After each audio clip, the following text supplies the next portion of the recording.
I have to keep searching for a path toward reality.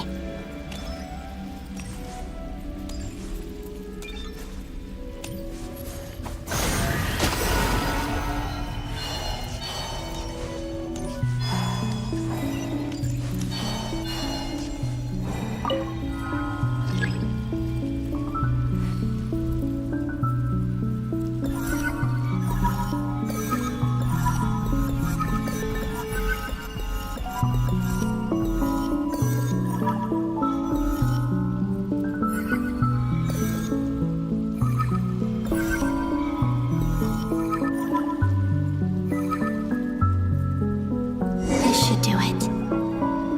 The last 2 times I tried to influence reality in this space, it consumed a lot of Kuvaki.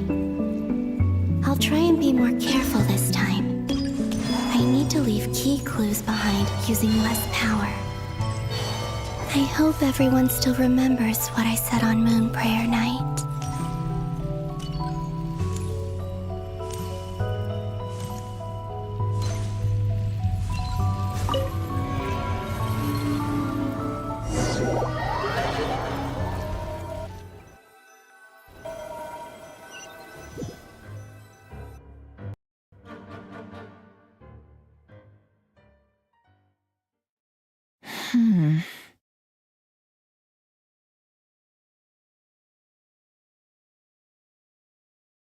Nothing here either.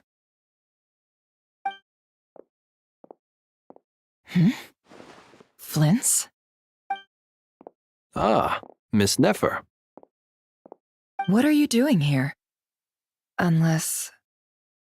I just spoke with Itlua about arrangements for the search and came for a walk nearby. As for you, why would... It appears we think along similar lines, and neither of us likes to accept things at face value.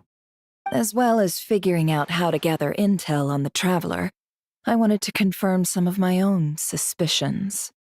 Also, we'll need to bring a lot of force to bear against Ettore, even if we're only looking to rescue the Traveler. We can't leave anything to chance. You don't think Columbina perished either, do you? I'm merely considering the possibility that she survived, just as you are.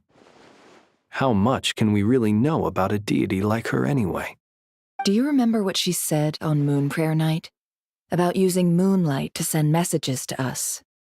Of course. I think that's why we're both here. Where have you checked so far? I've been focusing on the outdoors. Anywhere the moonlight shines. I checked most of Nasha Town, but didn't find anything. I checked the Curatorium of Secrets, and a few rooms where I thought I might find some leads. But no luck here either. The only places I haven't looked yet, but process of elimination isn't the only thing that brought me... Oh, really? What's your other reason? After all that build-up, our mystery ally never showed up even once!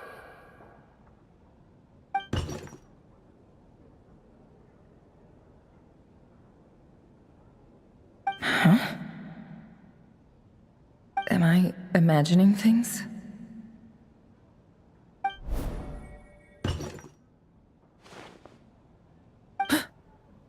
Come on, let's see what's going on. Oh no. I knocked over a vase as soon as I came in. It must have been caused by a Kuvaki fluctuation when I entered the space. Although, it seems like I'm not about to be pulled away this time. It looks like as long as I'm careful with my actions, it doesn't count as influencing reality. Anyway, is this the flagship? The Traveler mentioned that's where she was staying. I only went into the lobby last time, so I've never actually been here, if nothing else. I can now be sure that it is not simply memory. She mentioned where her room was. I think it's... this one.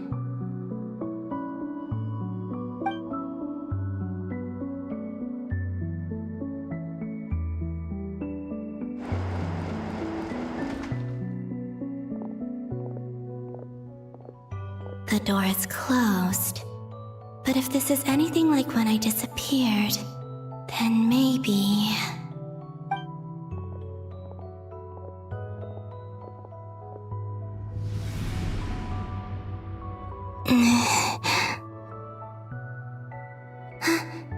I'm in. She and Paimon aren't here at the moment. I hope she's okay. I wonder what happened to her after that battle with Dottore. Best not to dwell on that for now. I need to try and leave them some clues.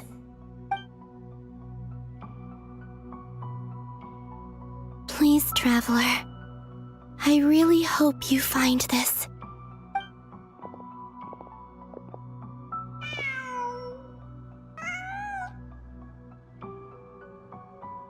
Huh. Just a cat. Nothing else here strikes me as noteworthy. Didn't you stay here for a couple of nights once? Before Rerir showed himself, yes. It's also where the Traveler and I first met. Did you notice anything unusual during your stay? I remember thinking how much noisier the flagship is at night compared to the graveyard. Other than that, the Traveler and Paimon were most congenial neighbors. This is where they've been staying, yes? Over here? That's right. I wouldn't usually condone breaking and entering, but we can make it up to them later. Focus now. I have to write a message on the wall using Kuvaki, just like I said on Moon Prayer Night. Simply open your windows on nights when the moon shines bright, and the moonlight will naturally flow towards the words I have written. Here goes. I'll need to carefully control my strength.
There's a noise outside the door.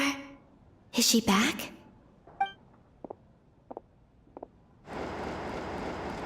Please, you have to see these words.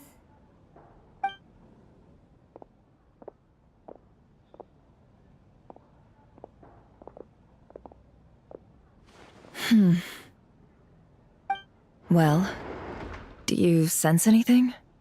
Unfortunately, no. And this place was our last chance. Not necessarily. We've only looked in Nasha Town so far. Miss Columbina said she would leave messages at her friends' dwellings. It's still worth checking where Miss Lauma lives and where I live. Let's try and make some time to look into those then. Wait. What are you waiting for? Oh, Paimon might have overeaten slightly. What's that look for? This is a victory feast. It's normal to eat a little more than usual. The Traveler and Paimon. It's really you. But why are they talking about a victory feast? Huh. You while you were out there fighting Rare. So this is your chance to make it up to her, alright? Wait. So this is the night after the battle against Rerir. How did I end up here? That's quite a long time ago now. Wait. Time. That's it. Every time I've entered reality within this space, it's been at an earlier point in time. Every one of those points has been before I fell into the moon's reflection. And everything I've done to affect reality really did happen in the past. Does this mean that, within the moon's reflection, time flows backwards? Starting from the moment I fell in? Not long till Moon Prayer Night now. It's gonna be even livelier than tonight. Although, it's gonna be sad saying goodbye to the damselette.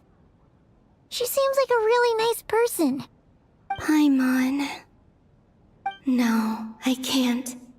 Even if I make contact, they probably won't understand what's going on. And in any case, I'll likely get pulled away again if I do. Instead, I have to find a way to get them to notice what I've written using the moonlight. Wait, even I hadn't thought of doing that before Moon Prayer Night. They'd never conceive of that possibility. Is there true? Don't lose heart. We'll find a way somehow. Huh?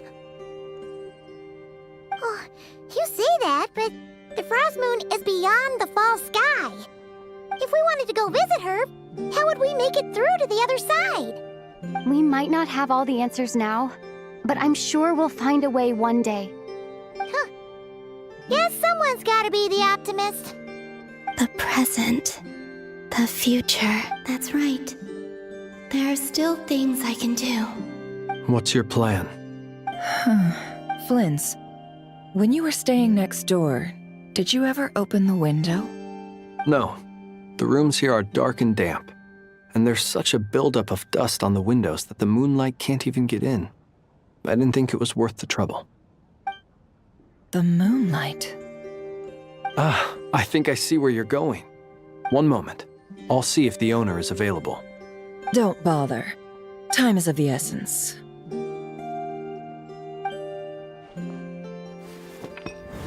Time. Even if no one sees what I've written at this moment, maybe someone will remember what I said after Moon Prayer Night. I need to write down as much information as I can. And maybe one day...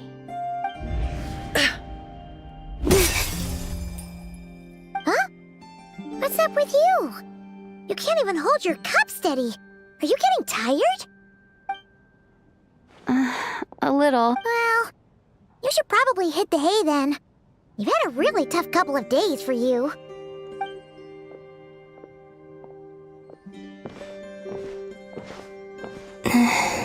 You truly have. You helped defeat Rerir, helped me reclaim my name, and you helped the others organize Moon Prayer Night. Wherever you are right now, I'm sure you're still fighting against the injustices of fate. This is all I can leave for them.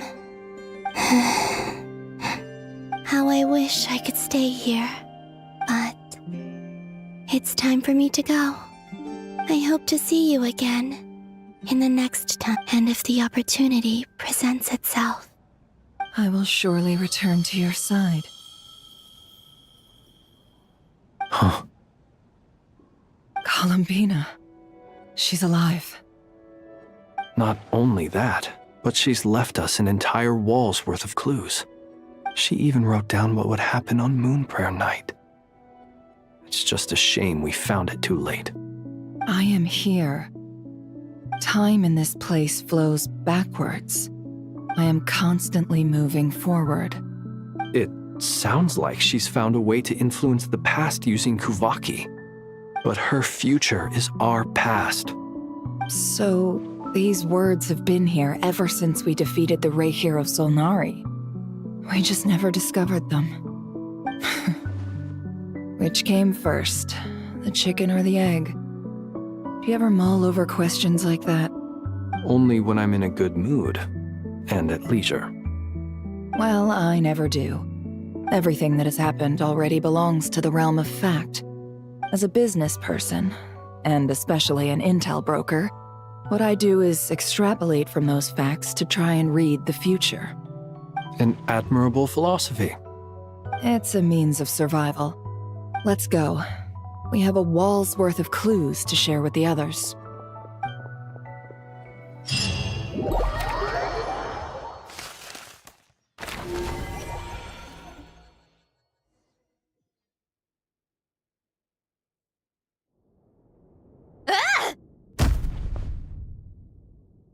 It appears that the doctor's energy signature has changed to something similar to Kuvaki, but not like the Kuvaki we're used to. Nodcry's Kuvaki devices will only have a limited effect on it. I can see why you've chosen to place your hopes in alchemy instead. Also, I must say these books are rather profound. My subordinates just shipped them in from Fontaine. Some of them are from the Narcissenkreuz Ordo. Some are incident reports from Petrichor, and then there's a few test reports for these junk machines. Additionally, after some further scanning, I've discovered something extremely annoying. What's that? Tevat's skies contain multiple moons. A long time ago, when I did my first scan, I detected 3, just as the legends say. But when I checked again just now, I detected 4 moons. So there's one extra? Yeah. Originally, I thought that if I could still find 3 moons, that would at least mean Columbina's still alive. But then it occurred to me that apart from the frost moon, Tevat's moons are just husks. And husks surely shouldn't show up in the scan, since they're not alive. It's weird, isn't it? If we can't even distinguish between a dead and a living moon, how are we supposed to know whether a moon goddess is still alive? Or does this mean that the moon marrows are equivalent to the moons themselves?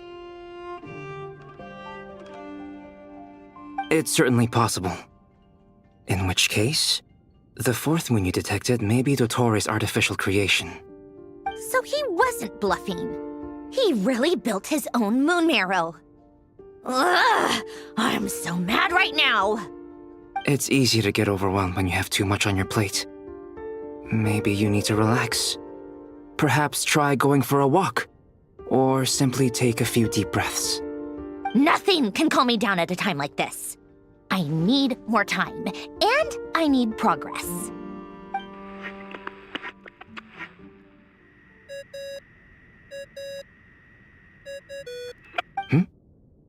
It's Mr. Flynn's. I really hate that ringing tone. Ugh. First the 4 orthants of the Narcissenkreuz, then moon marrows. Now what? Oh, sorry if we're disturbing you. Might I ask what's troubling you? What do you want? We're busy. Are you still at the Curatorium of Secrets? Yeah. Look, everyone else is still out, so there's no hurry. Plus, I'm busy, so I would appreciate if you gave me some space. Even though we have crucial intel to share? Fine, I'm listening. Do you intend to share it via the Dodo communication device? Ordinarily, I would, but this is a unique situation. I think it's best that we discuss it in person. See you at the Curatorium.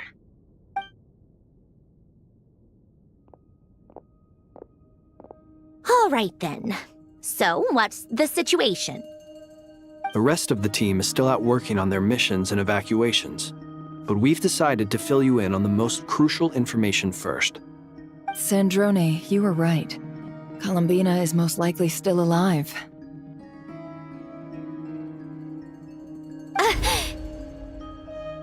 That's the best news we've received in a while. By a long way.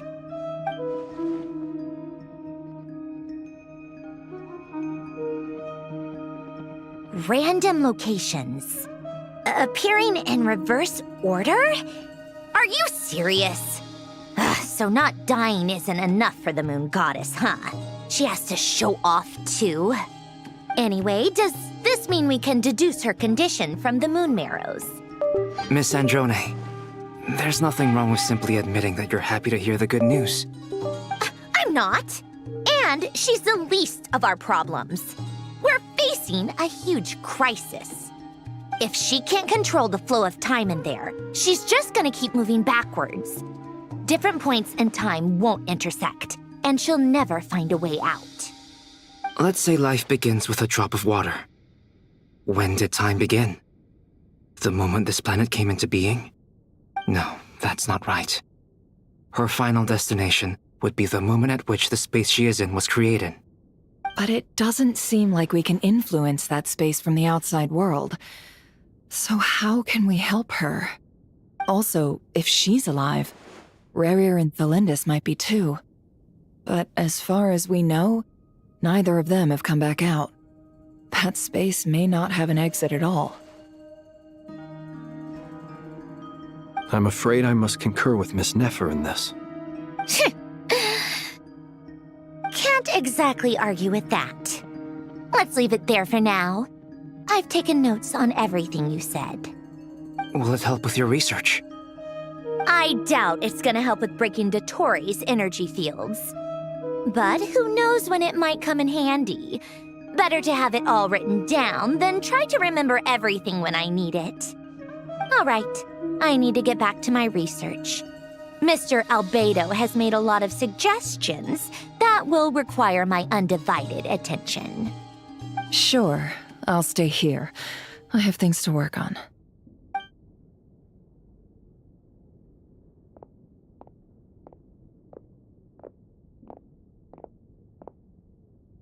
Paimon, are you there? Oh, right.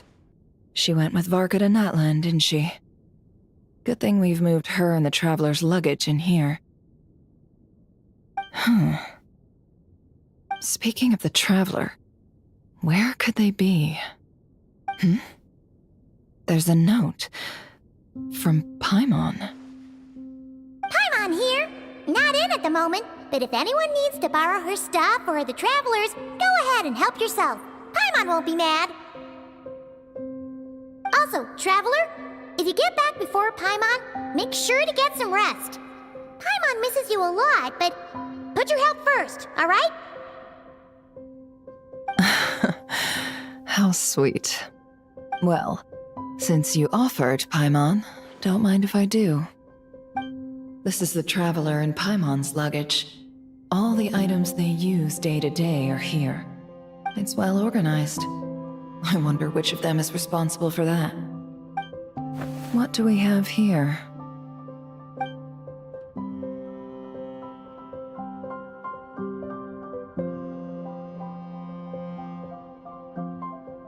The camera captured a special moment that can only occur between people who are close to one another. You can really sense how the photographer feels about their subject. I wonder why this picture was placed outside. Is it because Paimon recently looked at it?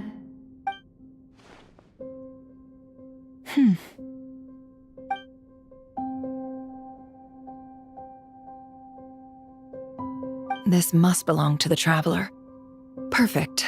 I'll use this. Hang in there. We'll find you.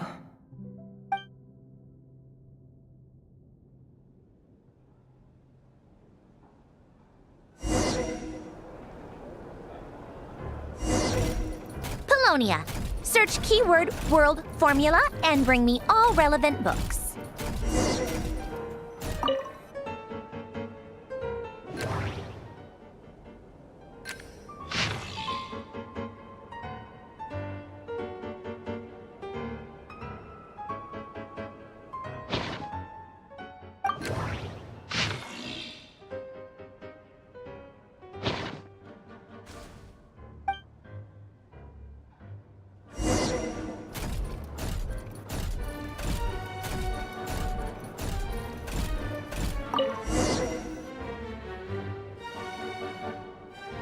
Let's see.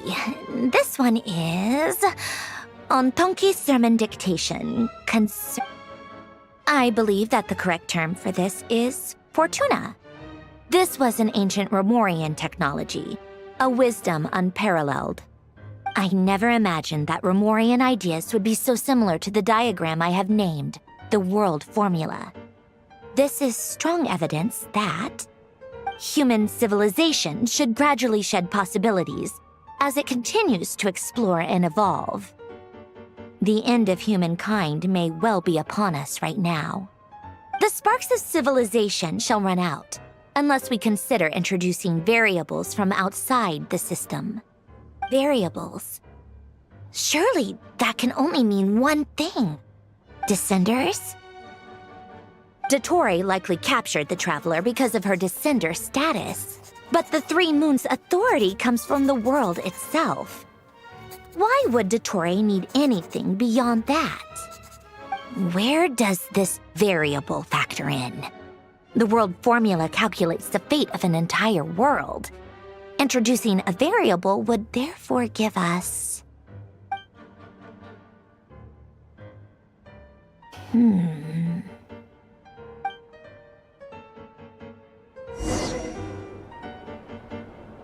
Polonia, search keyword pathway and bring me all relevant books.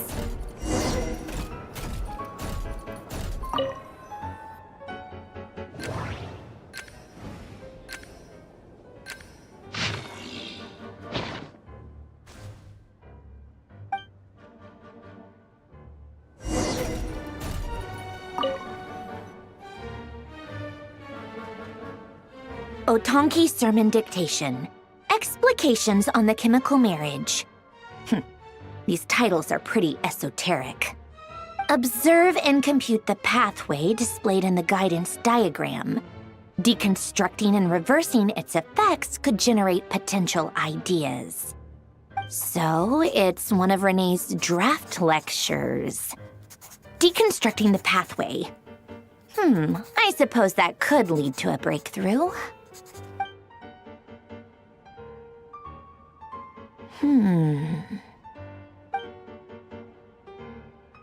This is so long. This guy sure loves showing off his knowledge.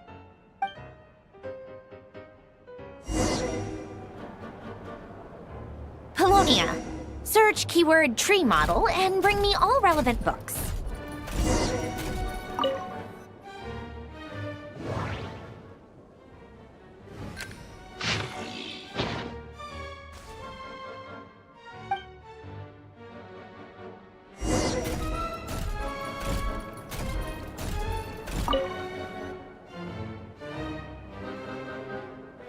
Most of the experimental devices proposed by the Lilia Crucis Ordo are built based on the simple and basic logical structure of a tree model. Lilia Crucis. Guess they were trying to cover up the name of the Nautitzenkreuz Ordo? When Duke St. Germanus departed, he said, "It seems that there's no going back." Alas, he is only a genius when it comes to machines. In all other things, he is but ordinary.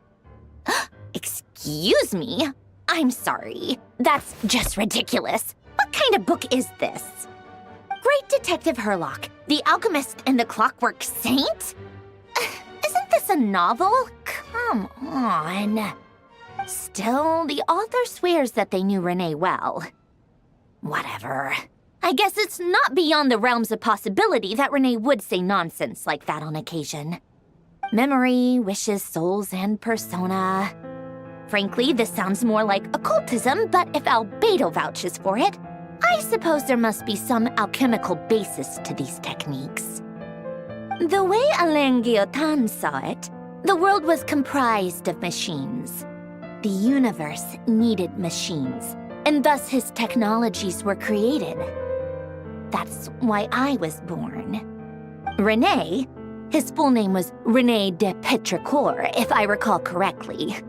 Sounds like he and the town must be intricately connected.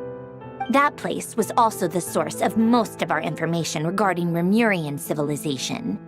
Seems like some of his projects were based on their technology. The cutting of souls and storing them in vessels. These seemingly unrelated techniques underpinned René's research. A assuming that the 4 orthants correspond to alchemical categories. The chemical marriage model? Elen would have scoffed at that. He never would have let those theories or parameters anywhere near his mathematical formulas.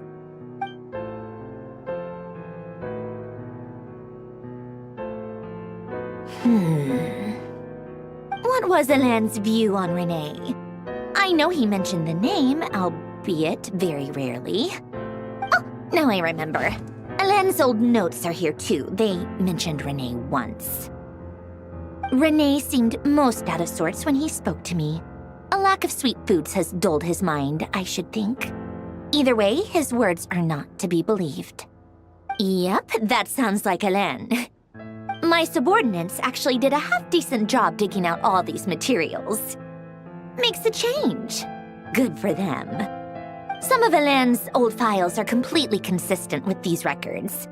He must have gotten them from the Tower of Gestalt. I never knew he got his hands on Renee's records that early. Heh, he may have kept them, but he never even attempted to use them. Didn't believe a word they said.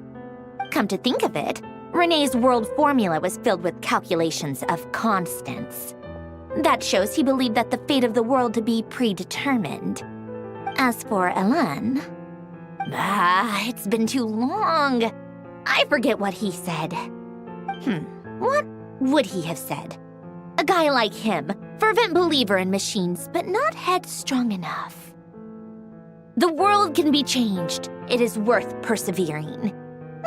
Yes, that's how he used to think at least. He created that procedure to save this world. Yet the scale of the world's fate proved too enormous. The result was beyond his ability to calculate. He died having never seen the outcome.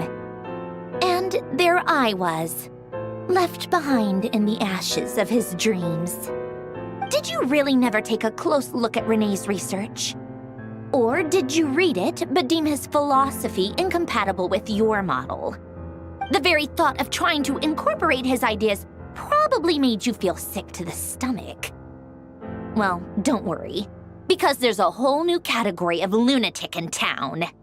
Next to Dottore, every other madman looks sane. You once asked me what I wished for. Should have asked him instead. He's the one pining for things you'd sooner die than witness.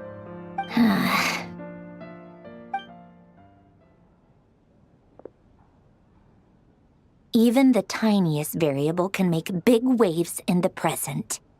Now then, allow me to put these incompatible fragments together in your stead. First, establish and verify the existence of the Great Circle. Absolute nihil on one end, absolute reality on the other. Now, search between these two extremes. Then, the construction criteria. Variables. The sparks of civilization shall run out unless we consider introducing variables from outside the system. Input variables. Traverse the world, space-time, and civilization. Then extract the essential nodes from the records to determine which variables they point to. The primordial power that differentiated itself from the void. The power of light. Yes, light. Records. Hyperborea. This is horrendously complicated. After all that, I'm still missing a few variables. I need to think this through again. How do you think it looks, Polonia? Like the frenzied scrawlings of a madwoman? Fine, keep it to yourself.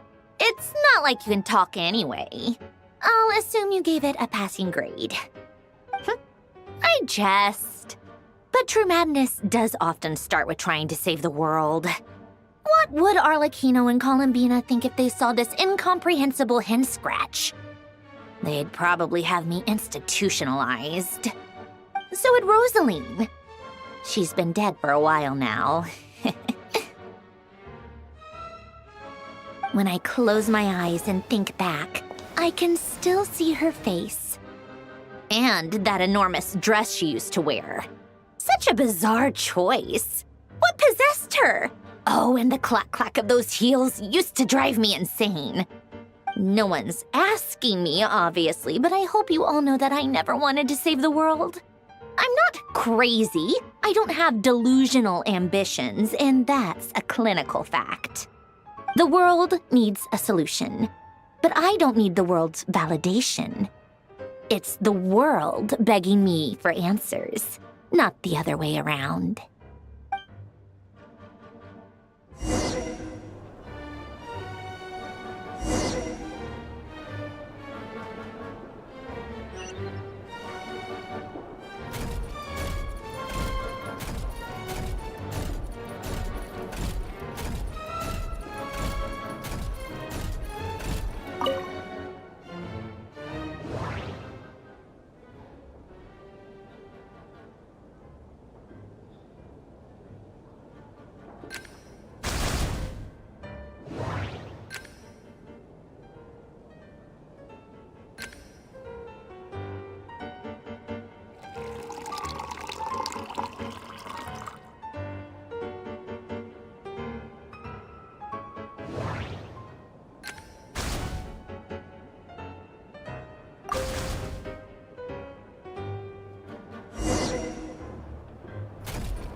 Oh, cookies to go with the tea. Let's see. They must be from that person who brought those documents. I see they're from Hotel de Boer. Something's written on the box. We are proud to present this homage to the Fortress of Meropede's fun-filled mill collection system.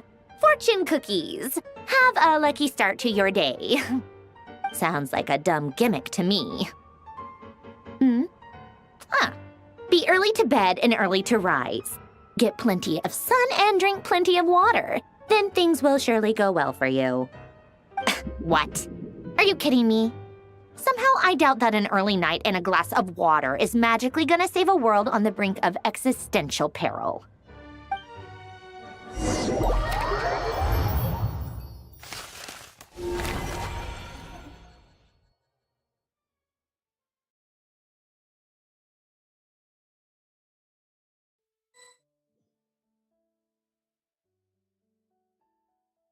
Lady Arlecchino, word has reached us that Lady Marionette's troops are all in position. They are ready to act as soon as the order is given.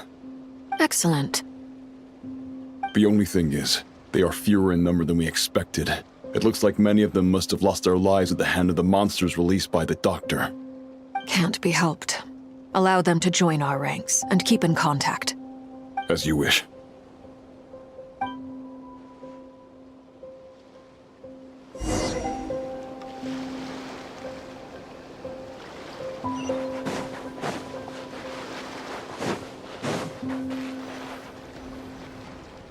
It's been a while, Arlecchino. You look well.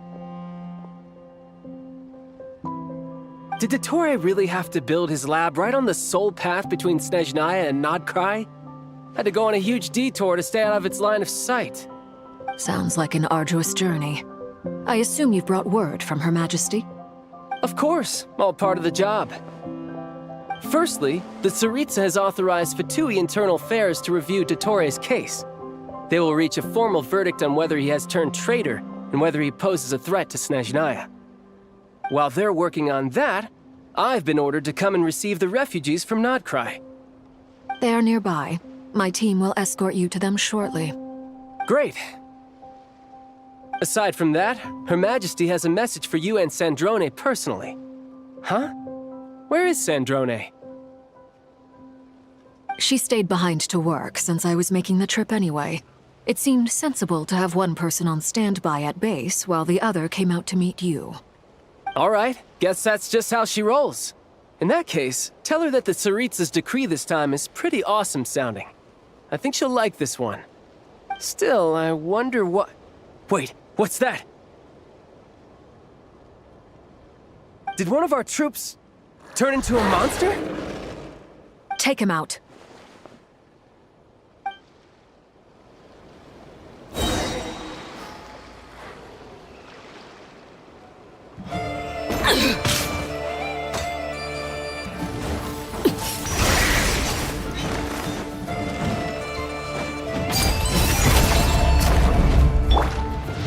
Brace yourself!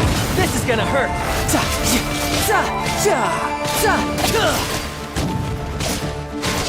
Who's next?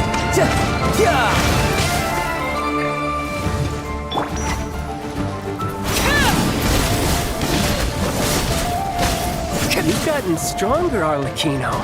Nice! Stop that right now. I appreciate the praise, but I am not fighting you today. I knew it.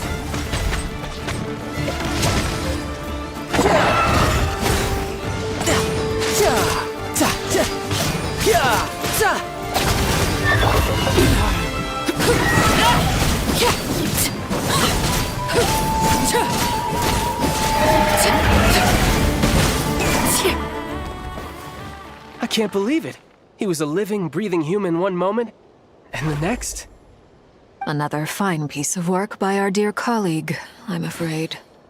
What in the world has been going on in Nodcry? A lot. But long story short, Dottore stole 2 moon marrows that should have belonged to Columbina, then built a 3rd moon marrow of his own to concentrate the Trilunar Authority in his hands. What? What do you mean he built a moon marrow? People build roads and houses, not moon marrows. What's his next DIY project? He's gonna build a god? You could stand to be less surprised. We are harbingers. The work we are engaged in makes the creation of gods seem mundane by comparison. I tell everyone who asks that you once crossed swords with Rex Lapis while serving as a key supporter for Rosaline's plan. But right now, you're acting like a common adventurer. Thanks for speaking up for me. Those 2 really took me for a ride back then. Then again, surely no common adventurer would manage to get tangled up with them the way I did. That's gotta count in my favor, right? It almost sounds like you wish to repeat the experience. I might have to lower my opinion of you. No. I'll stop talking. Please, go on. Dottore is currently still experimenting with his newfound power in ways that continue to corrode the outside world. As for the human mutation, I believe this is simply a consequence of his experiments, and not a strategic move. That radiant beast was once a subordinate of Sandrone's. I suspect he was only allowed to live so that he could become an experimental subject. Also, those of us who fought Dottore have been afflicted with a curse. As such, I cannot leave Nodcry. This is so much worse than I thought. No wonder Her Majesty's decree is so extreme. While these exceptional circumstances persist, the Harbingers are hereby authorized to use unilateral executive powers. Should Dottore pose a threat, Arlecchino and Sandrone are permitted to eliminate him. My thanks to Her Majesty. I will pass these good tidings on to Sandrone.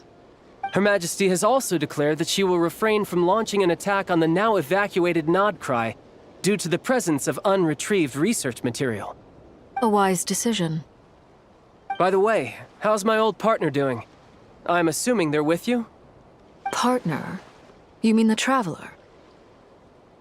I'm afraid I have bad news. She was captured after our failed assault on Dottore's lab. Her whereabouts are currently unknown. What? Why? Since when does Dottore have a bone to pick with her? That is indeed the question. I'm not sure he does. He must have some other goal in mind. This won't do. I have to rescue her. You can't. We have no idea where the Traveler is. What am I supposed to do then? Stand here twiddling my thumbs? Sandrone is working on it. The best thing you can do right now is complete your mission. Fine. I guess I'll leave this to you then. One last thing.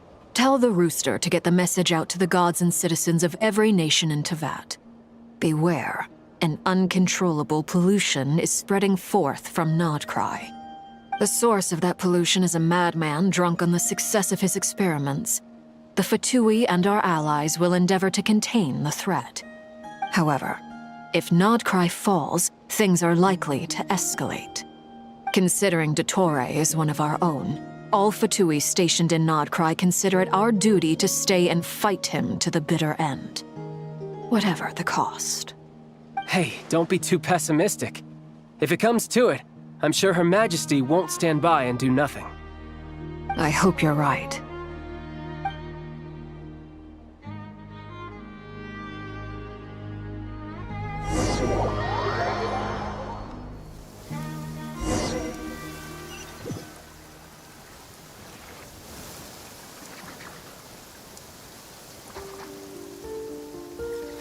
You're right on time. Thanks. Hey, do you think I'll get that gliding exam exemption? I made sure I was on my best behavior in Mondstadt. I landed well outside the city and walked in through the gates. I'll help you apply, don't worry. For now, let's see what we have here. What are the doctor's energy fields even made from? The usual attract and repel principles that govern Kuvaki don't seem to apply to them. They are very mysterious, but ultimately, they appear to be comprised of energies from the three realms. Thanks to research by Master and the Hexen Circle, we know that Tevat's 7 elements are derived from the more primordial power of the Light Realm, which is antagonistic with the power of the Void Realm. Since you have the power of the Dragon Durin within you, I'm sure you can already tell that this energy field contains no abyssal energy. That's true. It's not abyssal energy, it's something pure, wild, and untamed. I've been thinking about something. Do you still remember the device that Dory supplied from the Academia when you and Miss Columbina fought Raria? That was one of the most marvelous feats of ingenuity I've ever seen. The design, the craftsmanship, the material selection. I couldn't fault any of it. Not to mention the operating principles. Surely the most ingenious feature of all. Dory didn't go into detail on how it functions, but I have a working theory. The clue was that Miss Columbina was somehow able to use the pyro energy that you provided, despite the fact that, as a moon goddess, she should only be able to use Light Realm energy in principle. Now, all elemental energy is, of course, derived from Light Realm energy to begin with. Hence, I suspect that the device works by restoring elemental energy to its original state. This presumes a theoretical model of the 7 elements akin to that of light refracted through a prism. Perhaps it is no mere analogy. Maybe there is indeed a prism in this model. I almost wonder if the idea for the device was conceived based on direct observations of said prism. It is at once a masterwork of I suspect only Lesser Lord Kusanali heard. But back to the energy field before us. If this is pure Light Realm energy, could this mean that elemental energy can dilute the power of the Light Realm? Should we give it a try? We should.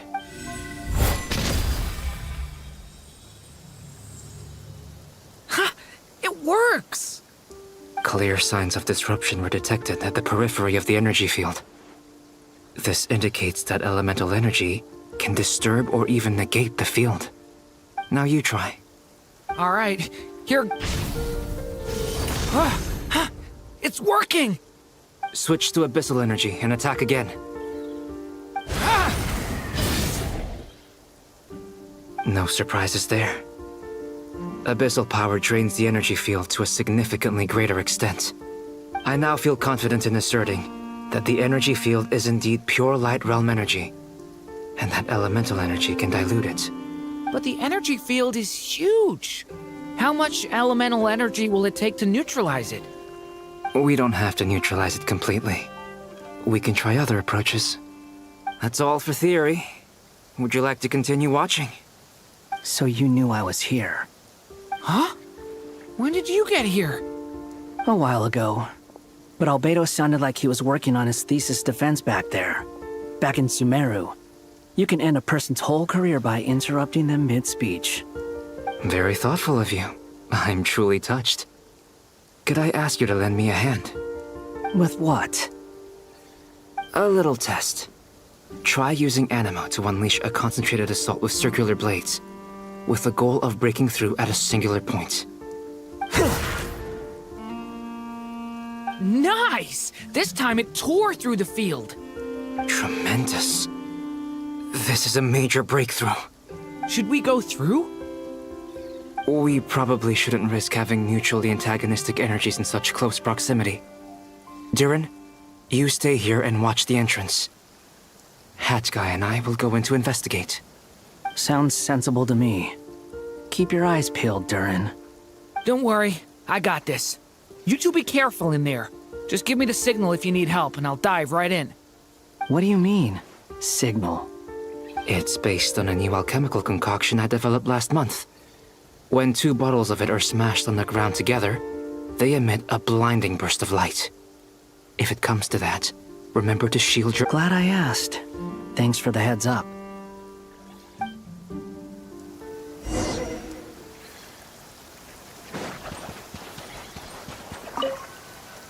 Like I thought. Beyond a certain distance, we can't see the opening where we came in. Maybe that's to prevent people from escaping. Sounds like Dottore style to me.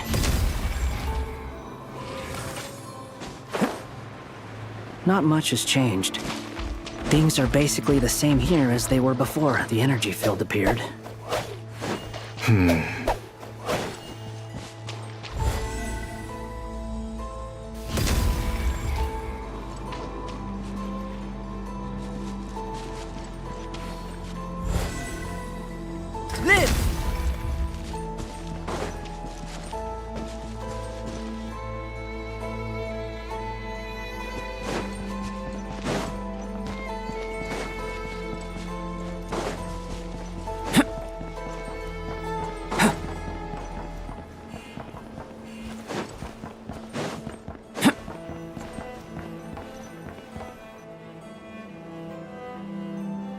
They have no heartbeats and they're not breathing. We can only assume they're dead. But there are no visible wounds. Also, there's an animal squatting next to each body. It's watching us. That's not an animal. What are you trying to tell us? Doesn't seem eager to talk. I guess maybe it's just an animal after all. Let's keep looking around.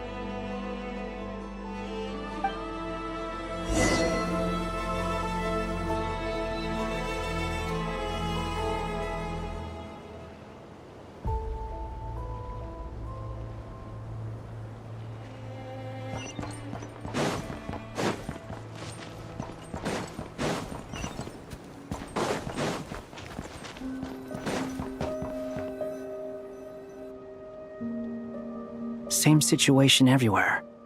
Not a living soul in sight. Just countless bodies with animals standing watch over them. Well, I think we can safely rule out the possibility that they're all pets. Is skirting around the topic your way of showing consideration for other people's feelings? Just being cautious. I don't doubt that you can handle the truth.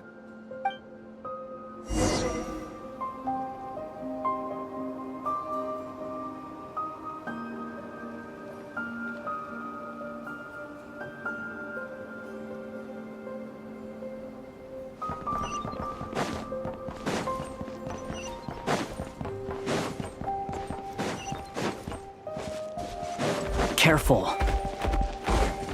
Please. Help us. Please. Over there, I hear a voice.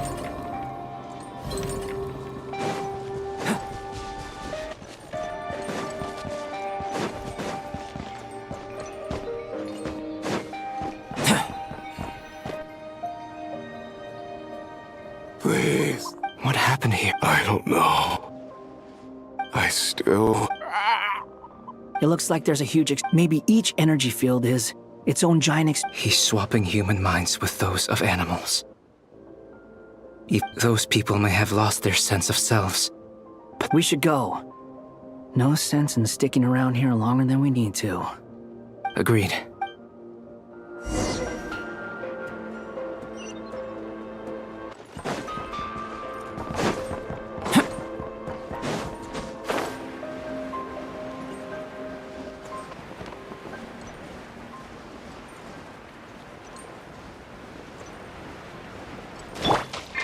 wind rises.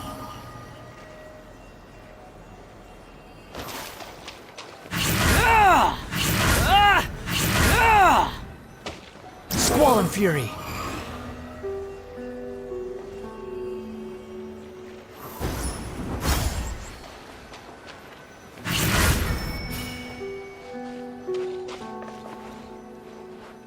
The wind rises. Ha! Ah! Ha! Cha! Ha! Ha! Ga! Ga! Burst forth.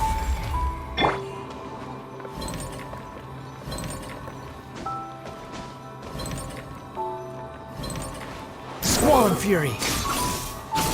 Ha! Ah! Ah! Ah! Ah! Ha! Ah! Ha! Ah!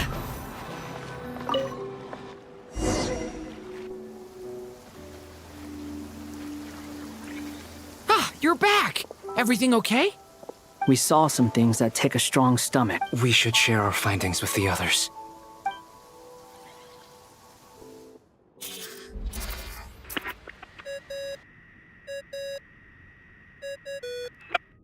Yes? Who is it? Miss Nefer, it's me, Albedo. We found a way to break through the energy fields. With enough control, it's possible to tear them open using elemental energy. Also, we managed to take a look inside. Dottore is carrying out his cruel experiments on an immense scale. Any residents who have failed to evacuate in time will likely meet a grisly end. Sounds like he's living down to our expectations. Might I ask how things are proceeding on your end? I'm just about to get started. I'll be in touch once I have a result. Understood. Stay safe. I will.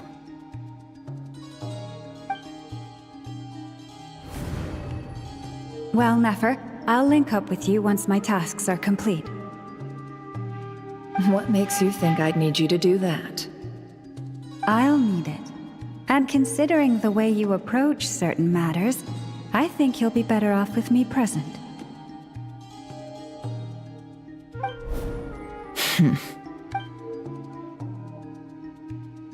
Let's begin. Entering simulation mode. A vast wasteland. Is this the Traveler's inner world? I was expecting something more vibrant, to be honest. Wait, someone's there. What are you looking at? In that case, I'll look at it with you. I want to know all about everything you've seen and experienced. Is there somewhere I should return to? Or should I stay here and be the hero everyone says I am? I don't dislike my current life. Roaming the land, fighting battles, accomplishing missions, earning a living, looking after Paimon. It's not so bad. I guess the only thing that's missing is that you're not here with me. This is the conscious layer, which contains a person's true feelings. It is filled with both longing and kindness. I suppose anyone who lives long enough ends up wishing for someone who can't be there. Maybe it's the only way we can feel truly alive. Time to delve a little deeper.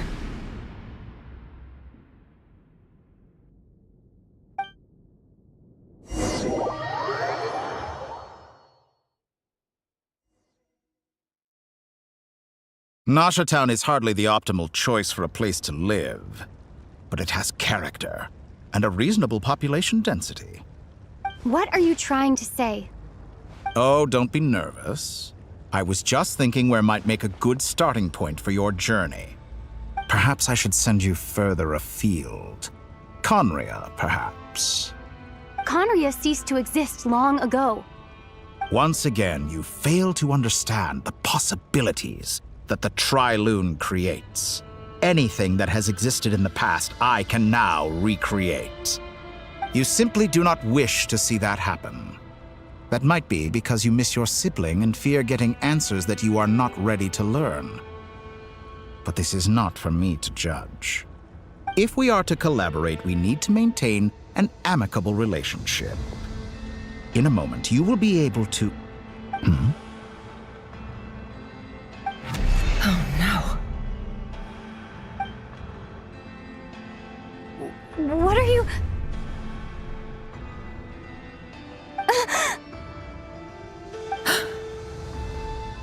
What are you gonna do? Don't move. Something unwanted has crept into... Oh? Gone as quickly as it came.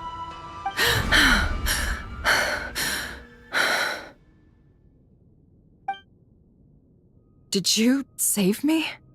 If I hadn't cut the connection, Dottore might have caught you from the other side and destroyed you. This was a good idea, but once is plenty. You were exceptionally brave. Excellent work. Thanks, but now's not the time for that.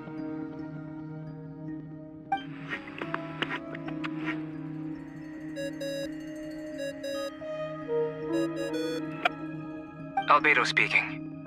I think I know where she is. What is this endless darkness? I can't see anything, even though my eyes are wide open. But why? What happened? Ah, sorry about that. I take it you didn't notice. Just now, a friend of yours took a little peek into your mind. Could it be Nefer? How did she do it? Did she use something as a medium to connect to me? Do you think she's aware of your current circumstances?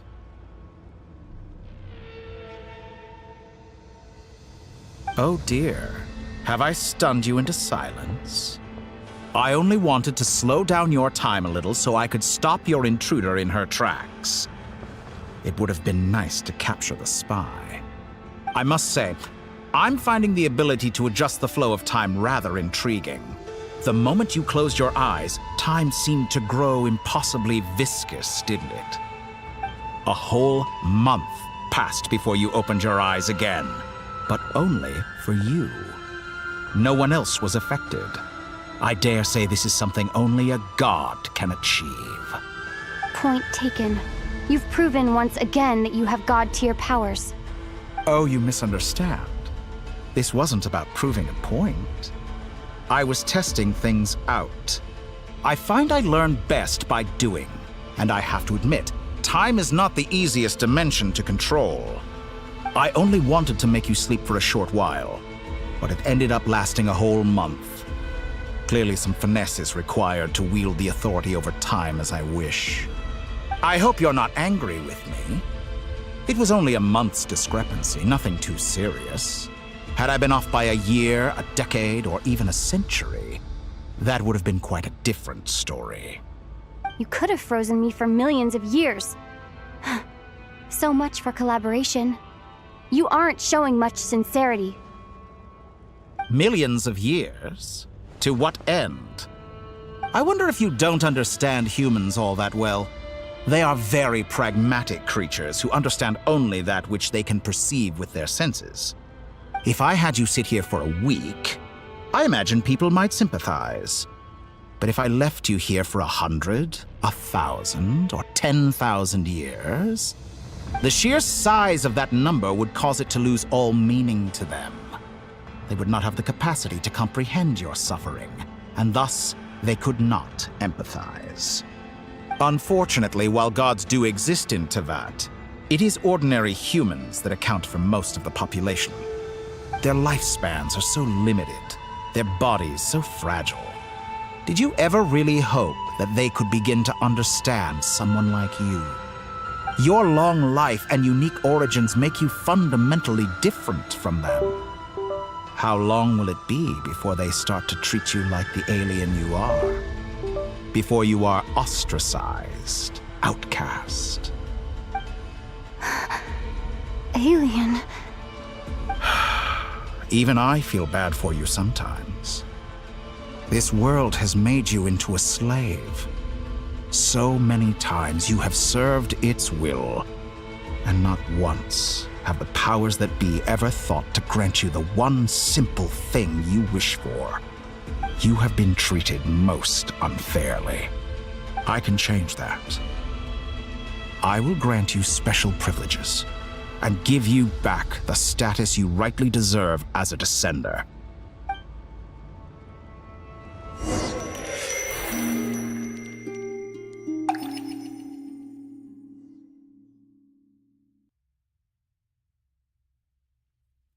I've entered the past 3 times at this point, but I still have so many questions. For instance, beyond each point being further back in time than the last, what determines the specific locations at which I can make entry? So far, the common thread linking all 3 scenarios is that the Traveler has been present. But it's more than that. I know I sensed something familiar around her. What was it? I'll keep this question in mind as I carry on.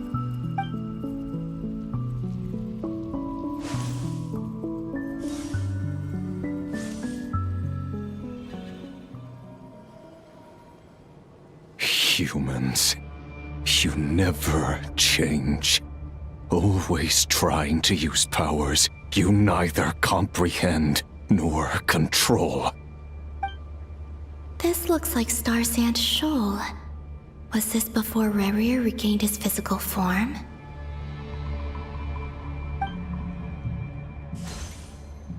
You've messed with the cannon again, huh? Sorry, but this round's not gonna go your way. The cannon. That's right. I was at Silvermoon Hall and I sensed an abnormal Kuvaki fluctuation coming from Nasha Town. And right after that, came an ominous power emanating from Star Sand Shoal. My body was once torn into countless pieces and hurled into the swirling chaos of time itself. But even so, my life and will were not extinguished. I wonder if I could try to prevent his resurrection. But how would I do it? What can I do, here and now? Traveler! Behind you! Look at that light!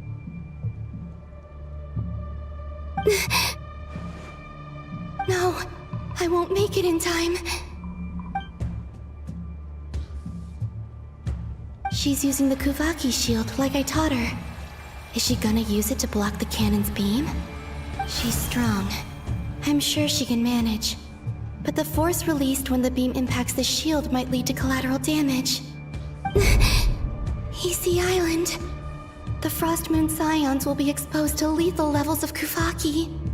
A question, if I may, kind Miss Columbina.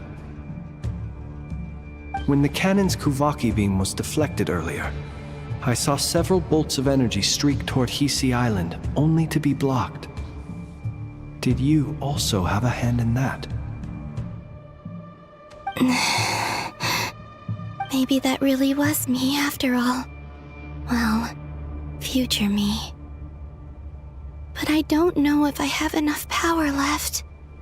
Sigi sato pasa sais, niti ipotuvtos. There's no time.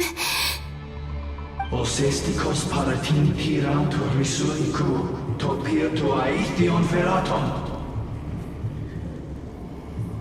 I have to make it. Oh, Frost Moon. Oh, great land. Oh, slumbering moonlight of Nodcry. If you can hear me, if you can sense my call, then please, heed me once more!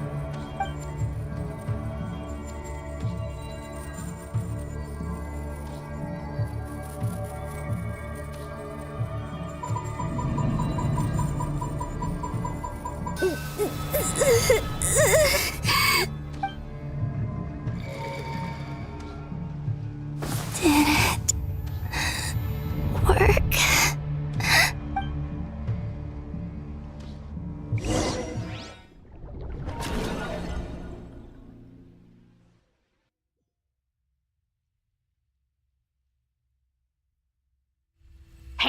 wake up. Hey, did you hear me? Columbina, I said wake up, now! Oh, good morning, Sandrone. It's 3 in the afternoon, actually. And could you kindly not use my quarters as your personal nap room next time? But I feel so safe here. And your coffee, right? It's so bitter, but it smells lovely. It's like you were raised by wolves in a forest or something. What did you drink growing up? Grass tea? The Frost Moon Scions certainly led a more frugal existence than the Fatui. Then I'll bet you've never eaten one of these before. It smells delicious. That's because it's a Fontanian recipe. I had a little free time today, so I made a batch. Rosaline will be here shortly, but if you really can't wait, I guess you can go ahead and... Hey, at least let me finish before you start eating! Did the Frost Moon Scions not teach you basic table manners? Or did the rules not apply to you because you're the high and mighty moon goddess? These are so tasty. Of course they are. I made them. I was worried they might contain traces of machine oil. What?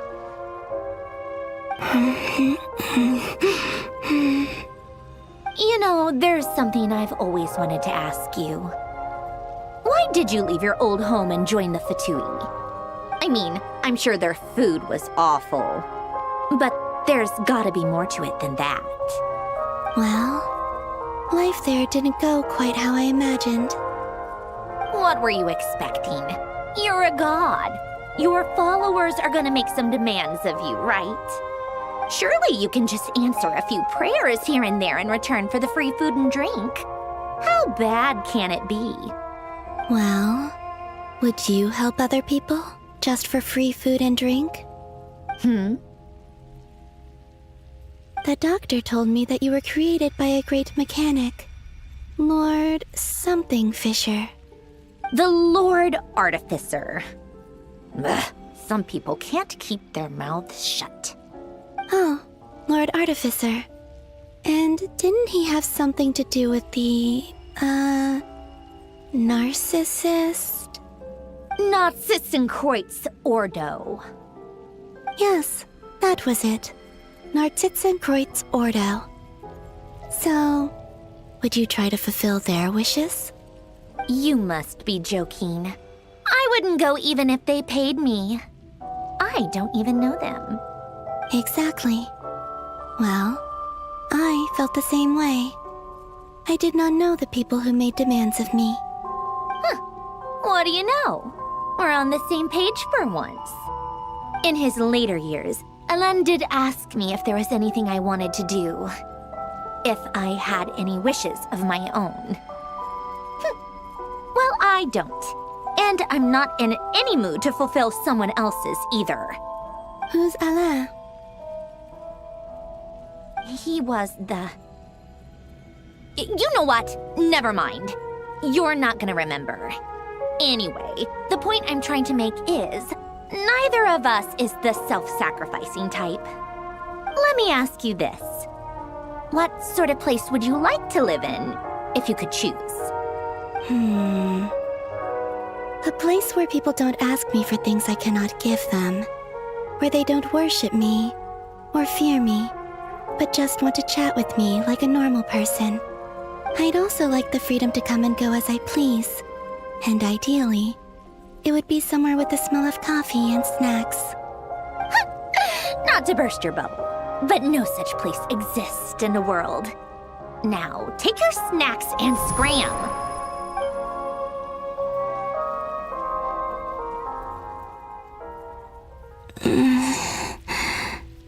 Did I pass out?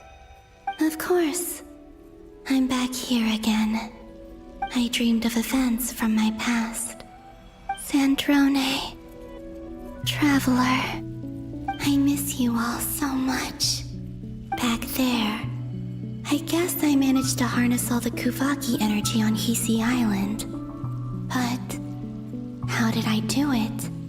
Time is flowing backwards here, and I can use that familiar power to enter the world of the past. That mystery ally everyone talked about. It was me all along.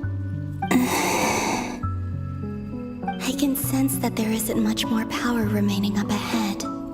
What lies at the end of all of this? Will time keep flowing into the past? And will I ever find my way back?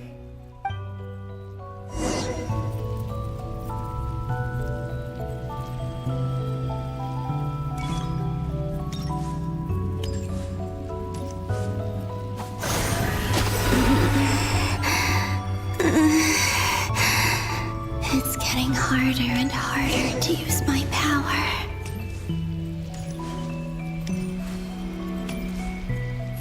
I'm no match for the Abyss in this state. I need to avoid the contaminated fragments.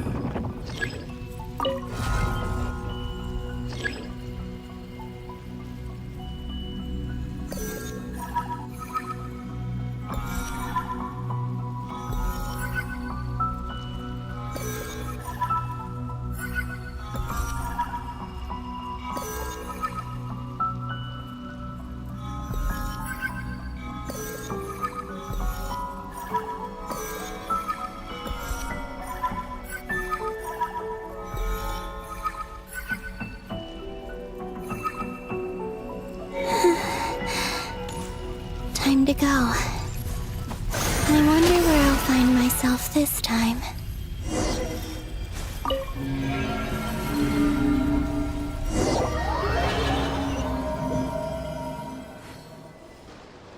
The Final Night Cemetery. This is where Flint's is based. Or not! How are we supposed to read through this many files? Difficult, yes, but it is also our most efficient option. Seems like they're searching for information. Oh, I remember. Flint and Varga talked about some files on the Wild Hunt. Was this my doing too?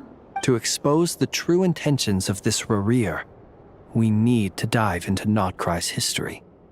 Are my actions changing the past? Or are they simply completing a process? Is all of this inevitable? Or am I the one making these decisions? If I choose not to help them now, will it change how things turn out? Hope we don't land on our heads then. They're my friends. I can't not help them.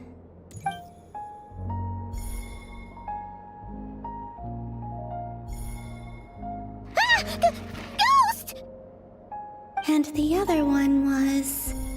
here. Hey! Another file's moving!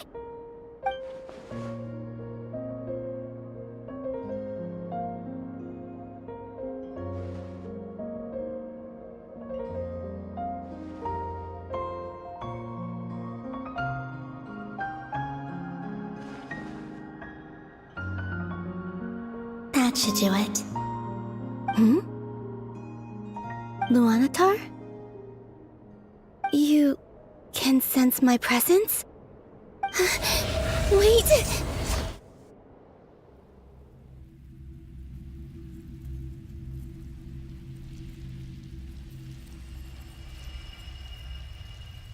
Luanatar. So she's that familiar presence I've been sensing all along.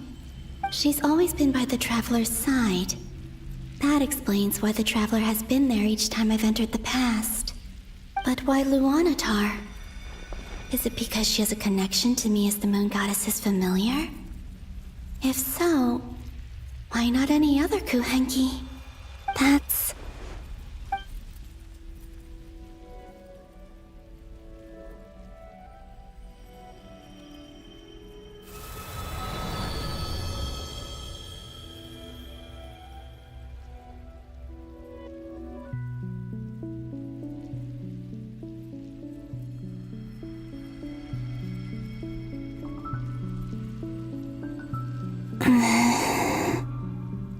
cannot sense any power up ahead. Just a void, stretching out into infinity. This is likely my final chance to enter the past. It's now or never. I have to find a way back.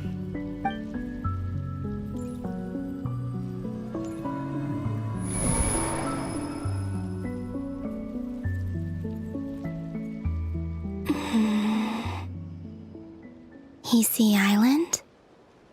How far back in time is this? Where's Luanatar? I can't sense her presence this time. Oh, seeing Anafa and Aino reunited like that sure was heartwarming. Traveler, Paimon. No, stay calm. I don't have much power left to change things. I don't even have that much time left here. Think, Columbina. How do I find a way back? A way back... to where? Do I go back to Moon Prayer Night? Or to the future that followed? And if I return in my current state, what will become of me then? Dotori's actions that day proved that he'd been planning that for a long time. He had already seized the power of 2 moon marrows before capturing me.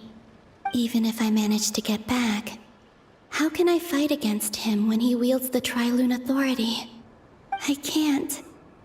If I go back like this, I'll be playing right into his hands. I have to find some way of rivaling the power he has usurped. Wait. Time flowing backwards. The Tri-Lune authority. Does that mean... I think I know what the final destination of this lunar reflection might be. I know what I must do. Speaking of homes, we must already be close to where the Frost Moon Scions live. The vibe here feels different, just like the scenery. But how do I communicate my plan to my friends? Should I write it down here? No. Someone else will see it. I need something with a close connection to me. Something I can use as a medium to tell them what's happened to me in here.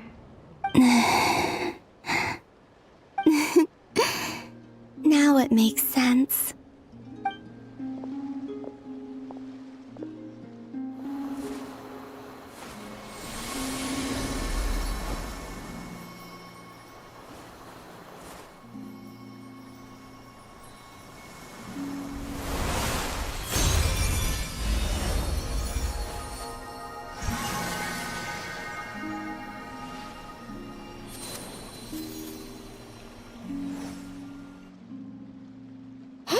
What was that? Felt like some sort of breeze blew by, and then the petals suddenly turned into... Huh? It was I who brought Luanatar into being. I gave up a piece of my own soul to create her. That's why I could sense a familiar power from the moment I entered this space. It also explains why she's been present in every past location that I've entered. Because we have a deep connection. Hey there! What's your name? And the reason why there are no more gates to the past after this point is that Luanatar hadn't been born then. No wonder I sensed the trace of a blessing when we first met. But I still didn't recognize the soul hidden within you. Back then, I was just a little lost dove. I had yet to become Columbina Hyposelenia. Go on now. We've got stuff to do. Best you find someone else to hang out with. Hey, you scared it off. I'll be counting on you. Remember to stay by the traveler's side, guide her, and help her in my stead. Oh, and bring her to the garden where the moon prayer blossoms grow. There's a little lost dove there who will need her help.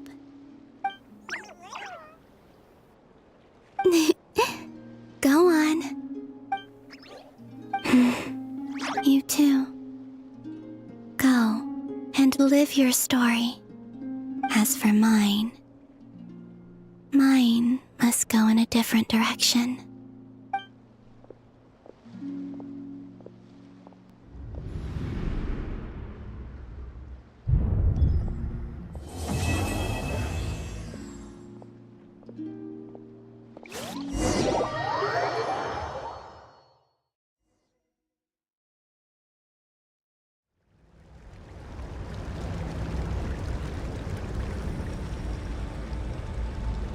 How would you like to experience the thrill of never being held accountable for your actions?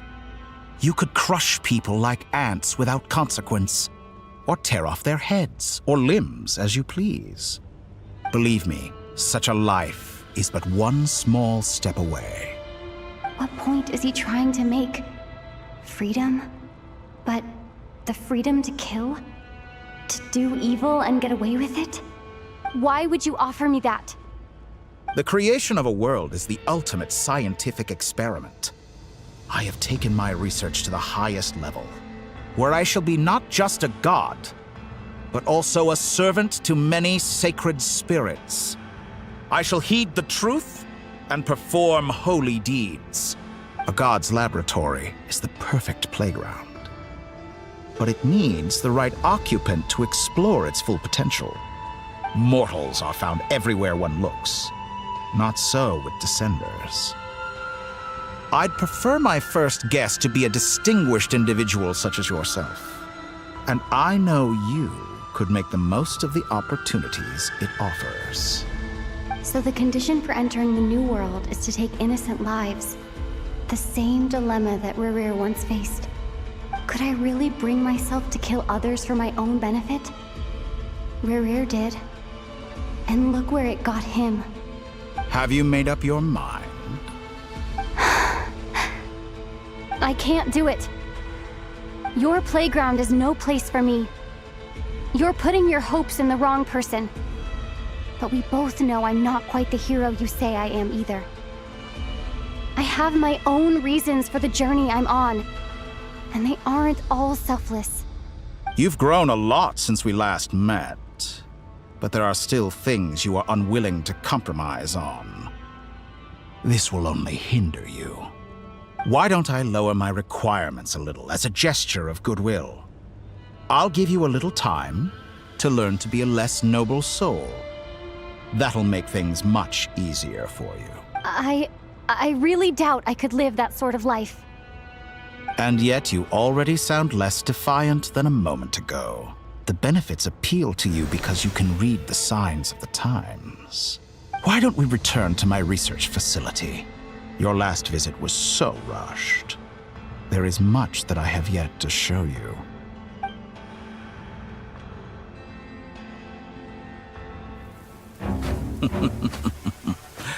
Now to that question, Heroes don't attack from behind. Guess I'm no hero. This is most disappointing.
You're still gonna call me Hack Guy after that, huh? I didn't see anyone else in there who needed saving.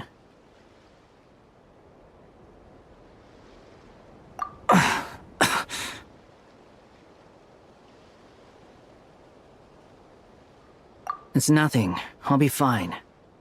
Why are you looking at me like that? Is it that shocking that I'd come to you? I owed you a favor back in Sumeru. Now we're even. Distracting Dotori was tough. I won't lie. He's not gonna fall for the same trick twice. That was my one shot. I'd hoped to use it to take him out. Ugh. I never wanted to obliterate someone more than I do right now. Dotori doesn't recognize me, but his segments were originally made based on an analysis of my operational principles. I expect it's only a matter of time before he figures out what I am. So Dotori doesn't recognize Wanderer because he deleted himself from Irminsul. Did he really miss his only chance for revenge by saving me? Why the long face? Hey, I'm not blaming you, okay? And I'm not complaining either. Rescuing you and killing Dotori are equally important goals. Everyone would be pretty stuck without you. It's best you live to fight another day. How are you holding up? Are you all right? Hat Guy said to put safety first, so we agreed to run as far away as we could after leaving the energy field and only meet up once it was safe. You don't look injured. It seems that Dotori didn't do anything to you. All right. Rescue operation complete. Let's head back. There's a lot more work to be done before this is over.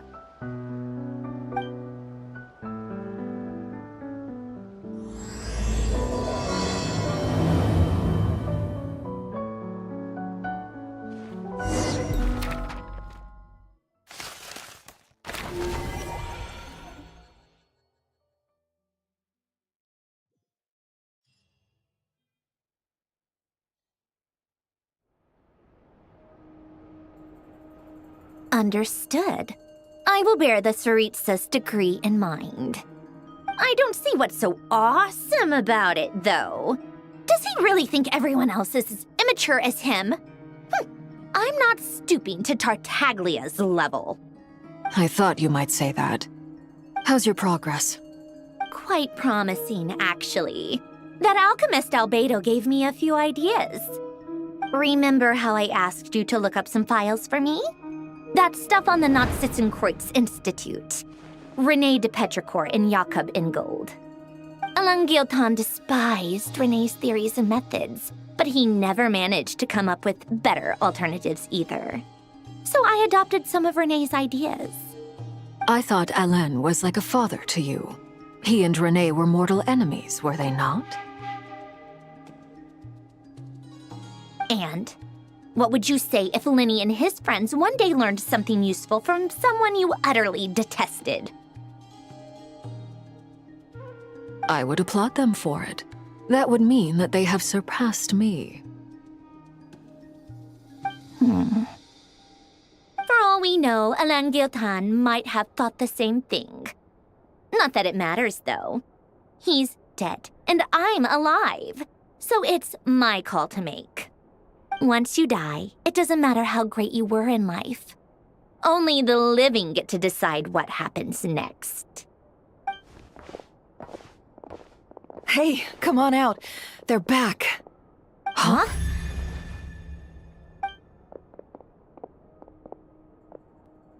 You're back? And your head's still screwed on? And you still have all your limbs? What does it look like? Way to keep your composure, madam. Excuse you. I am perfectly composed. Glad you're okay. Yes, it's a huge relief. Worry? Oh, yeah, right. You think we, the Fatui, were worried about you? We were worried sick. Hey! The Traveler and I were already friends. You are free to join this mission in whatever capacity you please. Much like your tea parties. It's a laugh a minute with you guys. I must say, I was quite surprised when Mr. Albedo told me he would need no additional aid. We discussed this on our way back as well. I am rarely so unequivocal, but in this case, we had full confidence in Hat Guy. He said he knew what he was doing. Albedo and I pretty much had to just wait outside on standby. Meanwhile, Hat Guy broke into the energy field and rescued the Traveler solo. You didn't have to mention that. Well, I'm thoroughly impressed. You are a force to be reckoned with, Hat Guy. Is she back? Is she really back? Traveler! It's really you! Oh, thank goodness! Paimon missed you so much! You can finally breathe easy, Paimon. It's great to have you back in one piece! Oh, Paimon's been having nightmares the whole time you were gone! Look at them. You know, once you reach my age, there's nothing better than watching a misty-eyed reunion between friends. It's nothing. Same goes when you get to my age, too. I bet Aino and Anefa would be tearing up as well if they were here.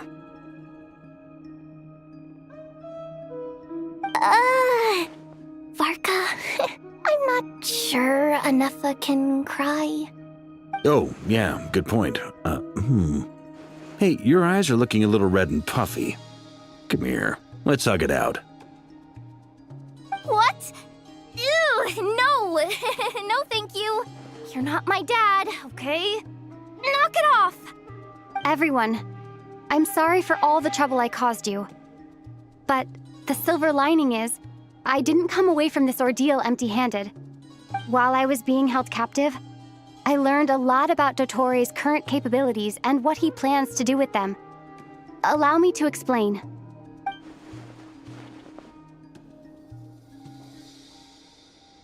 The three moon goddesses were even more powerful than we imagined. No wonder Dottore believes himself to be equal to the gods, maybe even superior. Utter blasphemy. While everyone was gone, Nefer and I made an interesting discovery, and I believe Miss Sandrone has something to share too. Ma'am, perhaps you could do the honors?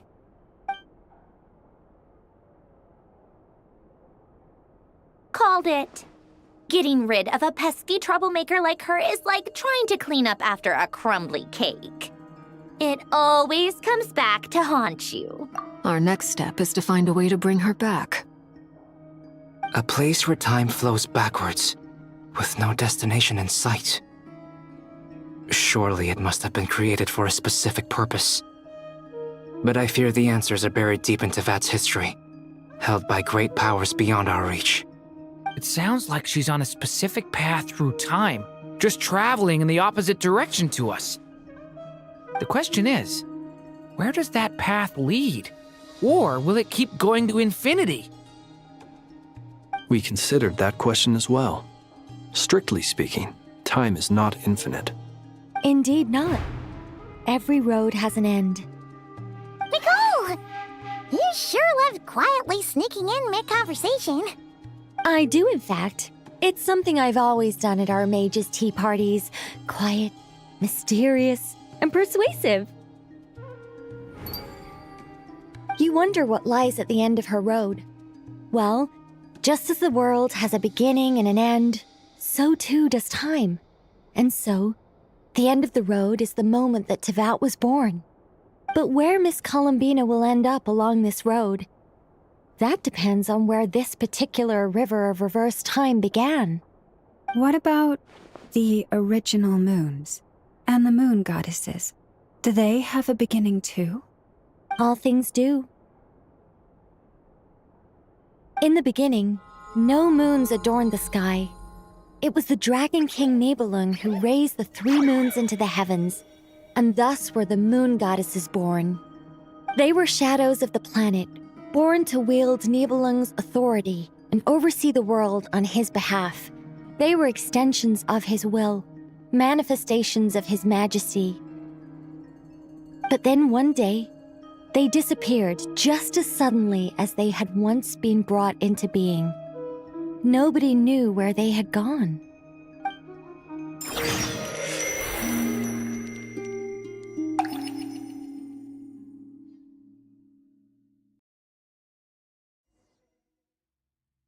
Like I thought, no more paths back to reality have emerged since. But how can I be sure that I'm going the right way without scenes from reality to keep me on track? I can't even be sure of how long I've been walking for.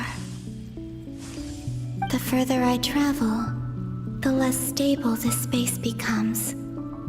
There are even moments where I can sense something that feels like abyssal energy. They can just materialize out of thin air. I have to keep my wits about me.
Is that the ray here of Solnari?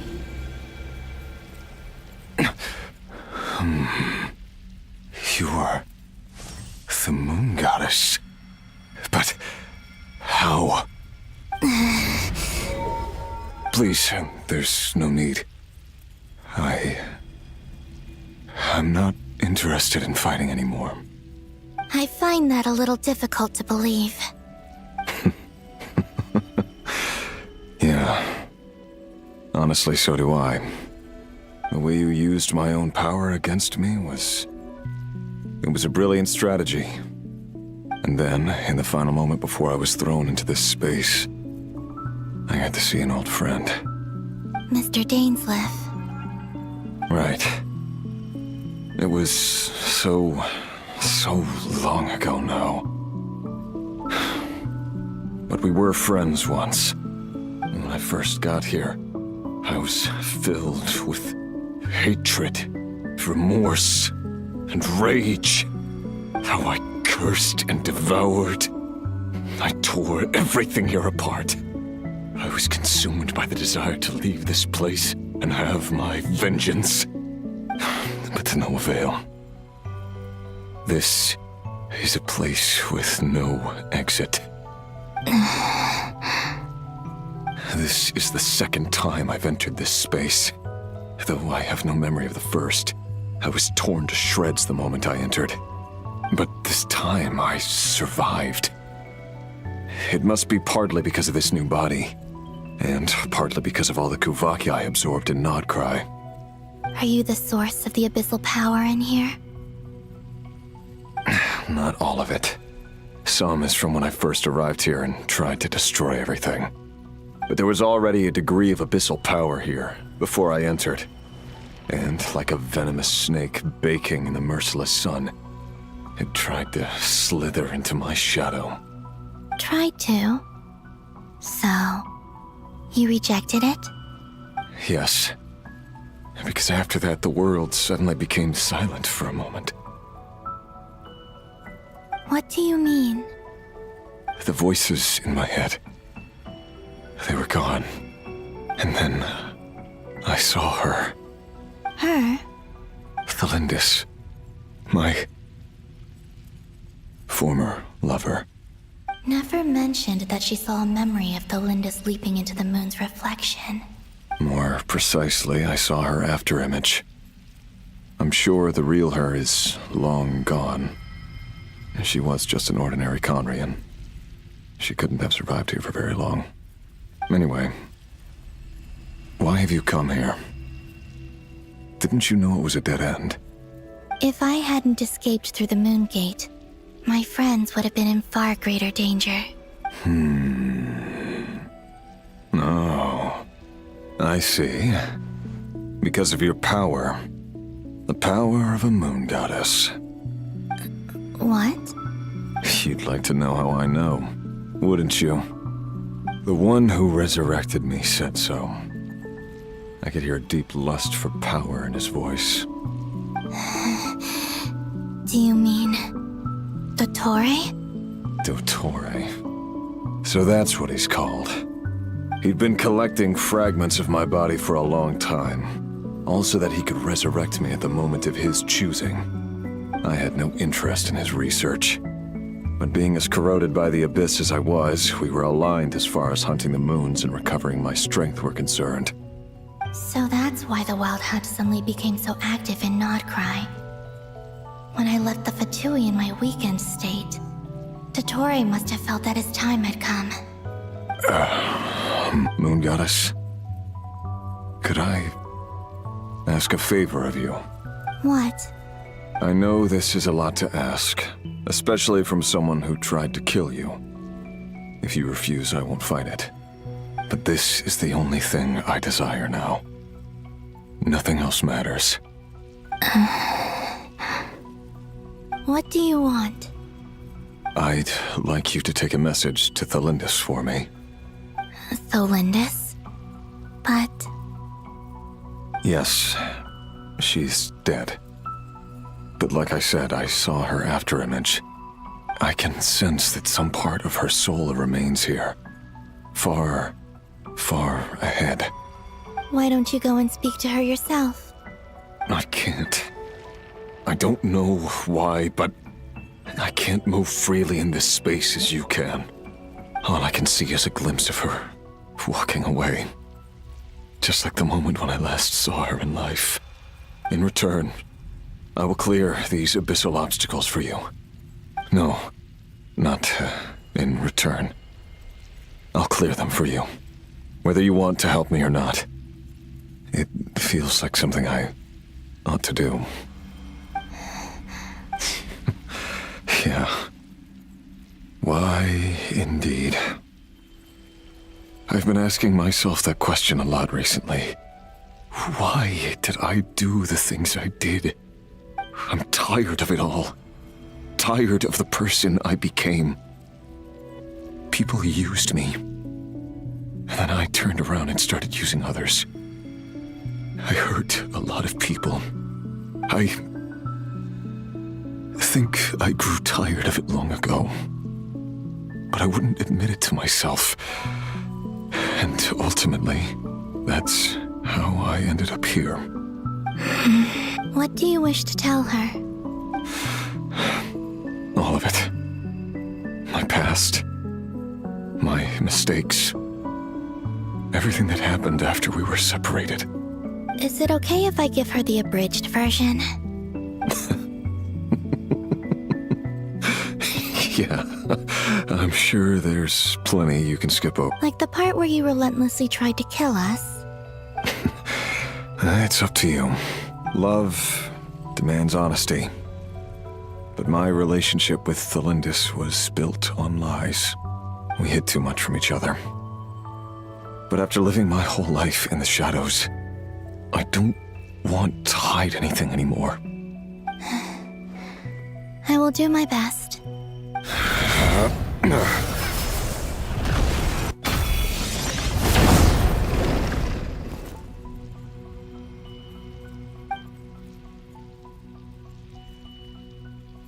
There. The Abyss will no longer stand in your way. Even though Mr. Dainsliff felt he had to fight you, I think he still regarded you as a friend. He said that you betrayed him. But he also felt great remorse at never having understood what you were truly going through. Why tell me this? Because if he'd known that someone could take a message to you, I believe that's what he would have said. Thank you. I know this will sound strange coming from me, but don't die, Moon Goddess. I can tell that you're determined to get out of here.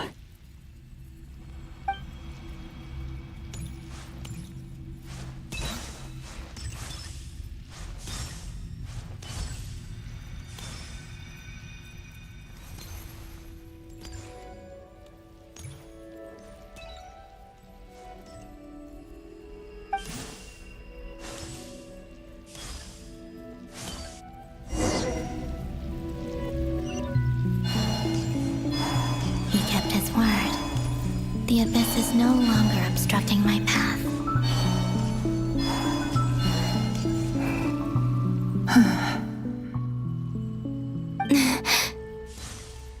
Is that the Lindis? She wasn't far off at all. And yet, they can never meet. Hello, Miss the Lindis. Who are you? How do you know my name? I've never seen anyone else here before. You can call me Columbina. I promised Rerir that I'd bring a message to you. Rerir? My Rerir? Is he well? He's doing better than he was. Better than he was, huh? Sounds like he's had a pretty rough time. Others have had a rough time on his account too. In many cases, their time ran out because of him. And I'm not just talking about the children of the Crimson Moon. So, things got worse before they got better. Could you tell me what happened, Miss Columbina? Are you sure you wish to know? Yes. This is my opportunity to learn the truth. No matter how hard it is to hear, I have to know. I admire your courage. However, time is short. I cannot stay here for long.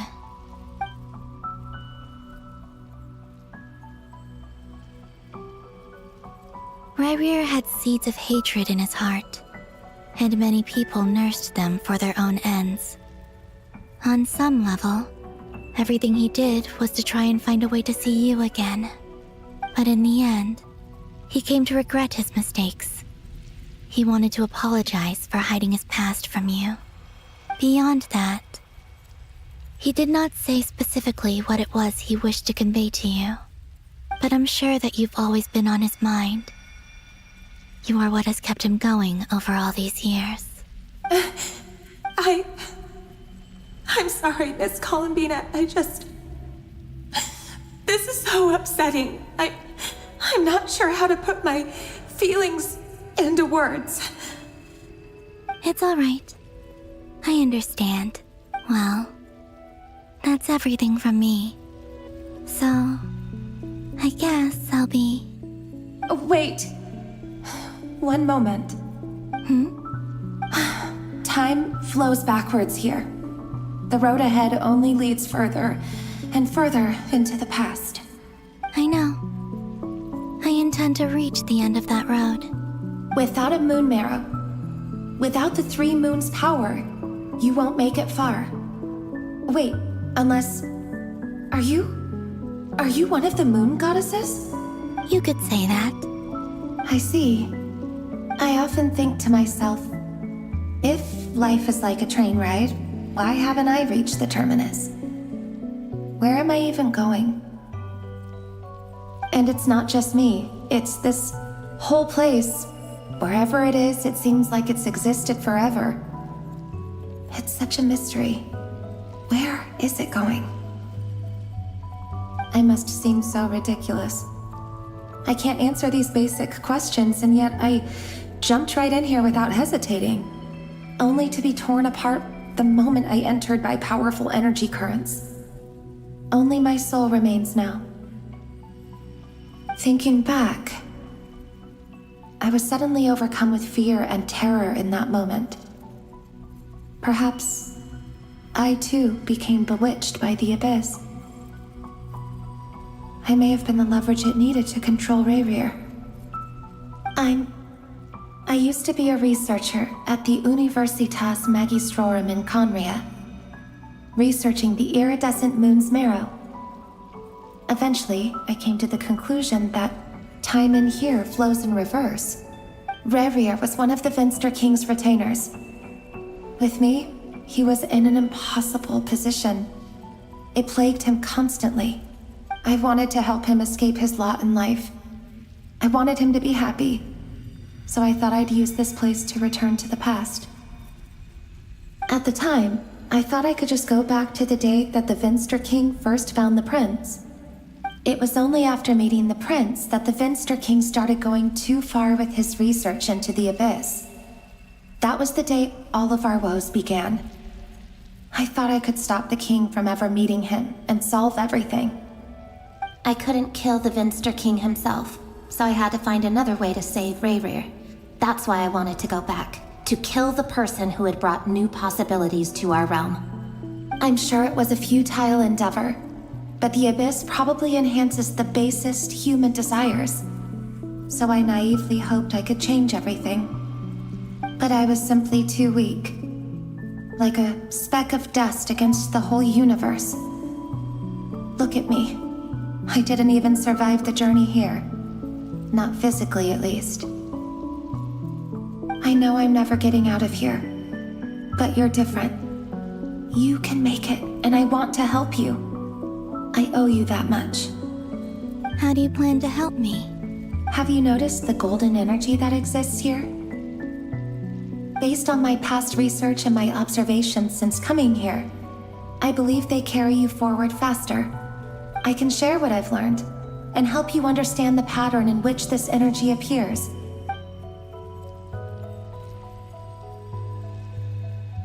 I think you just might... Now, also, I've been speculating about where this space ends. The documentation was scanned, but from what I know of the legends about the moons, the oldest ones seem to begin with Nibelung, king of dragonkind. I have no way of verifying any of it by this point. But if it's true, you might be able to reach that era if you keep walking. Understood. Thank you, Miss Thelindis. I'm the one who should be thanking you.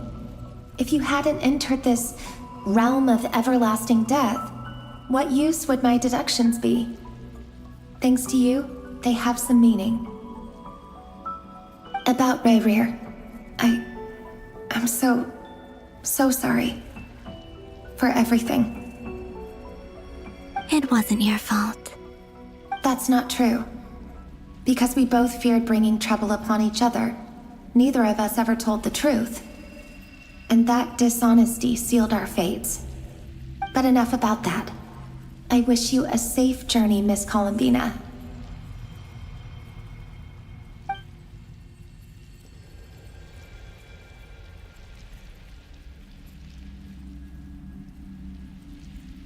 And may the outside world never have to experience pain like this again.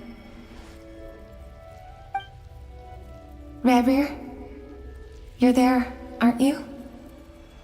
I cannot see you, because you exist in the future. I expect we'll be trapped in this prison of space-time for all eternity. But please, gaze upon the past, and then sit for a while. Let's find a place to sit down together, just like we did when we first met.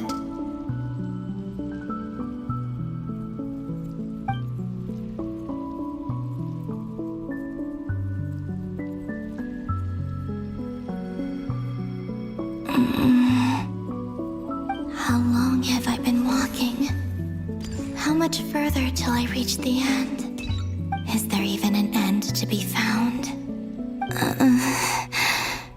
Everything's getting blurry.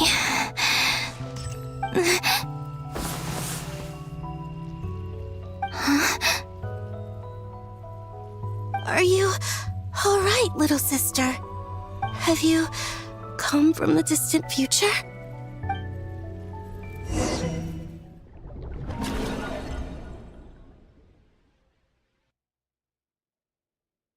So, how exactly did the moons just disappear?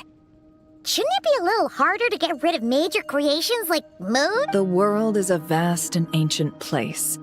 On a certain scale, all life lasts for but a fleeting moment. Miss Nicole explained that the moon goddesses likely perished in the War of Funerary Flame. The moons themselves were also destroyed at that time, save for the Frost Moon, from which a new moon goddess was later born.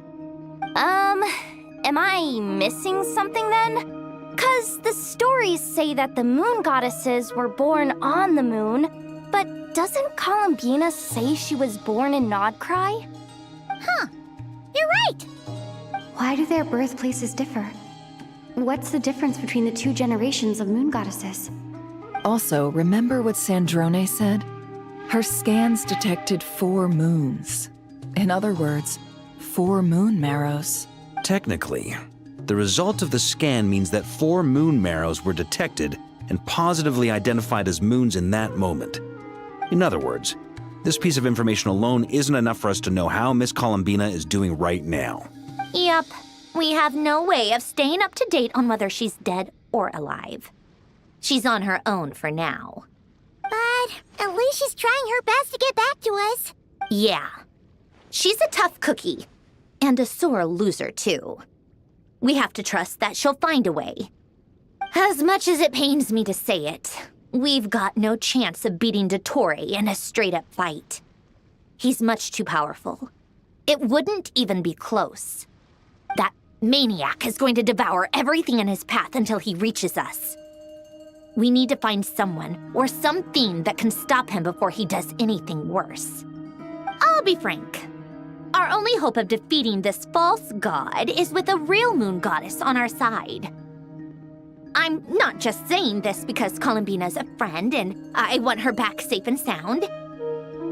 It's just the truth. And I know that even she was no match for him when he attacked, but I don't have a better solution. We're not giving up on saving her, whether she can defeat Dottore or not. Right. Don't worry, Miss Sandrone. We're all aligned on saving Columbina. No one's trying to argue that we can only justify saving our friend because it will help save the world. This is about multitasking. We want to save both. So, she's more than just a moon goddess to you guys? Absolutely. Duh! She's part of the gang! And you are too, you know. Yes, I know. You don't need to labor the point. I knew that the moment I came running over with my documents that I was part of the in-group. I mean, if Arlecchino can fit in, I certainly can. Anyway, as for how we get Columbina back, I've been working on it constantly. But I think I'm still lacking certain information about the moon. I'd probably get there if I could continue my calculations, but the problem is, I've run out of computing power. Computing power? You mean you need more energy? No, the issue isn't energy, it's processing power. There's so much data to get through that the whole process has just ground to a halt. That's a tricky problem. René de Petrichor of the Nazissenkreuz Ordo once foretold the fate of the world. But I don't know how he did it. My guess is that he used the primordial sea's power. However, that won't work for me. His methodology was vastly different from my own. What's worse, they're incompatible. And to top it all off, we can't even leave Nodcry. Ugh, this is so annoying. If I'd known we'd run into a bottleneck like this. Well, no, the design bureau's a bust as well. Curse that Dottore! Couldn't have made this harder for me if he tried. Oh, what do we do then? How about we grab a bite to eat and take a break? Maybe something will come to mind after you've cleared your head. You don't get it, do you? I'm trying to calculate the fate of an entire world here. And I need accurate results. Anyway, time to shelve the Either way, we've done what we can. Rest well, everyone. Remember to let us know if anything new comes up. Hat guy? Is he hinting that we should talk outside? Let's go somewhere a little more private.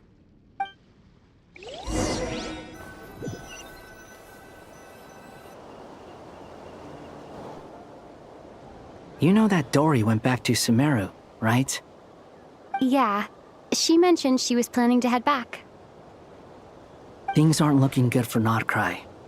She's gone to spread the word so that Sumeru has a chance to prepare for the worst.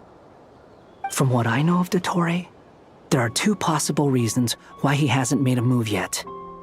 One is that he's still working through some kinks in his new powers. The other is, he wants to see how we're going to react. He'll easily devour everything eventually, so I guess he's in no rush to make it happen.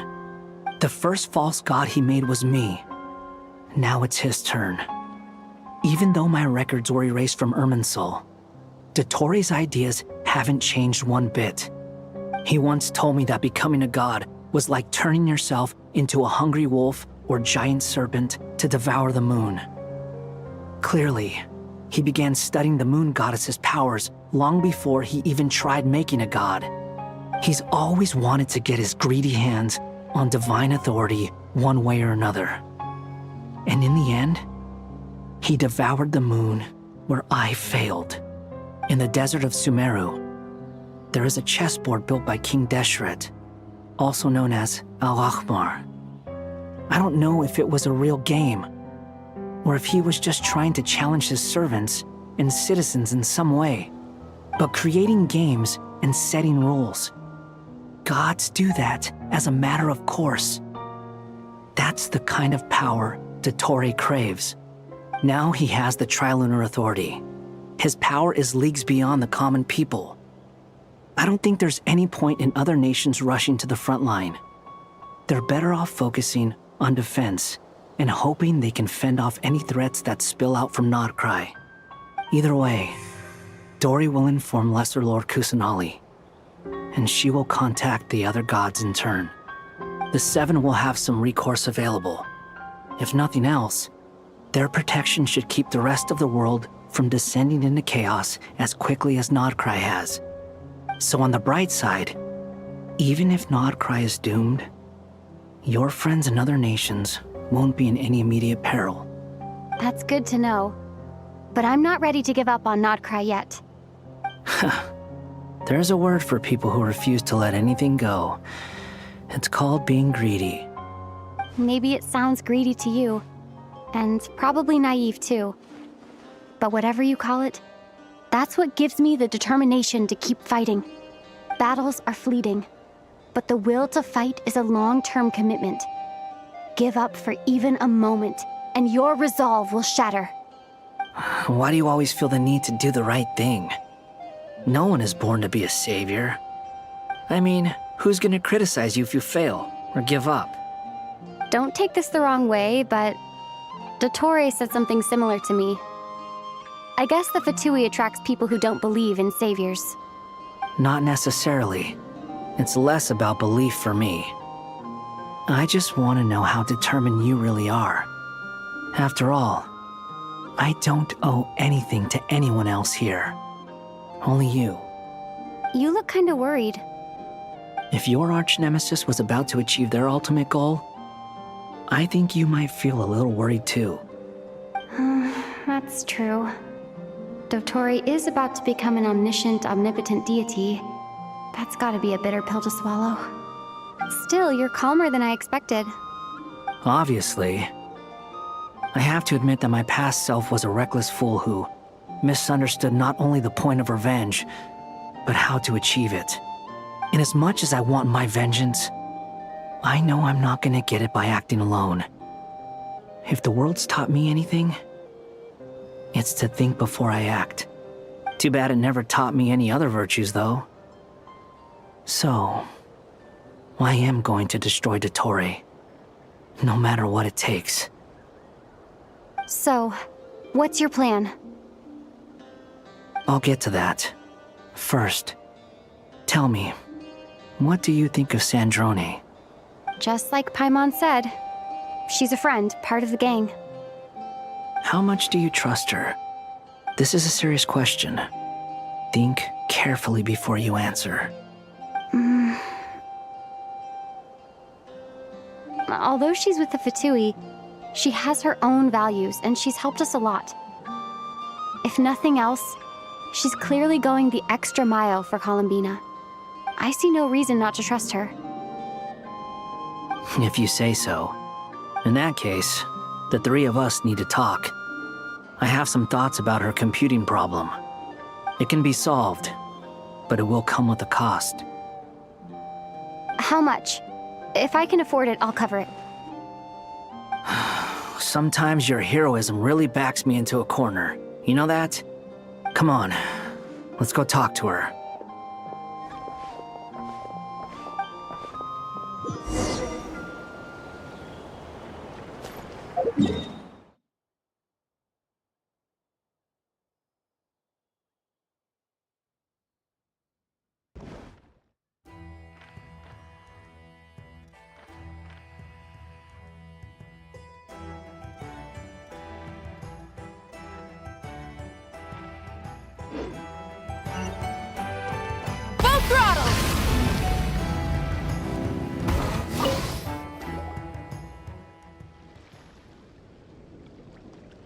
Miss Androne, Traveler. Hey there. Paimon's here too! She was just helping them sort through their things. That was fast. Well, you said it was her. Albedo, I see.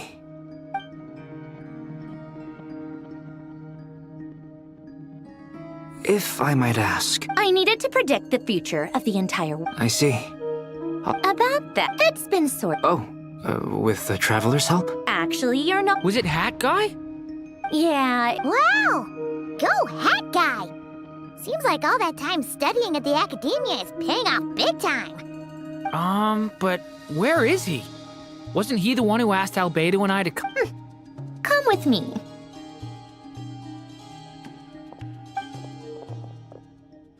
Hat Guy? What's happened to him? Hat Guy! Can you hear us? No response. I guess he's in hibernation. Hat Guy mentioned that he was a puppet. It seems that his functions are currently shut down. I presume this has something to do with the solution to your computing problem. That's right. He and the Traveler came to see me.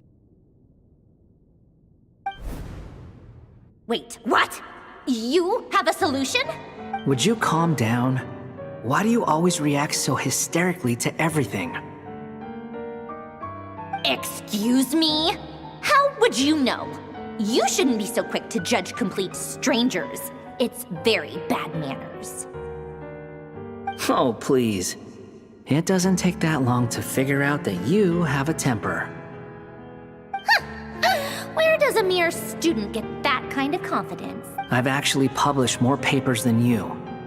Not that status counts for much. Even Paimon's applied for academia admission. Huh? Are you serious? See? This is why I can't be bothered to explain myself. She recognizes no one's skills but her. Okay, fine. I'll hear you out. So, tell me, how do you propose to solve my computing power problem? This world itself is constantly processing all kinds of information. If it's the world's future you're trying to calculate, you need a processing device that's designed to cope with that volume. Easier said than done. Only Irminsul can handle that kind of... Wait, is that what you're suggesting? But surely we can't just plug my formula directly into the ley lines. You should be able to tell that I'm not here. Yeah, I noticed. The technology, though, seems pretty ancient. Very different from Fontaine's. It's a completely different system. Conrian, to be precise. I'm what they would have called a puppet. puppets need an energy source and processing power. The artisans who built them sought out the materials most suited for that purpose. You? Do you mean... The Traveler and I have talked it over. She's willing to vouch for you. So, I'll allow you to borrow my core for your calculations. It was built using wood from a silver-white tree, which makes it a small part of Irminsul. Conrian technology and Irminsul wood. Who in the world could have built you? Are you sure about this? A puppet without its core will cease functioning completely. And if it's left in that state for too long, it might not recover. You could die if you do this. You do realize that, don't you? I can put 2 and 2 together, yes. No need to rub it in. I won't lie to you. This has never been done before. I cannot guarantee your safety. Doesn't matter. I'm prepared for the worst. Did you two actually talk this through? Is he... Are we really considering this? Yes, we discussed it. The bottom line is, he trusts me and I trust you. Let's give it a shot, shall we? Honestly, I have no clue where this kid even came from. But for whatever reason, he lent me his core to use in my formula. I'm very close to finishing my calculations now, and the core is currently in use. So I'm sorry, but I can only show you a sketch right now. This is what the core looks like. A silver-white branch. It certainly matches the legends told about Irminsul. Is Hat Guy gonna be okay? He's not gonna die, right? Right? In theory, he should be fine. As long as we put his core back in time. Beyond that, all I can say is that I'll try my best to avoid risk and make sure the core doesn't sustain any damage. I think I know why you called us here now. Someone needs to watch over his body and make sure it's protected until the process completes. Correct. He said that the only ones he trusts here are you two, and the Traveler. And the Traveler will have other work to do.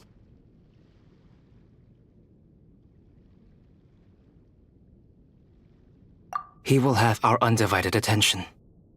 Aw, Hat Guy. On a more positive note, things are progressing steadily on my end. I'll call everyone in for a meeting once the results are out.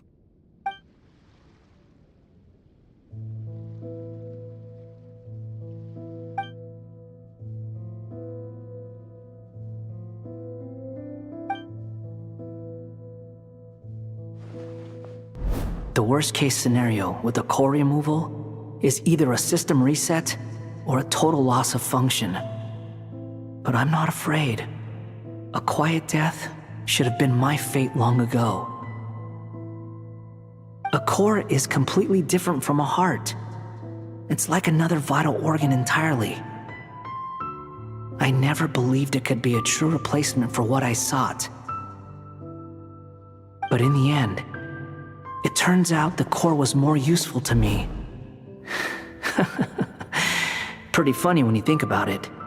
It's like the punchline of my entire life. Do you think there's any difference between a puppet and a human? If not, then this would just be another samsara. I have already experienced both a past life and a next life. Part of me wonders whether I'm only capable of making this decision because I've become a real human. What's with that expression? Isn't this a good thing? Sandrone will succeed, won't she? She has to. She will. We all have to persevere until this is over. That's right. And I'll protect you all until the moment of victory arrives.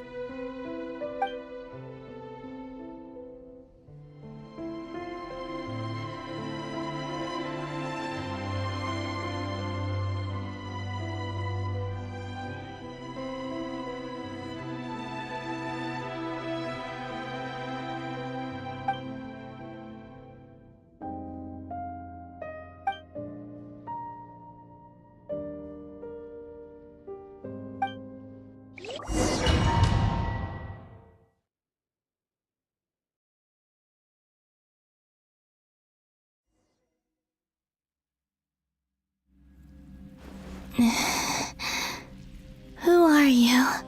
Call me Sonnet. You have the same power as Canon. Sonnet. So, you're the goddess of the iridescent moon? Oh, goodness. You recognize me? Well then, what's your name? Columbina. Columbina Hyposelenia. Hyposelenia. What a lovely name.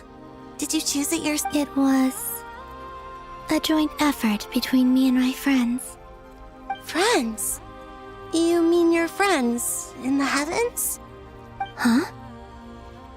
Oh, sorry. You must be exhausted. I apologize. Hang in there. Let me introduce you to my older sisters. Do you mean the other two moon goddesses? Arya and Canon? Wow, you sure know a lot. Hey, does that mean that our story goes on into the future? Oh, I guess that wasn't the best question to ask. It's alright. We were prepared for that possibility. You could say we were too prepared. I can't even remember how long my sisters and I have been here by this point. When did you get here? How long has it been? I can't say for sure, but it feels like it's been forever. I see. Are you feeling alright? You look a little unwell. I can hold out a while longer.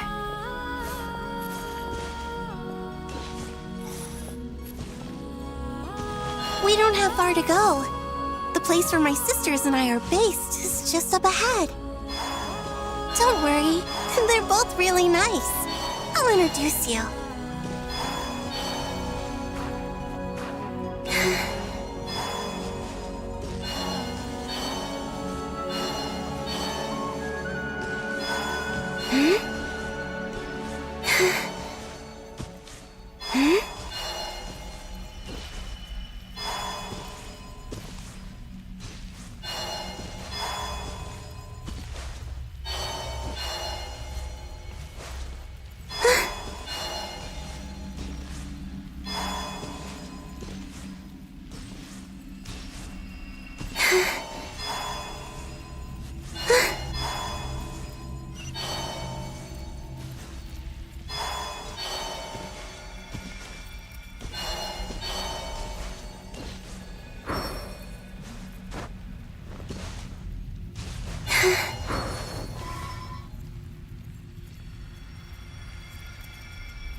Sisters! I'm back! And look who I've brought with me!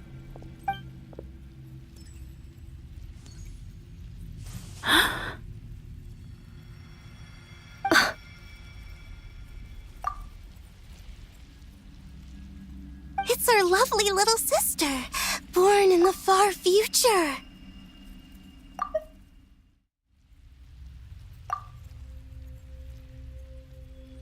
The pleasure is all mine.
Allow me to introduce you to Columbina hyposelenia.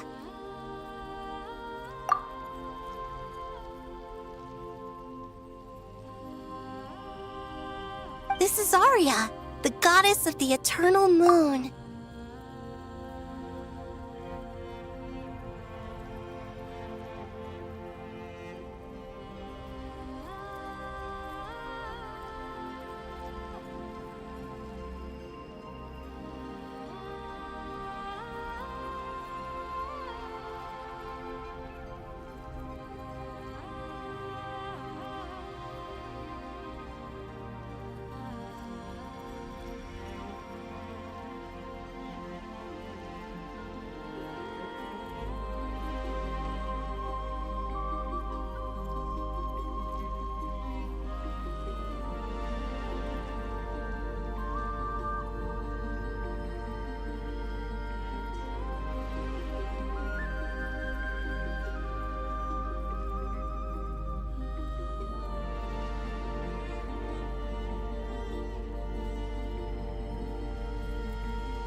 And this is Canon, goddess of the frost moon.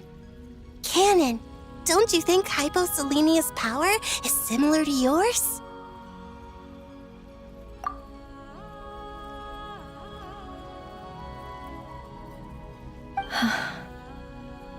Hello, Columbina.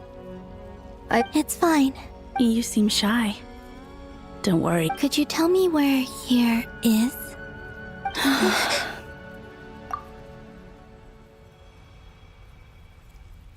Please. I must know.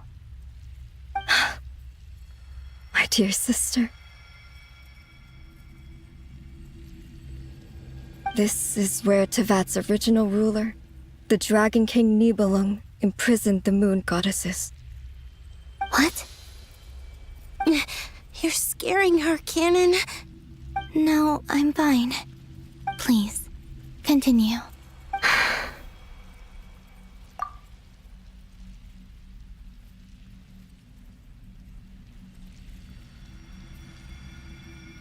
Nibelung, our original master, created us in the distant past to maintain Tevat.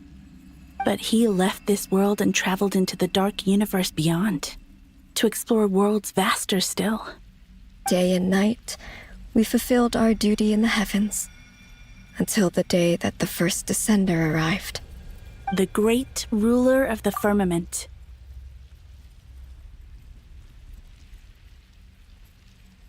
The heavenly principles. Is that what later generations call them? I see. But we did not reject them at first, nor did they seem to harbor ill intent towards this world. We coexisted in peace. They were like a guest in our home.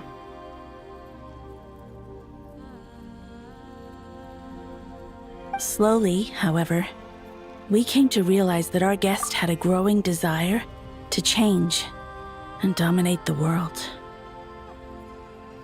And you didn't? No. There was an order to the rules they set up that Nibelung never taught us.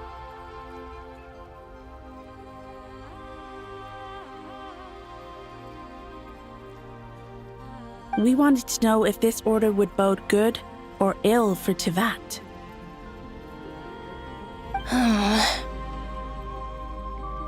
All right.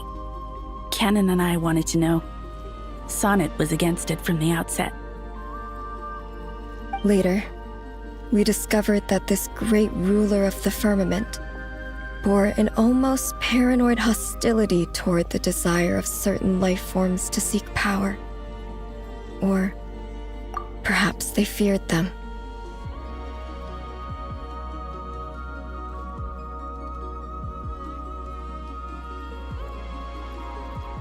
They would even cast down celestial nails as manifestations of their power, to punish the civilizations of the world below. Only this was far beyond mere punishment. Right. Their rules brought order, but the price people paid for merely testing the limits of those rules was far too great. I did everything in my power to help the punished escape catastrophe, but still, too many lives were lost. The ancestors of the Frost Moon Scions were some of the ones you helped. But just when we had decided to take countermeasures, the Dragon King, Nibelung, returned. And so began the War of Funerary Flame. So, that's the name the world gave that war in the future.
Well, who won in the end?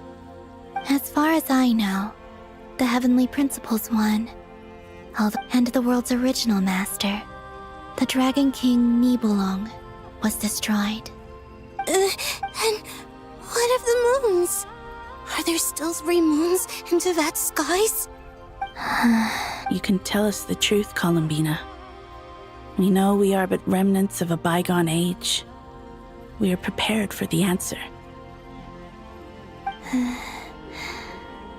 Only the Frost Moon remains. But it has been cast beyond the false firmament by the Heavenly Principles. The eternal and iridescent moons were both shattered during the war. So death finally came for us in the end. Sonnet. But you're still here, aren't you? A moon goddess cannot live without her moon, Columbina.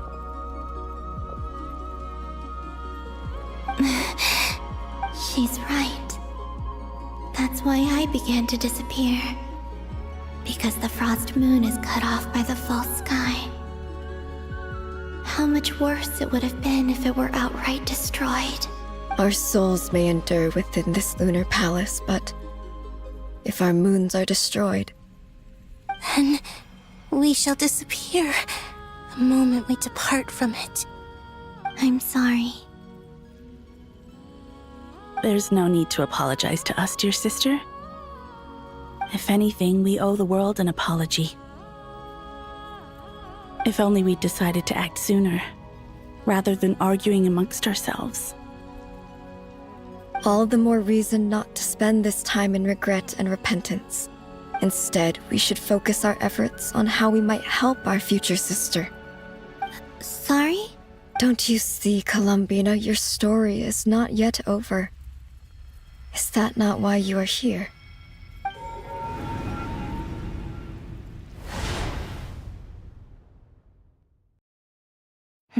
It's done. Initiate numerological array. Continue running primary process. Calculate the world's fate through extrapolation, and identify nodes of potential change. Secondary process, scan for moons. Still 4. The number of moon marrows hasn't changed. Wait, let me think. Is it possible that there's something I've been misunderstanding about the moons all along? Variables. Variables in the world. I know where potential variables within the world come from. So what about the moons? Are there any variables there? Like their life or death, for instance. What if being alive or dead makes no difference to a moon? But that's so strange. Even immortal gods can die. Why would the moons alone be? Wait! I've got it! If alive or dead is considered a variable, we might have had this wrong the whole time. No one ever said that a moon marrow equals a living moon. We just made that assumption ourselves. Initiate secondary process. Scan again, this time filtering out interfering perimeter, moon marrow. I don't care if they're natural or artificial. Get them out of my search results! Why? It says 3 moons still exist in Teyvat, even after excluding the moon marrows. But we know for a fact that 2 of them are dead. Redo the scan. Narrow the results to living moons and real moons.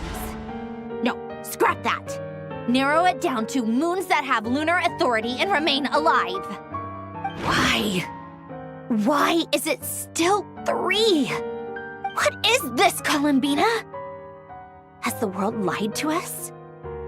Or are you the one pulling the wool over our eyes?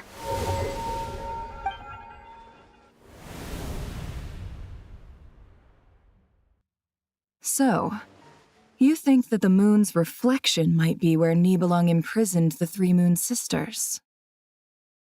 Yes, it would explain a lot, such as why that space would respond to a moon goddess's power, opening the moon gate at her command. It would also explain why Miss Columbina has been unable to leave, and why time flows in reverse there. In the messages she sent, Columbina promised us she'd find a way to return, but we have no way of knowing how, when, or where this might happen. The fact that she still has yet to reappear in this world indicates that returning from that place is no easy feat. We cannot afford to simply wait for her. So you're saying, if she could return by her own power alone, she would have done so long ago. Yes, she certainly wouldn't leave it to this late stage when it's so touch and go. I've been giving this some thought, and I've come to believe that Luanatar might be an anchor that she left behind, as a sort of future waypoint. This could also explain why Luanatar is always by the traveler's side. Sounds like a plausible theory. If that's the case, there must be some criteria we need to fulfill to allow Columbina to return to the present. The question is, what could they be?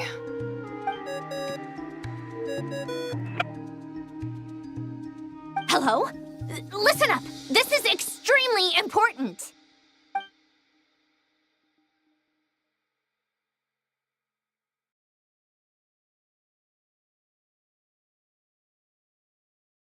Not only is Columbina alive, but she may well exist in a form unimaginable to us. I'm still unclear on the details, but she's done something truly inconceivable in the past. And the clue to what she's done lies in the moon and Teyvat sky. Truly amazing. Oh, I'm so delighted for her. I'm sure we all feel the same. And I'm sure Columbina is ready to get back here and fight by our side. I'll keep my calculations going and try to find some way of coordinating with her. But that's not an excuse for everyone else to slack off, okay? All of you had better keep trying to think of solutions. How can the dead moons still live? And Luanatar?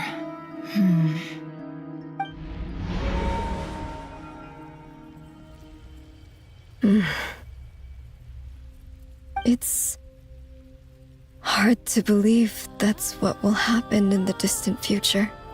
Our authority is linked to the most fundamental rules of Teyvat. I suppose it's no wonder that many would covet that power.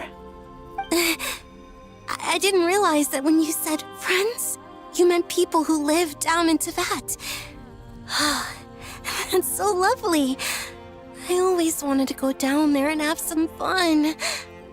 Have you ever tried leaving this prison? Of course. Between us, we've tried everything. But no matter where we go, this space will eventually bring us back here. It's like the center of a whirlpool. Everything ultimately converges here, at the moment when Nibelung imprisoned us.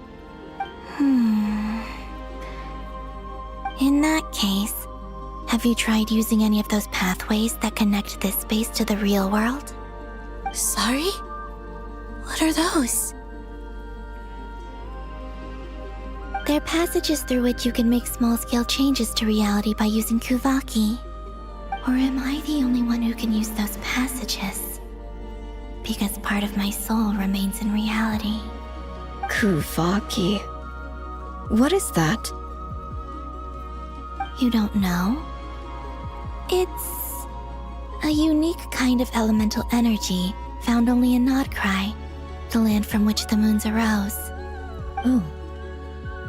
Well, it's true that the moons first rose up from the part of Teyvat you say is called Nodcry. But there is no difference in the elemental energy between there and anywhere else. What? Could you show us some of this Kuvaki hyposelenia? Maybe if we see it, it'll make more sense. Okay. Isn't that just your power? What? But it's everywhere in Nodcry. In the air, in the land. Even the creatures who live there have adapted to its influence. How curious. This Kuvaki certainly did not exist anywhere in the world before we were imprisoned. Let alone influence living creatures. So, how exactly does it affect them anyway? Can they float in the air like us? This is so strange. Why would their reality differ so much from mine? Columbina, you're looking for more than just a way out of here, aren't you? Yes. If I am to help my friends, I will need tri-lunar authority on par with that of our foe. You mean... you'll need our power? This sounds extremely risky. The three moons' powers are not mutually compatible. Concentrating them into one goddess will be a very painful process. And if anything goes wrong, it could tear you to pieces. I know. But I'm willing to take that risk. Even so, let's say we successfully transfer our authority to you. How will you take it outside this prison? Nibelung constructed this realm specifically to prevent us from using our powers to interfere in his war. No moon goddess can leave this place alive. What if I don't leave alive?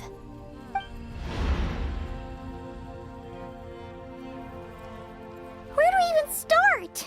How are we supposed to figure out what we're meant to do to help Columbina?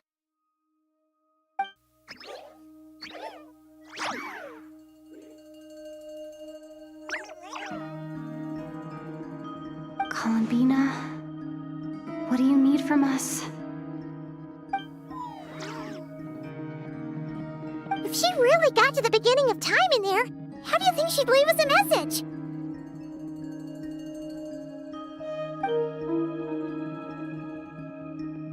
You don't think she'd write it down on a stone tablet somewhere in the hopes that we'd find it, do you? Seems unlikely. Columbina may not talk a lot, but she thinks deeply about issues like this. Let's review what we know. This is the Columbina who fought alongside us against the Rahir of Solnari, and with whom we celebrated Moon Prayer Night. She knows our personalities, our ways of doing things, even our unique strengths and abilities.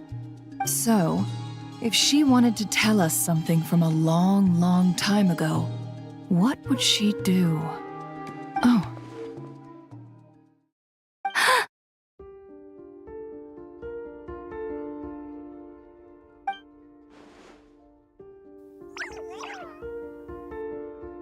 Traveler, you once said that those golden ripples also appeared when Luanatar was born.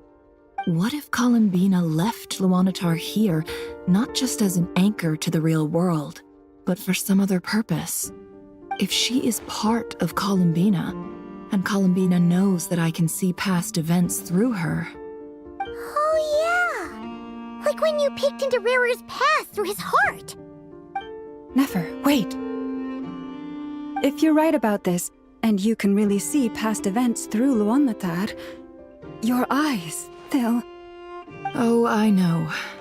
Looking at Rarir's past in Conria was already enough of a strain on my eyes. Looking this far back into the past, it'll surely blind me. But it's our only chance. This is the only way. Boss! We spoke about this once, a long time ago. Do you remember what I said, Yehoda? The day I lose my sight, the Curatorium of Secrets will be yours to run. But... What's wrong? I'd be overjoyed if I were you. This day's come a lot earlier than either of us expected. I need to know you'll honor our agreement, Yehoda. Promise me. Yes, Boss Neff. I promise. Are you sure you don't want some time to think this through? What is there to think through? I should have gone blind after our battle with Rarir. Frankly, it's almost criminal that I got away with it for this long. Then at least let me take some precautions on your behalf. And if you really do lose your sight... Oh, please. As if I could ever scare you. Alice... All right, enough...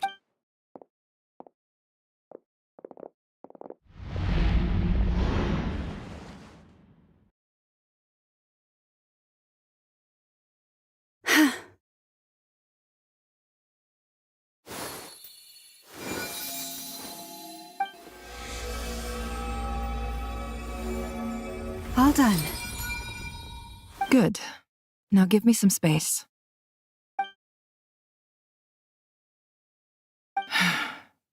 Come on then, little one.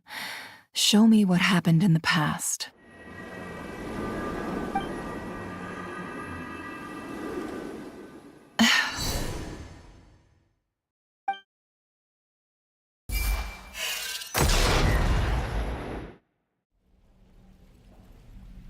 Between the Trilunar Authority, Kuvaki, and the soul-surviving moon, the Frost Moon, I think I might know how to get back. But I will need my sister's help. Time to go talk it over with them.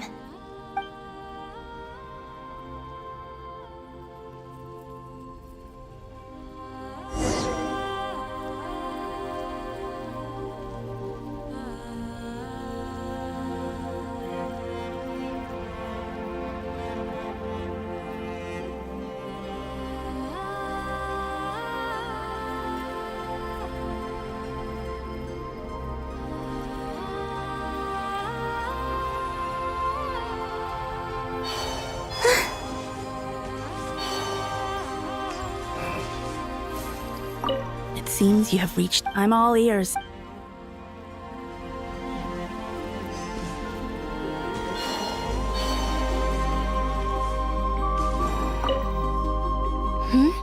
I hope it's not too... Come on.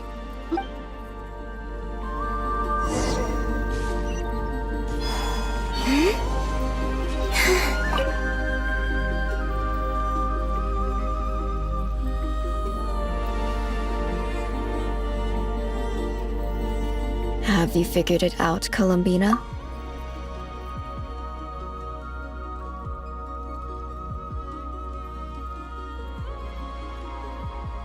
Tell us, how do you plan to leave this place? I intend to die here, in this moment, and then be reborn in the future with the help of my friends. What? What are you saying? How will you inform these future friends of your plans? You can't exactly leave oracles.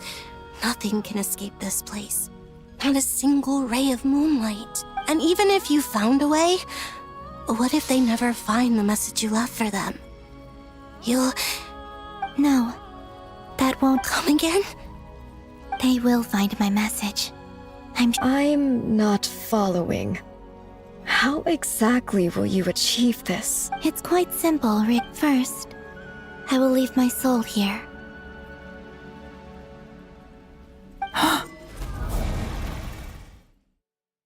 I see it.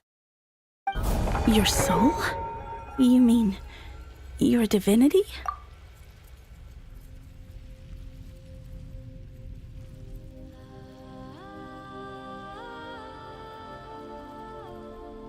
Yes.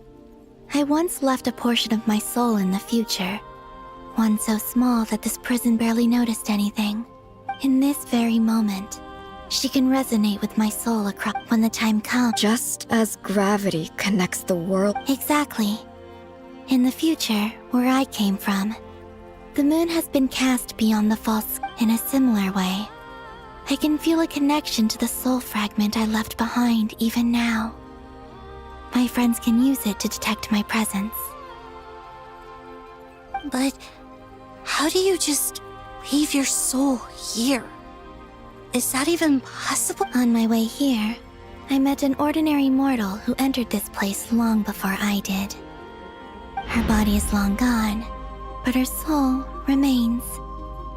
And before that, I encountered an old enemy whose entire soul survives here intact, while the power that once corrupted his body has faded away. So, perhaps this space is specifically designed to imprison divinity and authority, but not the physical body. Still, even if your body can escape, would it not just be a lifeless husk without the soul inside? Wait, is that what you meant when you said you wouldn't leave alive? Yes. I shall turn my body into moonlight and pour it over Nodcry. That power shall protect the land and quietly blend into it, awaiting my soul's return in the future. However, I cannot do this on my strength alone. I would need your help to do this, so I'm humbly asking for your assistance. Oh, dear sister, you need not be so formal. As I said before, we are but remnants of a bygone age.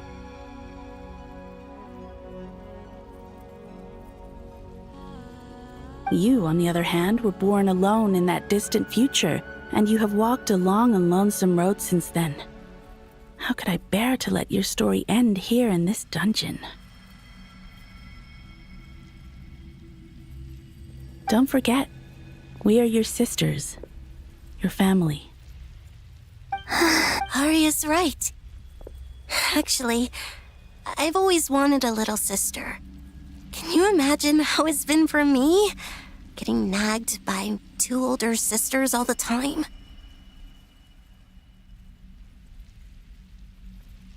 Now, I finally get to be the big sis. And not just that, but I get to help you return to your world, too. How could I say no to that?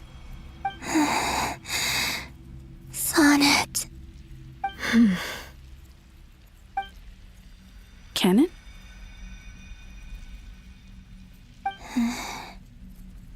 I'm sorry.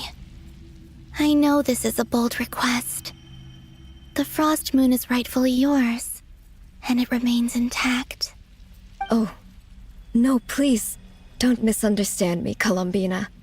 I was just Thinking back on the years that the three of us once spent together, you cannot imagine how happy I am to hear of the future world you describe. The Frost Moon Scions, your lovely, kindly friends. For the three of us, whose purpose in life was to maintain the peace in Teyvat, it is a great relief to know that the people of this world live in such an abundant future. If your plan can save them, and save not cry, I will gladly give you all that I can. Besides, the three of us have been together since the day we were born. I could never abandon them to live on alone without them. Canon. Still, I do have one question I would like to ask you before we proceed. Certainly. What is it? Why do you cover your eyes?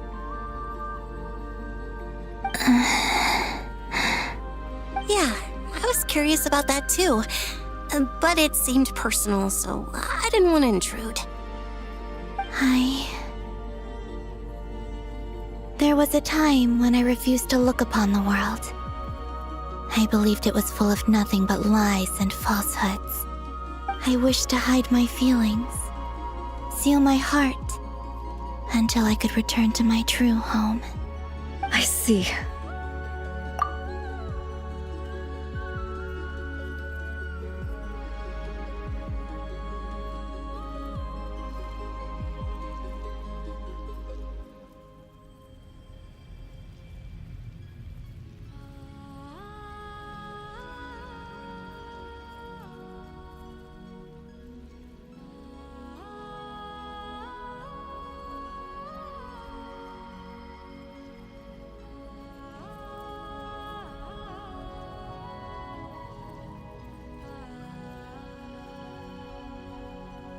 Perhaps that decision saved you from ever having to see the fall. Promise me this, Columbina.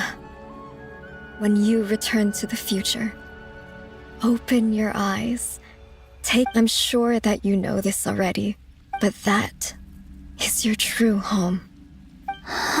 Give me your hand, Columbina. Arya. Okay. All right.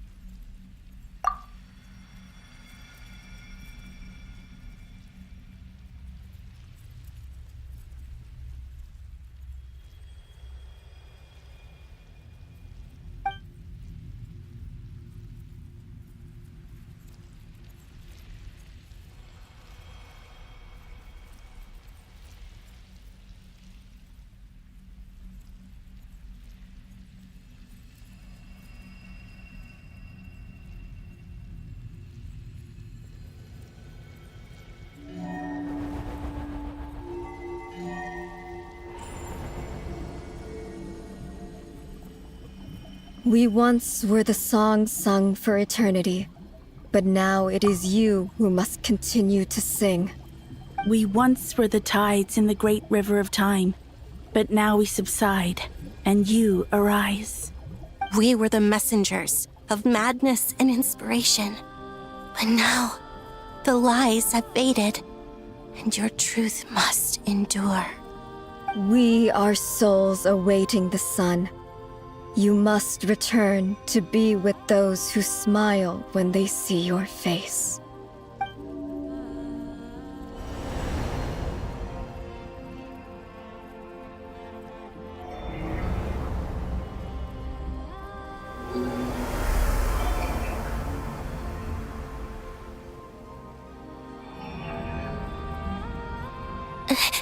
Is it done? Yes.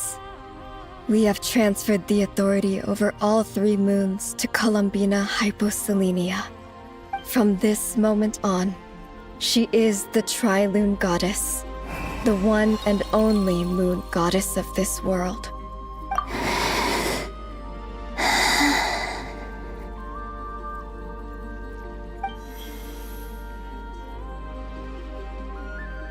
Thank you. Thank you, my sisters. Now go, and do what you believe is right, Columbina Hyposelenia. Be aware that we cannot grant you the power of the three moons beyond these prison walls. The conflict that arose over their remains following our disappearance will still take place.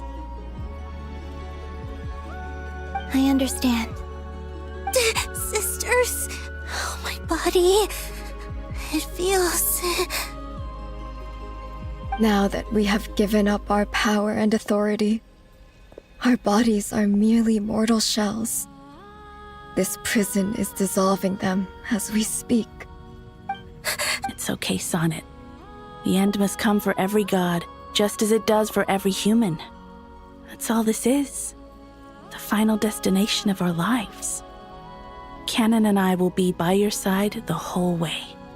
We have one final request, Columbina. Could you use the Three Moons' power to send us back into the real world? Now that we have lost our powers, I doubt this space will seek to hold us further. It's just... we would like to spend our final moments together in the only place we ever called home. Of course. Gladly. Sonnet. Don't... I wish I could tell her not to give in to the abyss. Not to be afraid. But is this really what I should say at this moment? Don't forget. I'm so glad to have a big sister like you. No, Hypo. Thank you. I'm okay. I'm not afraid. As long as my sisters are with me. It looks like this is goodbye, sisters. Goodbye, Columbina.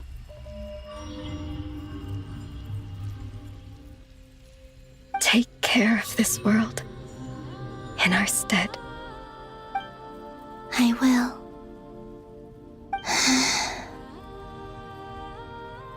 And now, it's time for me to bid farewell to my body, too.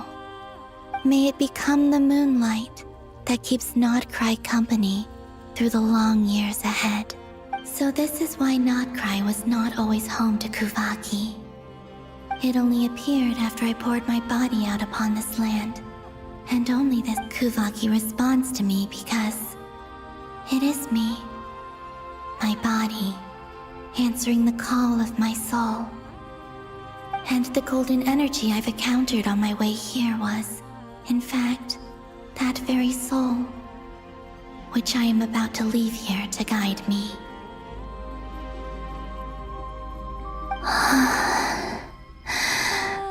O power Trilune, eternal moonlight. I, Columbina Hyposelenia, lay aside my body. Let it be cast into the dark night to illuminate the future. May it be a companion to all who dwell beneath the moon.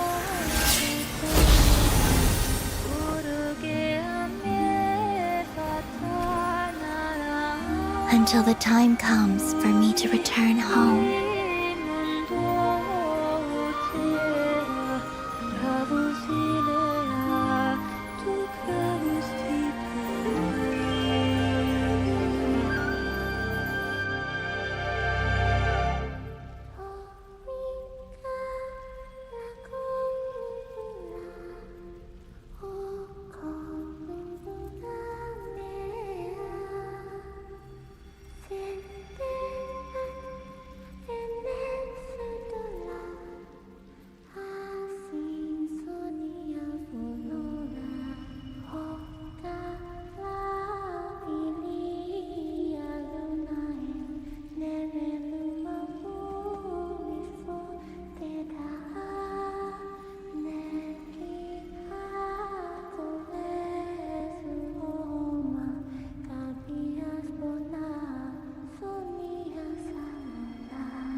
allowed to see that?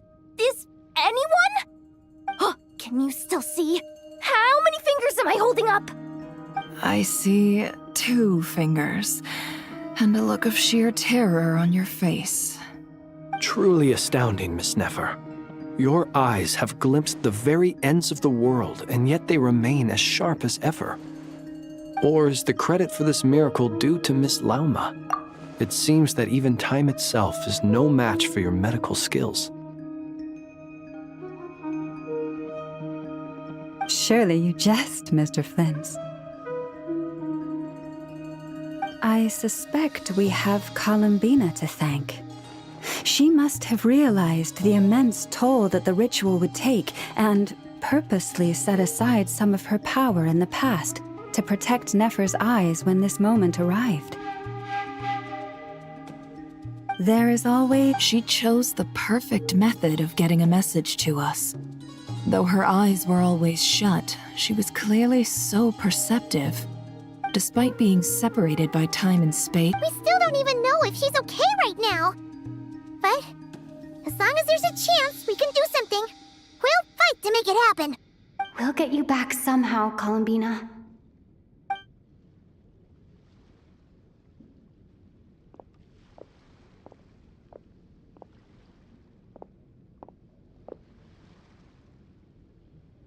Well, based on the information we now have, let's figure out our next moves. Thanks to these gentlemen, we have a much clearer picture of the situation with Dottore. The civilian population has been moved to safety, so we no longer need to hold back. Miss Androne, how are the calculations going? So far, so good. I'll keep seeing how far I can push the system, though. Can't have Hatman being powered down for nothing. There's still a long road ahead. Where should we begin?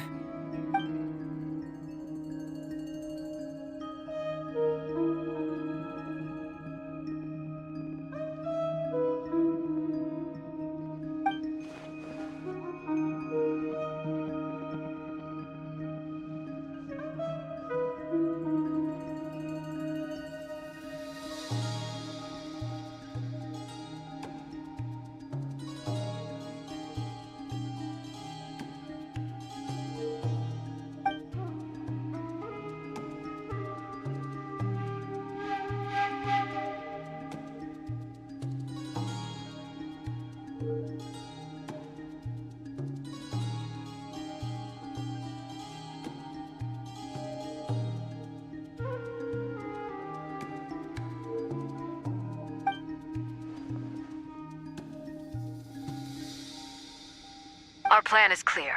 Time is short, so let's get moving.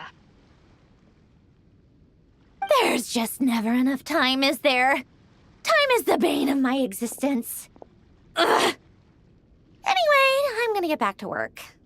All right, we'll do our part too. Yeah.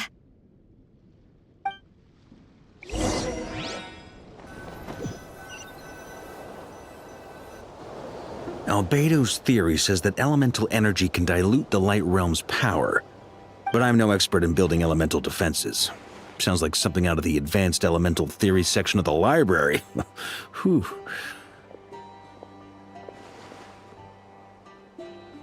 You seem quite troubled. Well, yeah. I mean, who doesn't get a little flustered when they're completely out of their depth? You were the very picture of confidence back when you approached the Hexen Circle. Yeah, I could have been faking it through that whole meeting for all you know. Who's to say I'm not just a ball of nerves in a charming and gregarious package? Oh gosh, really? I'm so sorry, I had no idea. Well, you're all the braver for it. Still, I was much more in my comfort zone than I am here. At least in Mondstadt, you can cry for help from a cliff top and actually stand a chance of summoning Barbados himself. Things have never looked bleaker than they do now. If we don't pull this off, Tevat's doomed, isn't it? Oh, you think so? Actually, yes. Yes, it probably is. It's a shame. Don't put too much pressure on yourself. Tevat has faced annihilation many times in the past, But it also gave us you, didn't it? Hey, don't give me that. It's not like I'm anyone special. I disagree. Every human born in this world is special. We angels have always believed that. In that case, this humble human being has a big favor to ask of you. I thought you might say that. I'm sure Alice, in her great wisdom, sent you here precisely to help us in this difficult time, yes? Well, that has less to do with her wisdom and more to do with my power. Of course, of course. Well, the thing is, these elemental defenses we're about to build, I don't think it's a question of if they'll fail, but when. Durin's findings from his patrols make it clear that Dottore is constantly expanding his territory. First it was his lab, then the design bureau, and now this. It's not realistic to completely stop him encroaching on the rest of Nagrai. Rather, our goal should be to stall him for as long as possible. If Miss Sandroni's calculations are correct, well, they're the closest thing to certainty we have in this situation, so let's assume they are. Anyway, her calculations suggest that our best hope for victory lies in Miss Columbina's return. It's up to us to slow Dottore's advance and buy time for her to make a return. Are you asking me to help you with building the defenses? No. I'd like you to prepare for what comes next. When he eventually reaches us, we will have to fight him. You were an angel once and a mage now. I'm asking you to lend us your protection. Oh. Can I take it that you're triggering the terms you fought for during our three-way talks? Well, technically those terms were about protecting Mondstadt. But if you're happy to agree to the change in location, then yes, let's do that. You're cashing in on this much sooner than I'd imagined. Well, yeah. The way things are going, I might not get another chance. Very well. The mages have heard the knight's plea, and we will respond. To tell the truth, Alice and I had already discussed how we might help you all, so I didn't come empty-handed. I always like to be prepared.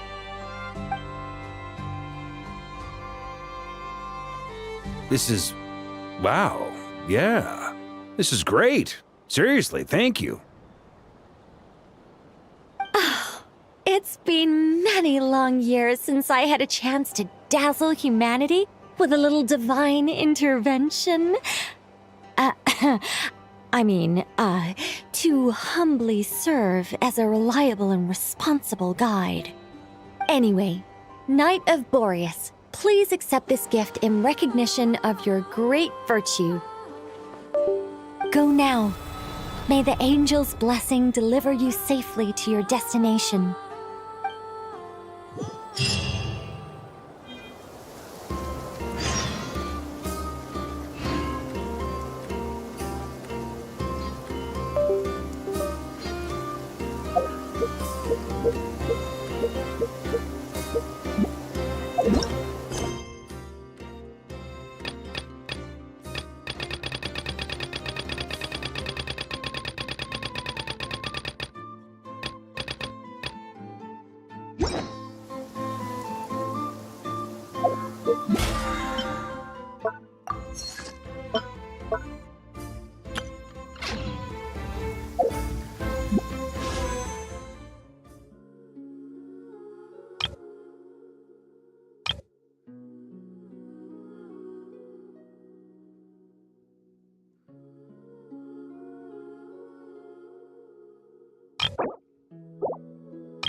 Here.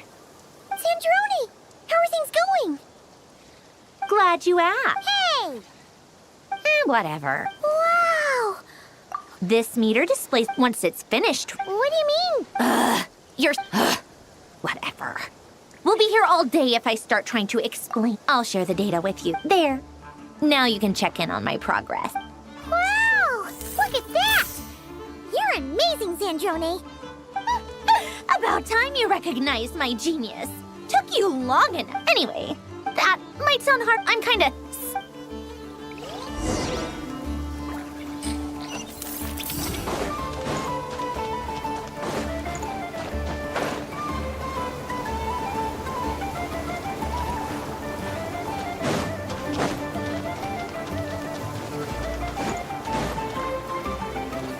Thankfully, Miss Nicole has come to... Golden Flame. Based on the latest the situation... Albedo! Durin!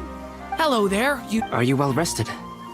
That's good to hear. As per the plan, as Dottoro's energy... We fought side by side, I believe this time.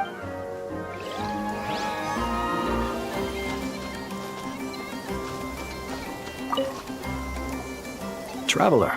Plans!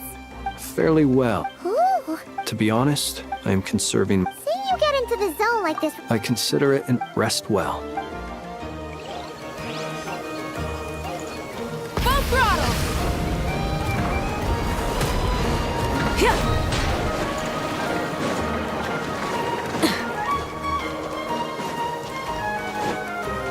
Wrath from the sky! Yes, Miss Moonchanter? What are you? You always address me in the strangest ways. Yes, Not as such. Uh-huh. That's my name. The point is... Meaning what? That... Is that how you... Never! Wilma! Paimon! Just swinging back... Don't worry about me. And I give my... yes. Hold on. You're both in good shape. You're welcome. Paimon will keep an eye... I'm glad to hear it. Sure thing!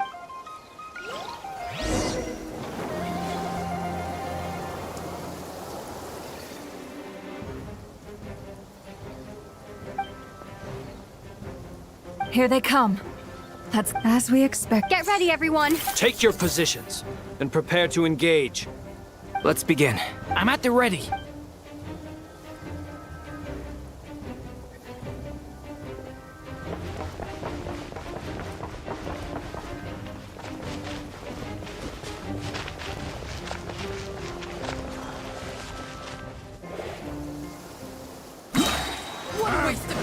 Your skull!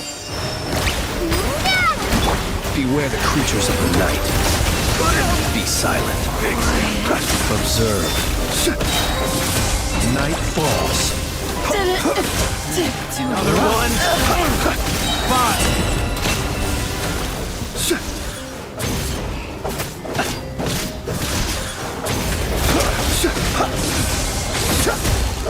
Close.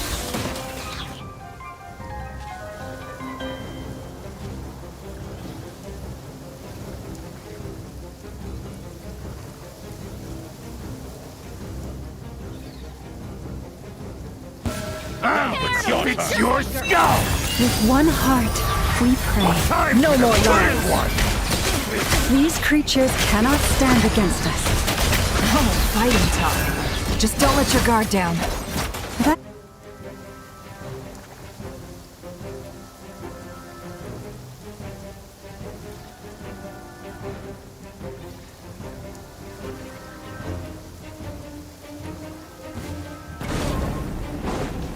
Coming to be! Witness my great undertaking! King! Get back!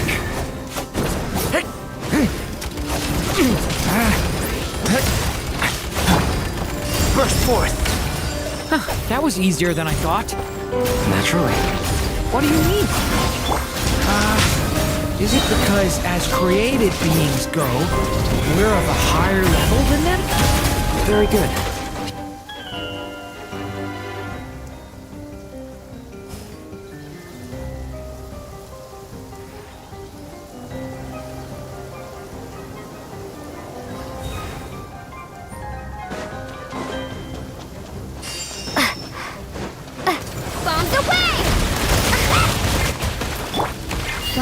lost my revolve. You poor last land. Oh, Forest, take my broken crown.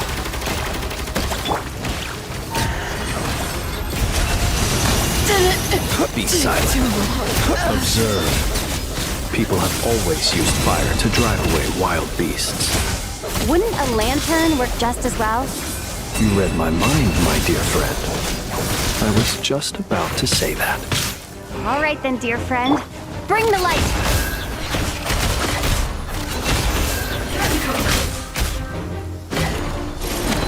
The mystery of...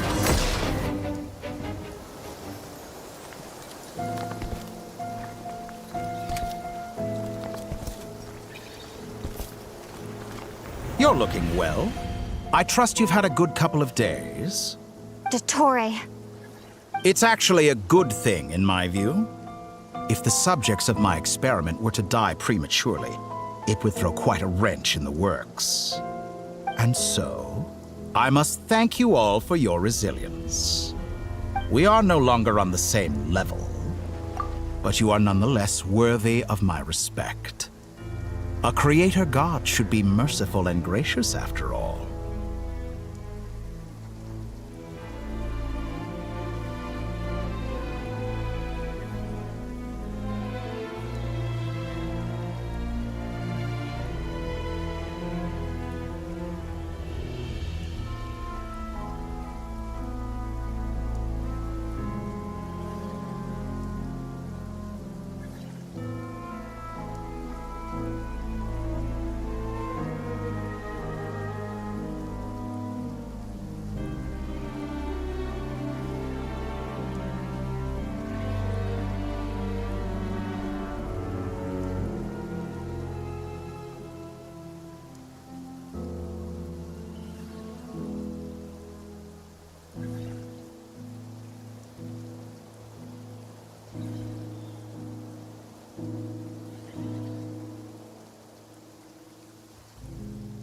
And in any case, it is only right that before I end your lives, the world is informed of the arrival of their new god.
The experiment begins.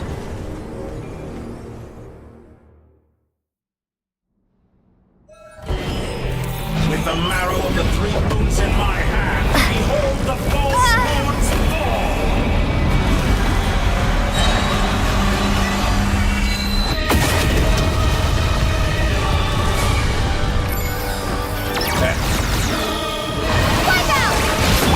With one heart, we pray. Forest, protect us.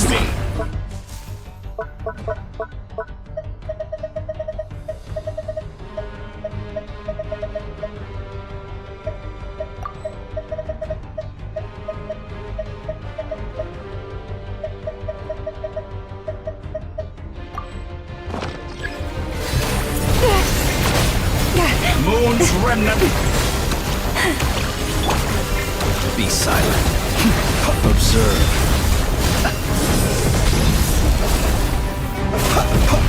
Close your eyes. It all adds up. Can't hide the truth.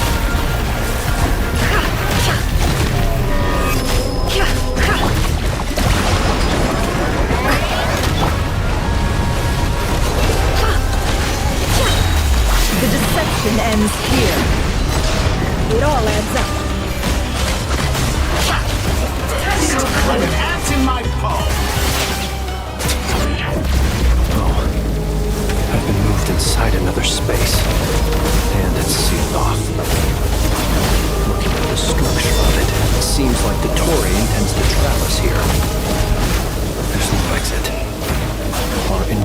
goddess is about to be put to the test.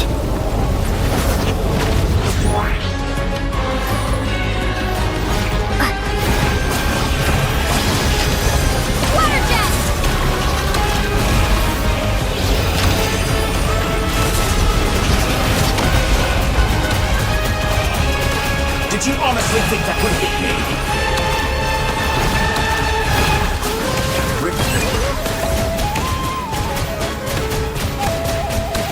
Water jet!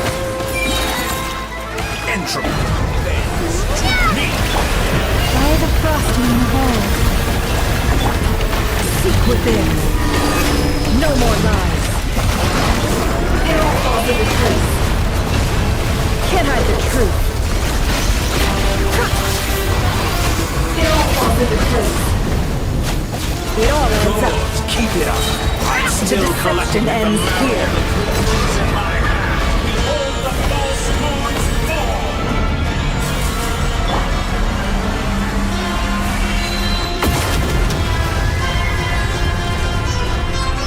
Reverse. Wipe out! Tell me, where will you try scurrying off to next? Looks like Dottore has opted for a divide and conquer strategy. But we will not allow him to triumph. Now, I shall pray for our victory.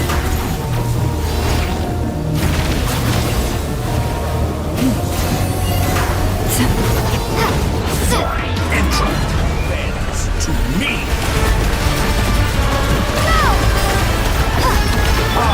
No more I lies. thought you'd dodge that. That's more like Can't hide the truth. Did you honestly think that would hit me?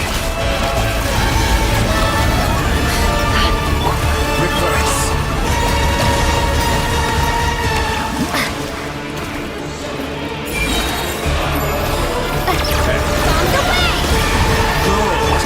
The mystery Still unravels. collecting data.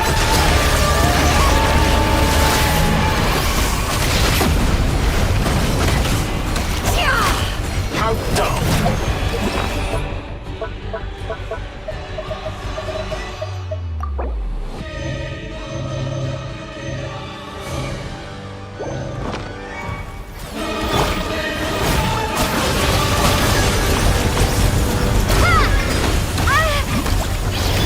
No more lies. Can't hide the truth. Excellent. You've barely managed to touch my be annihilated. That which cannot stand against me. What's this supposed to be? A knockoff version of the space Columbina got trapped in? There really is no way out. You'll see about that, Dottore.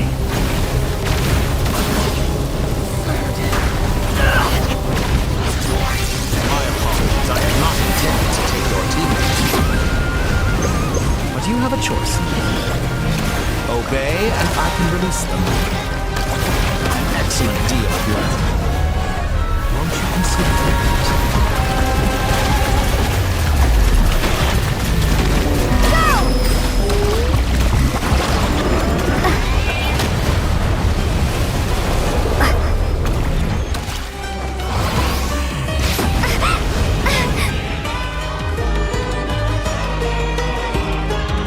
I'm aware you've been working on some little tricks to surprise me with, but it appears that none of them have come to fruition.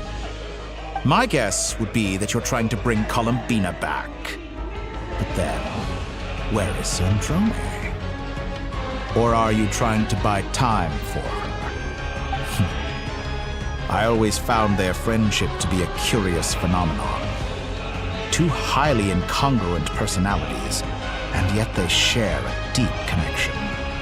Speaking of Columbina, I once saw her as like a younger sister. We got along quite amicably while she was with the Fatui.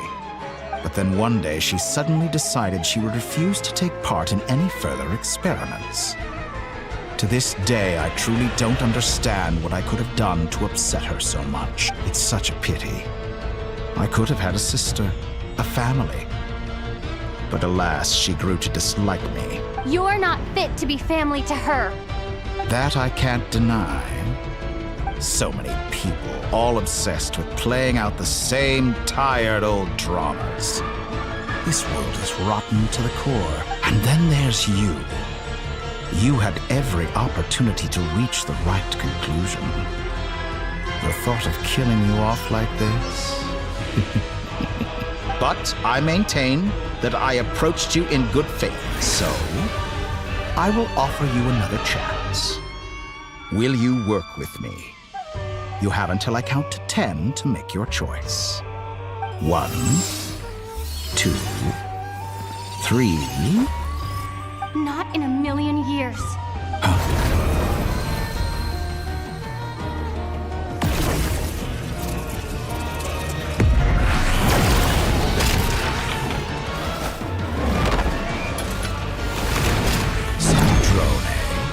What a pleasant surprise. I didn't think you'd join us all the way up here. You're as sick and twisted as ever. Don't fool yourself into thinking anyone's grateful for the chances you're offering them. Sandrone, the formula hasn't finished running yet. Funnily enough, I was just discussing a collaboration opportunity with the Traveler, and then I see you, who I must say is a good example of an opportunity gone to waste. Gone to waste? I said that everyone would get one chance, and you've used yours to march right back into the lion's den. So yes, it's an utterly wasted opportunity. And what makes you think I believe a word that comes out of your mouth? I was planning on disposing of your little formula after wrapping up more urgent business here. But since you've taken the trouble of serving it to me on a silver platter, I can simply bring it forward in the schedule.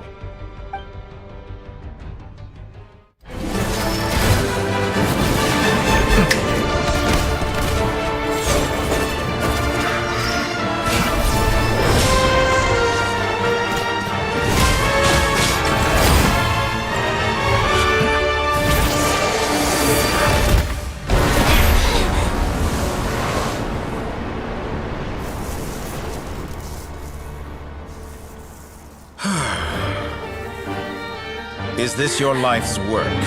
This piece of trash?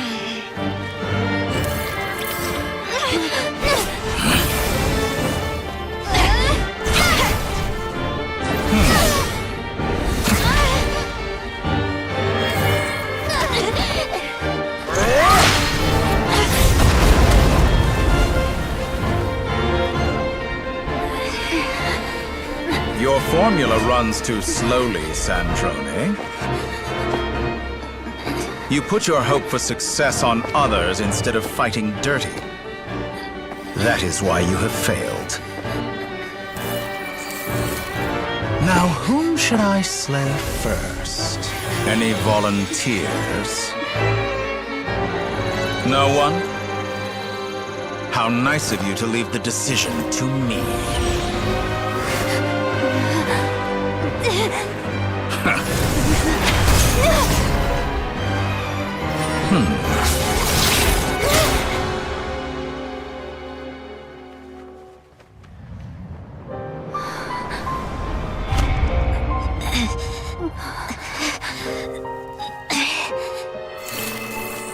Oh, how unexpected. Sandrone, any last words for me, comrade?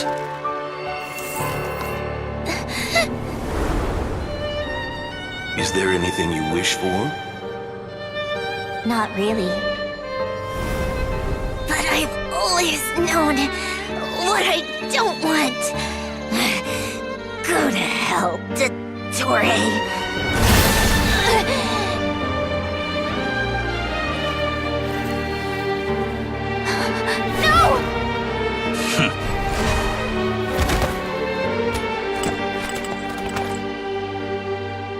And now, you have failed.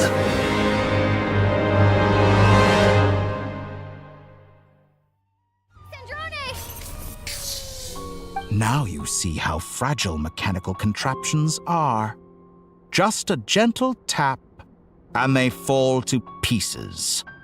However keen of an inventor Sandrone may have been, her death spells the end of the formula that was running inside her body. Of course, I have to commend her for making it this far. As her colleague, I have to admire her stubborn tenacity. Now, it is time for you to take your place by my side. My count was interrupted, but the second chance I extended to you still stands. Once again, you are welcome to join me. By now, I'm sure you have gained a greater appreciation for the power and authority I wield. What is stopping you from embracing a new world of endless possibilities? Not in the mood to talk? As you wish. You seem less talkative than usual today. I'll change the topic to something more apropos. Sandrone was always like this, never trusting anyone, always so reluctant to share her research with.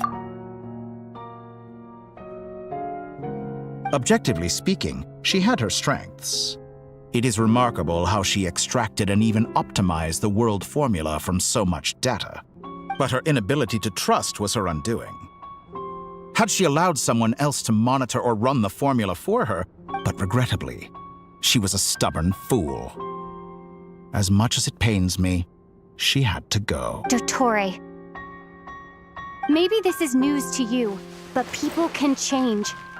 Columbina surprised you when she escaped, and I think Sandrone would surprise you too. Shit. You can twist the truth however you want, but I see it clear as day. You're the one who can't trust other people.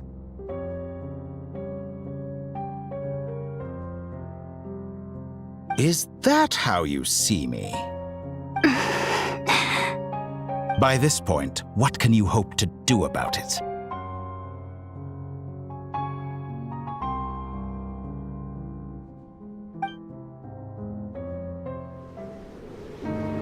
It is pointless to fight on. You've already lost. Wrong. You can't win this, Dottore.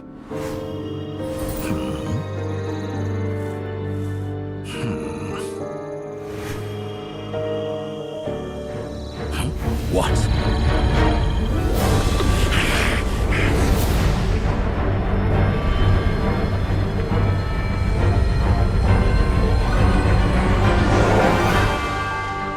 My formula can get us 90% of the way. It will connect you to Columbina. Then, I will bring the formula's output to the Traveler's side.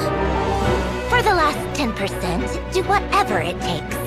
Just bring the moon down.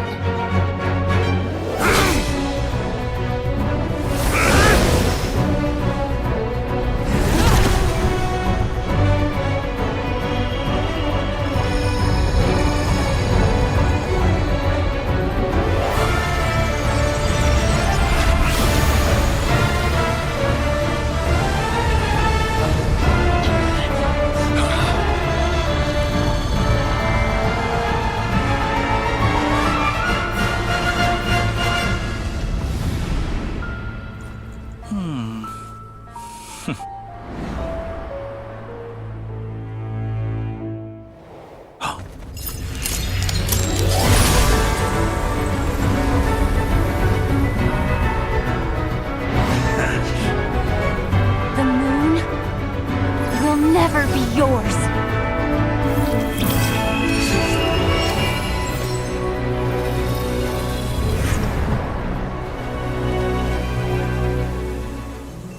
I turn my body into moonlight and pour it over Nodcry. My soul, I leave here to inform my future friends. Lastly, I will hide the Trilune Authority within the Frost Moon. And when my body, soul, and authority are reunited, finally...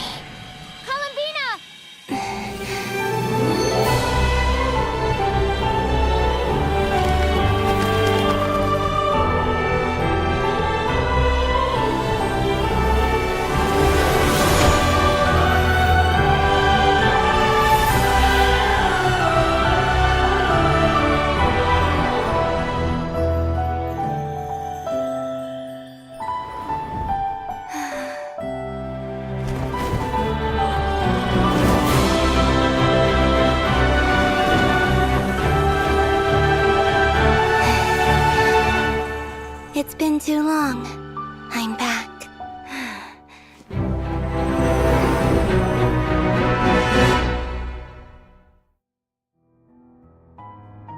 Stay focused on the battle, Traveler. What a touching reunion. Though I personally find myself repulsed by the sight of weaklings huddled together for war. Now, you're quite finished patting yourselves on the back.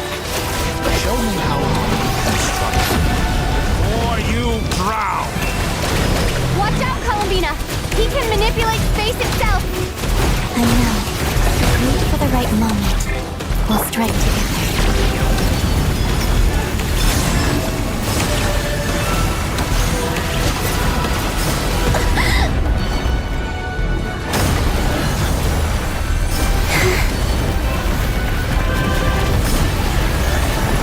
Such a simple attack, and you're already struggling.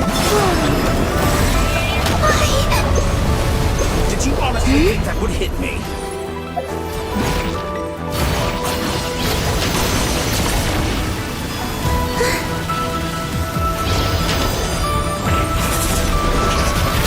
Leaving openings on purpose. Confident, aren't we? Reverse.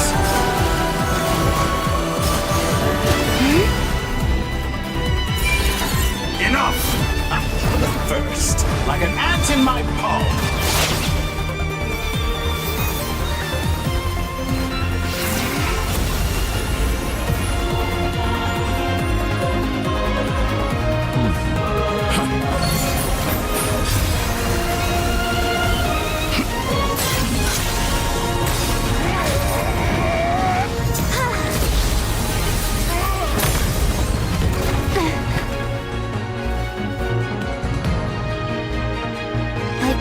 The new moon's blessing.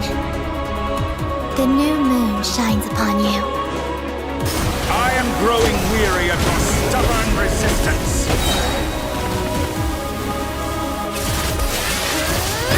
It's over, Dottore!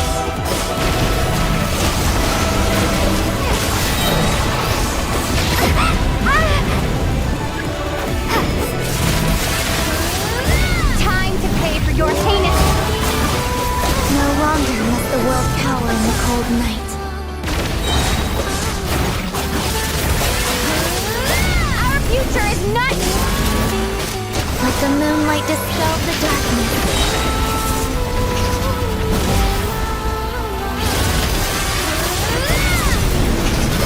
Everlasting as the moon.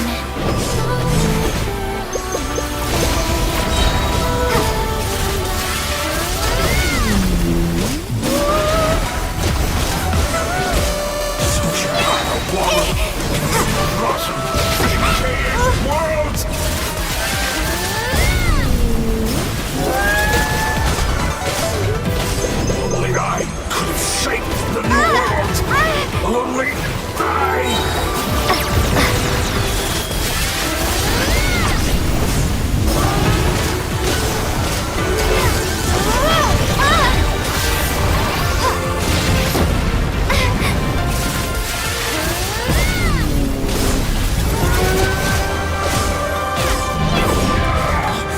So close. I was so close to the new world. Willfully blind. How can you be so satisfied with your fate?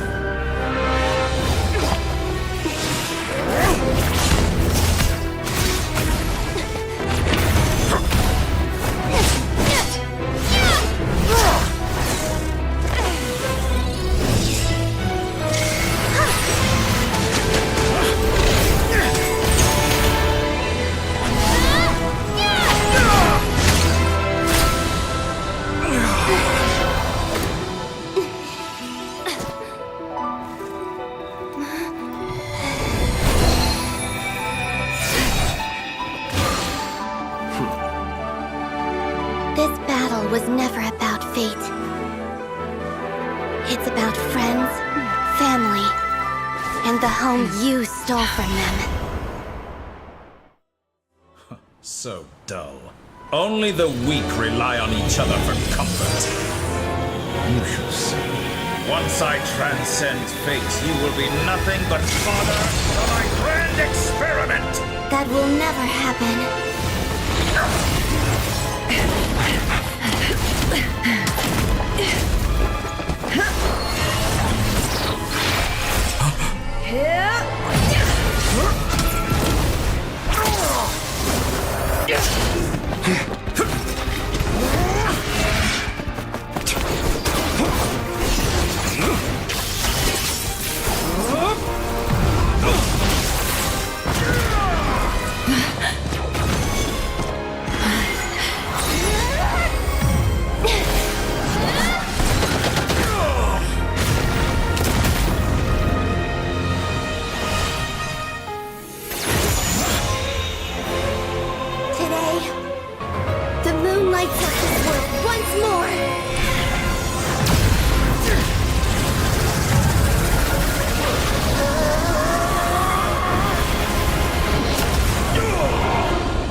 No, this world is our home.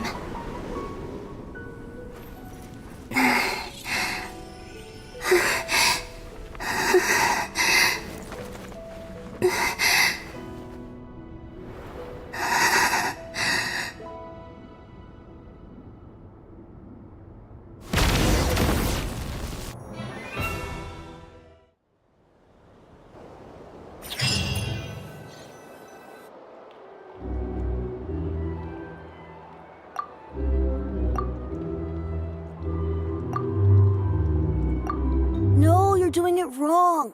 The moon looks like this now. What are you drawing, children? The new moon, Mom. All right. I suppose today is a special day after all. Almost. Extra, extra! Get the post-disaster report. The voyage begins to... I knew things would be different. They say a new moon goddess has been... A new moon goddess? Who's saying that? I guess so. I'm not too clued up on the details. As far as I'm concerned, the moon's still in the sky and it's business as usual. Hey, since we've come all this way, shall we grab ourselves a... Are you a convert now? Or are... Oh, come on. What does it matter? After everything we've all just been through? That smells... Come on! We gotta get there early, or there won't be any good spots left! Shh, keep it down. This is a residential area. What if people are still sleeping?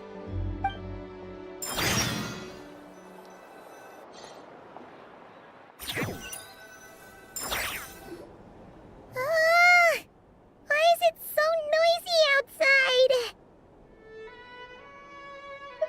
It's okay. Paimon was pretty much awake anyway. It's been so long since we last had a chance to relax, huh? Feels like time is moving slower than usual. What about you? Did you rest well? Still winding down from everything that's happened? Or are you wondering how our friends are doing? Or is it about... Okay, if you say so. But don't push yourself, alright? Let Paimon know if you need to talk. What we just went through was... a lot. It's totally normal if you need some time to get back in your groove. Luanatar disappeared after Columbina came back. Apparently, she was part of Columbina's soul or something. Still, Paimon kind of misses Luanatar somehow. But anyway, you did great. So did Paimon. We all worked our butts off to contain this disaster, and in the end, we made it. So, chin up, Traveler. You should be proud of yourself. Hey! Don't poke fun. You should be glad that Paimon's growing as a person.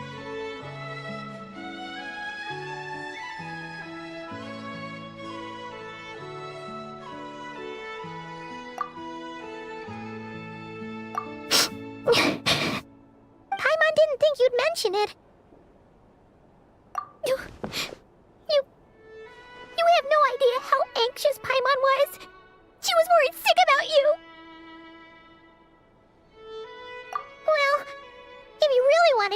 Paimon you're sorry. You're gonna need to make it up to her. You better be ready to splash out on a lavish meal.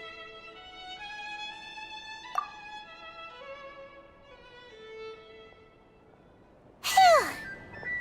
Okay. Paimon's full now. Huh? Oh, well... Hey there, Traveler and Paimon! Good morning! Morning, Yehuda! Here for some breakfast? Oh, I've already eaten. Just need some water. I was mostly worried you might forget what day it was today. So, I came over to remind you. Careful there, Paimon. Too much food will make you drowsy. Don't let anyone catch you hiding at the back and nodding off during the League meeting. You should probably be saying that to Aino. She's the baby of the group, if anyone. True. You know, I'm surprised that all these competing groups are actually coming together to try to solve things together. Definitely a first for Nodcry. Well, nothing like a region-wide calamity to bring people together. After that, surely even the most self-interested people have to realize that going it alone isn't worth the risk, right? Try telling Boss Neff that. She's not exactly convinced that people are gonna get with the program. Really? But if she's so... probably. I think things will work out. Paimon's with you on that. All right. Life's slowly returning back. Were you about to head out? Yeah. We were gonna take a stroll around the square and say hi to some friends. Sounds good.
Bring it! Hear the echoes of the valley! Huh? I'm going in! Suffer the wrath of Eastleaf! Yes!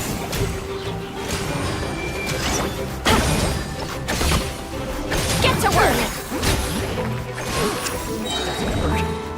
You two! Time to end them! Letting brave names echo! Everybody stand back! Pyroclastic surge!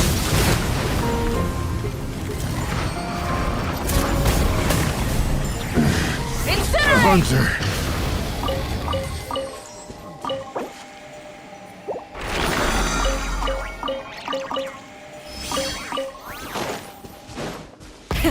Rev the engines!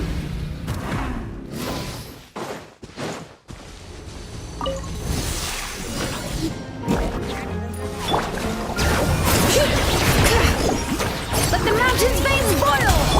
Teamwork is dreamwork! He's Lolene! He's Papa! Get him! Wrath from the sky!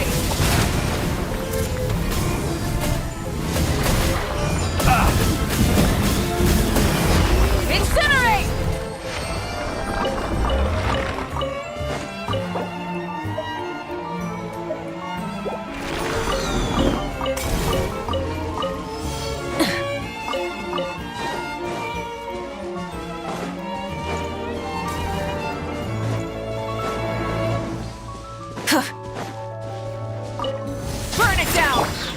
Hear the echoes of the valley! Everybody stand back! Show no mercy! You two! Time to... Rise with the sun! Let the mountain's veins boil! Pyroclastic surge!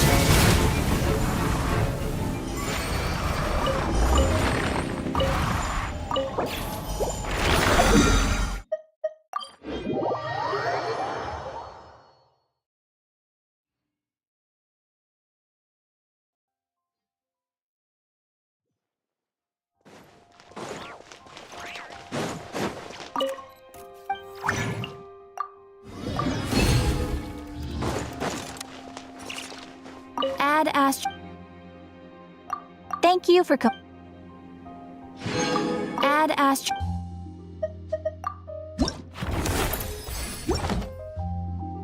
Add Astro.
Please accept today's boon.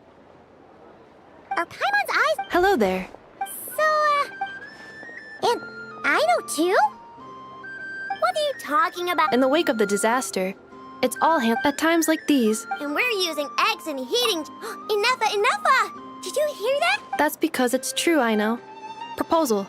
If you can resist. No way. Well, that proposal got shot down. I need something to get me through the hard times. Mom!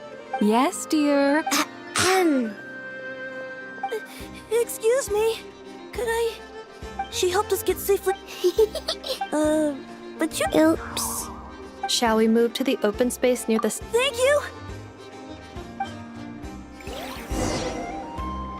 Aren't you... You underestimate... Not at all. I rarely come by Nosh. All... But you're much further... You're not seen. There is no question. You say it like you... I am most... Sigh a lip. That is precisely why... I'm sure we all also agree that... Whatever. Oh, it's... I'm sure you will... If you say so. But... An admirable attitude. We have the chance. Yeah. Quite a few familiar...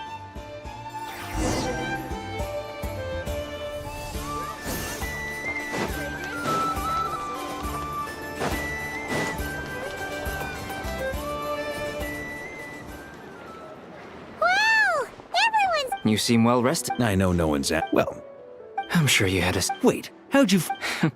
Yeah, you could say that, honestly. Hey, looks like someone's taking the stage. Can everyone see okay? Anyone need a boost? Well, it's not every... Soak it up like a sponge. I'll make sure you... Mr. Varka? I can night. Is he joke? You'll have to figure that... It is my honor to host the opening ceremony for... Could this person know? We come here today... All right. Come on. Nodcry is our home, the land we rely on for survival. And as we chart a course for the future...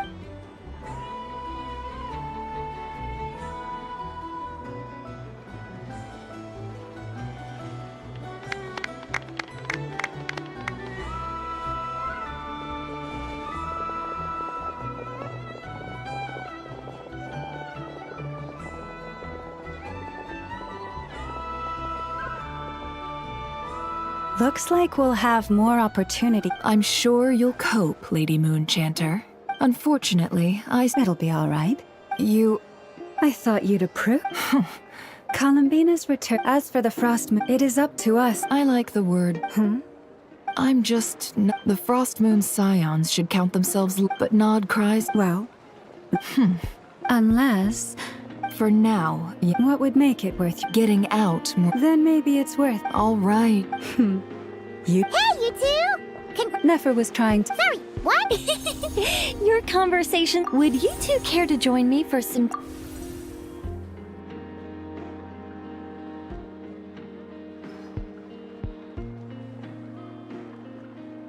Nicole? Sadly not. I'm otherwise occupied right now. If it's any consolation, let me say that perhaps you'll feel better if you focus on... Oh. No. Well, that's not ominous at all. Not for the time. Just think of this as a... You could've just... Still. The best. It's never gonna stop. Alright, fair point. Yeah. Alice just informed the disruption caused by this. She plans to wait. As for me, we have to remain vid. I did notice that... It looks like just doing my duty. Of course. Never mind. By the way, they're quite similar. Oh! Indeed. We went to great... Anyway, you should head to the docks next.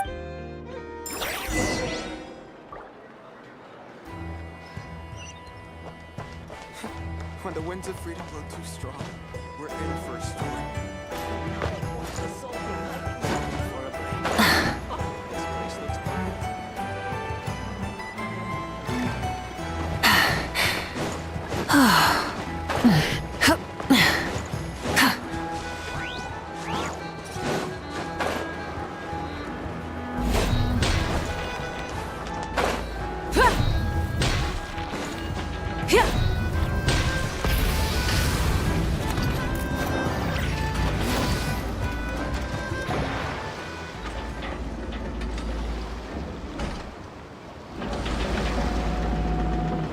You're here.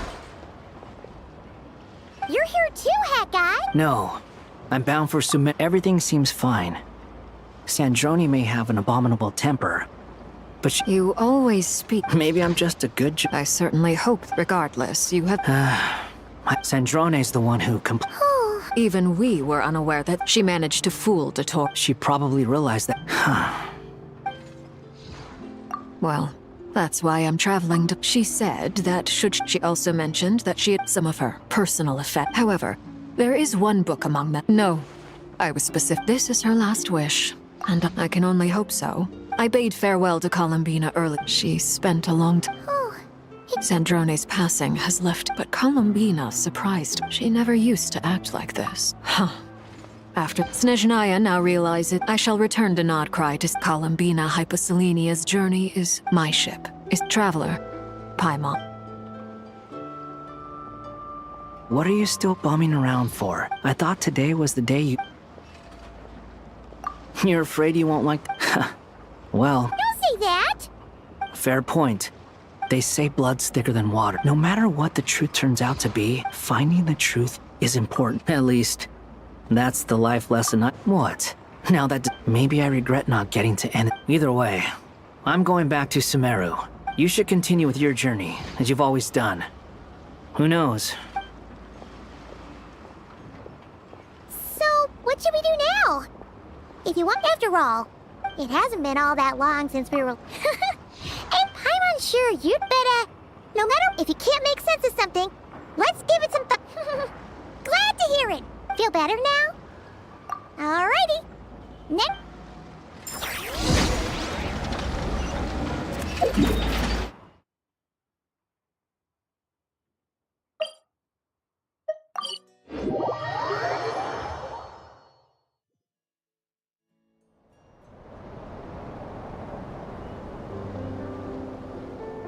Columbina, we're here! Can't quite believe we're meeting out here. It's just, now that it's all over, I've decided to make some changes. The older generation are still timid around me. But things are much better, hopefully, by the time the next moon prayer... You'll do fine, Colum. You really think so? I'm only teasing. I know that I have you to thank for pulling me back down to solid ground. It feels good to finally stand firm on the earth where I was born. Oh, that's great!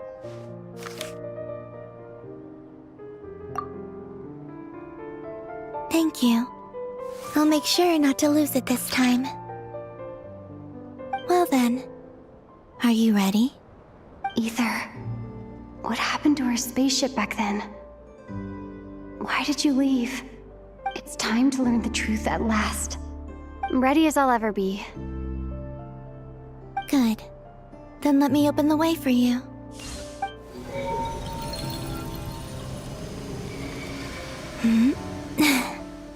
Where does this lead? To our shared destination. Huh? Do you remember me telling you about my missing prologue back when we just met? But while I was inside, the story of the time before I was born was in fact the story of my distant future. It's truly... but... yes. Your space... the great ruler... Wait, them? Why would they do that? I don't know. Perhaps your ship contains some... Oh. Did I pick a bad time to say this? Maybe I should... that would've been... Oh? Whatever is hiding in that ship, it belongs to me and Ether. Those memories belong to us. No one else has the right to decide whether I should or shouldn't know about it. Not even the Heavenly Principles. Very well. Then let's go. You two take care, alright? And don't forget to come back soon! Rest assured, Paimon. We will. Traveler, after you. Thinking about the story that we'll find hidden on the moon? Yes. And hoping that it has a happy ending. Stories like that don't exist, you know? I don't believe in end...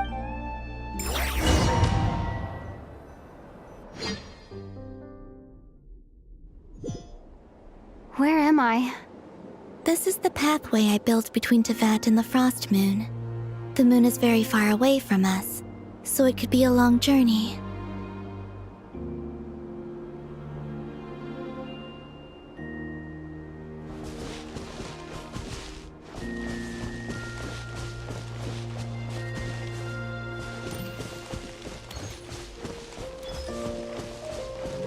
After I obtained the Trilunar Authority, I unwittingly saw past events from many of my friends' lives.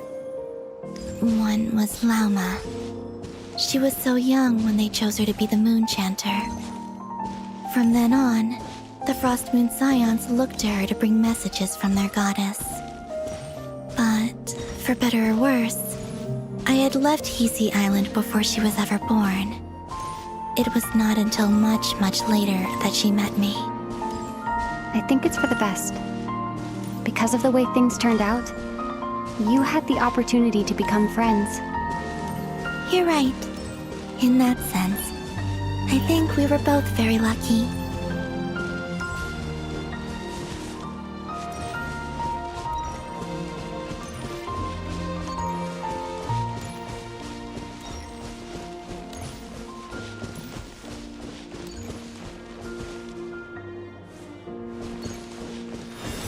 Oh, and about that mage, Nicole. I only recently learned that she has lived in Tevat since the time of the Three Moon Sisters. The Moon Goddesses always had a good relationship with the angels. I suppose our friendship continues that tradition.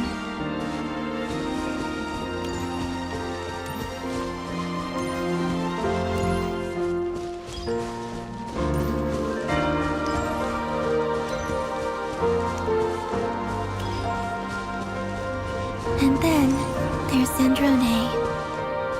I never knew that much about her, beyond the fact that she was created by someone called the Lord Artificer. She, too, suffered for a long time before joining the Fatui.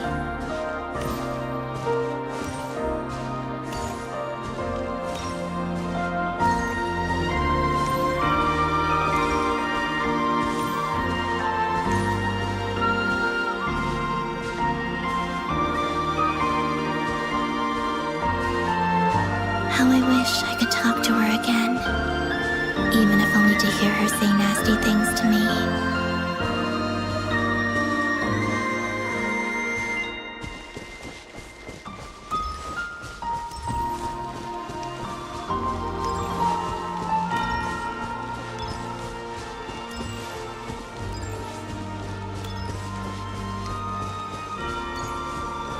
Also, I saw your sibling's story.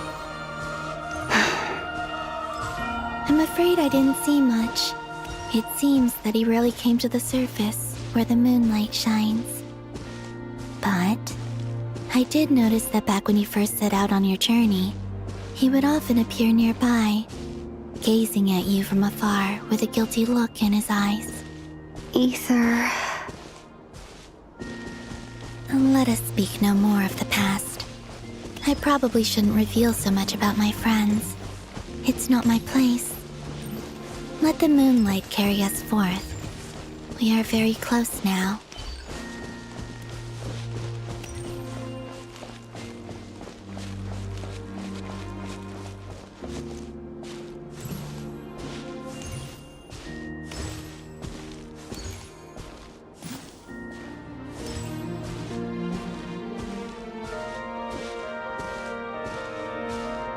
After this, I'd like to bring some kuhenki to the moon as well. If they're willing, of course. What about your other friends? Will you bring them to visit too? Certainly. But I'll need to tidy the place up first. This home hasn't received any guests in a long, long time.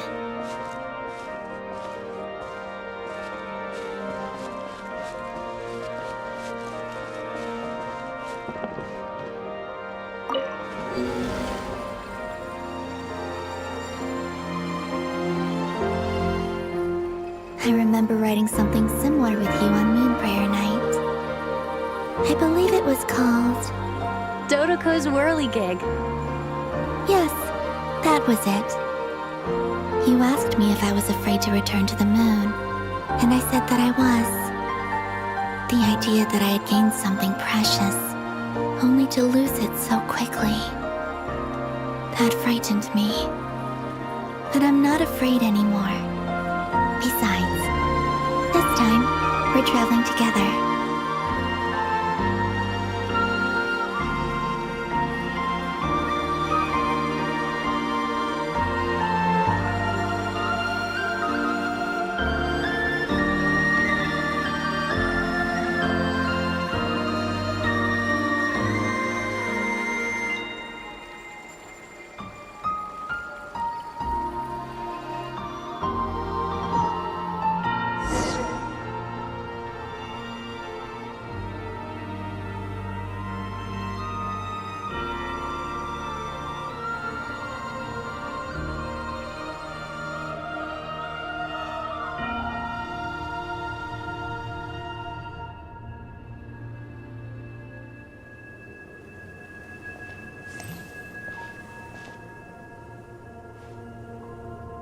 We're here.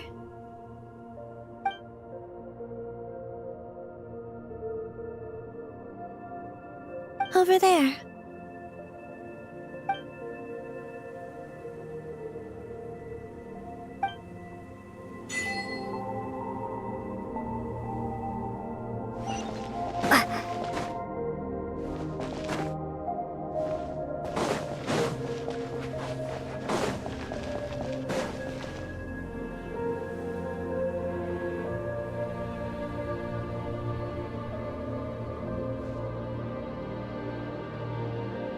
Our spaceship.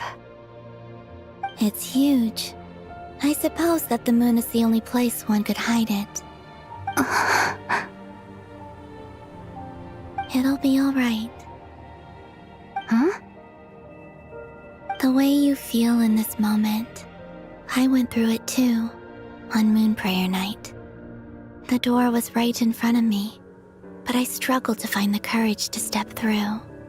Solitude for me once meant living a life in which even I was absent. Before I met you, that was the only life I knew.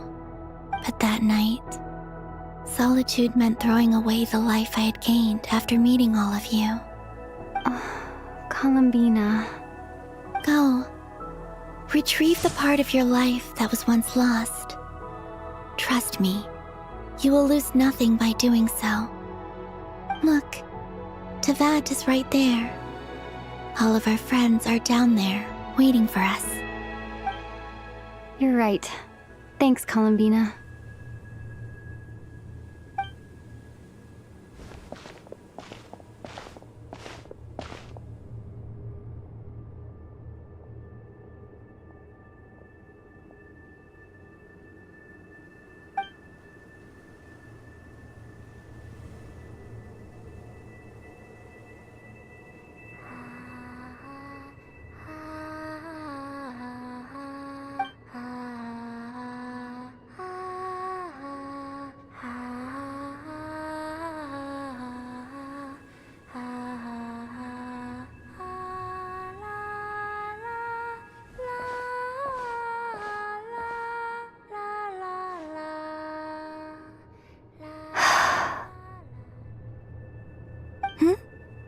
Finished?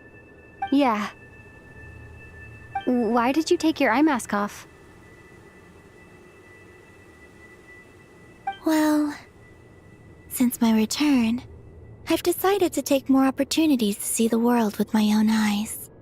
Besides, I've always wondered how Teyvat looks from the moon. And what do you think? It's beautiful. I could spend a whole day here just gazing at it. What about you? What do you think of the truth you found? I haven't looked at another person's expression in a long time, but I think yours is saying it was neither good nor bad. Keep this up, and it won't be long before you give Nefer a run for her money. Oh, I don't think that's going to happen. I'm much more used to sensing what's going on around me with Kuvaki. I think I'll save my eyes for seeing special moments I really want to remember. I read the spaceship's flight logs. I always assumed that this was my first time in Teyvat. I thought that Ether and I must have been hibernating in space for centuries on end. But the logs show that our spaceship flew over the skies of Teyvat once before. A long, long time ago. Flew over? So you didn't land? No. The ship barely came to a stop before flying on again. After that, it continued traveling through space for a long time. Some of the data is corrupted, but I suspect that it kept flying for thousands of years. It was only after that that the ship made a forced landing in Nodcry. When Ether found me, he came from outside the ship. Could this mean that he left the ship long before I did? Maybe even during our first pass over Teyvat?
you all right?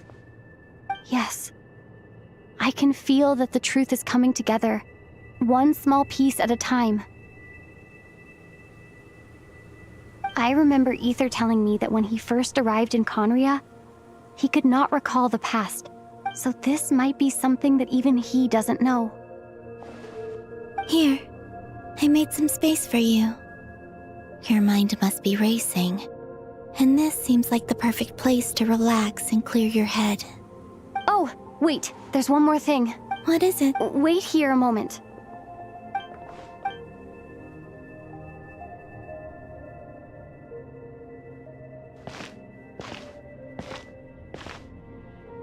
Hey, Columbina.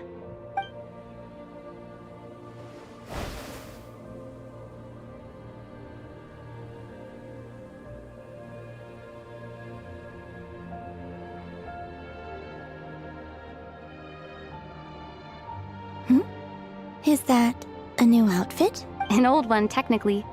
It's been in a cabinet inside the ship this whole time. It's a matching pair with Ether's. He always liked this set more. Huh. I don't think there's a huge difference. Really? Yes. It's still the same you. You're the same person, no matter what clothes you wear. Only Columbina would make an observation like that. Traveler, do you consider Tevat your home? Home is wherever Ether is. But then, after all the time I've spent here and everything I've been through... Yes, I'd say it's my home. Would you change your answer if Tevat changed appearance? I mean, if the truth about Tevat turned out to be different than what you thought.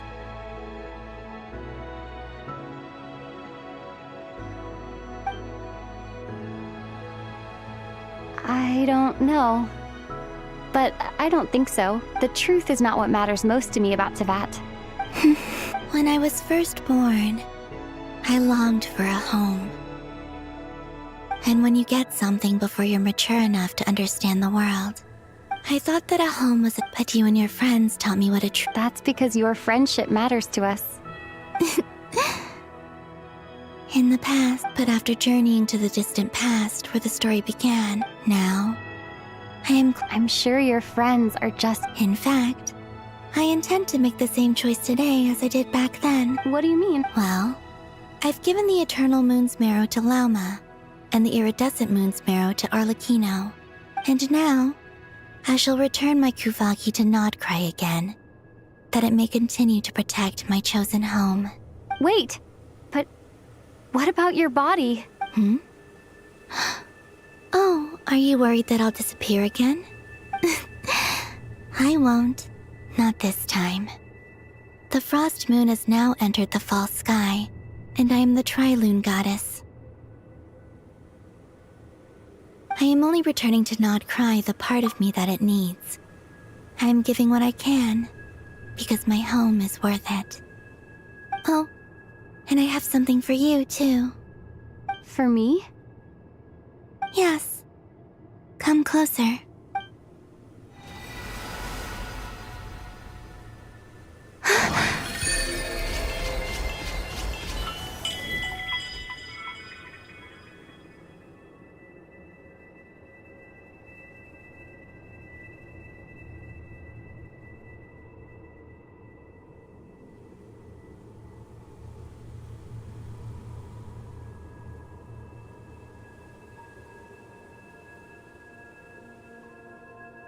What was that?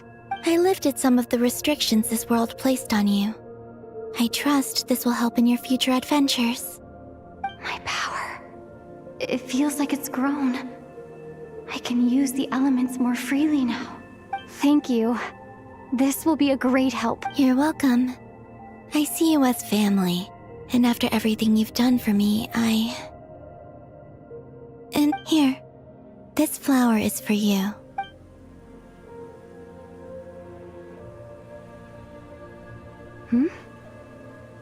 Isn't this a moon prayer blossom? Yes. I'm finally discovering the Hey, better? What are you thinking about now? Why don't you take a guess? I don't think I'll get it in one guess, but I'm sure it's a happy thought. That's kind of a sneaky answer. I can't say you got it wrong, down into that. But on the moon, the haze that once enshrouded the sky, I don't have a lot. Next, to start with, I want to stay here just a little long. After that, let's return home and continue our journey.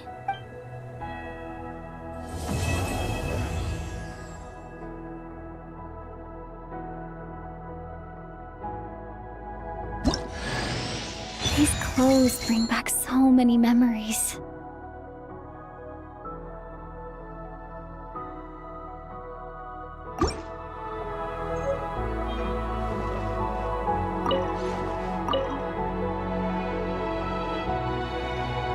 The journey goes on, like I said. This is not the end. Oh, is that... Most people would probably tell you to pack some warm clothes. But I experience things differently than most people, so I can't know how... In fact, it is home to quite a wondrous heat source. I think they call it Kreshnik's torch. Every city in Snezhnaya is built around one of those. I sensed the energy it gave off as I was passing by. I also recommend the Korolievsky troupe in Snezhnograd. They give performances quite regularly, and entry was free for... Ice cold and sharp. Crystal clear in some ways, yet profoundly unfathomable. That's just the... In fact, maybe that's because the Tsaritsa herself has never acknowledged nor accepted that power.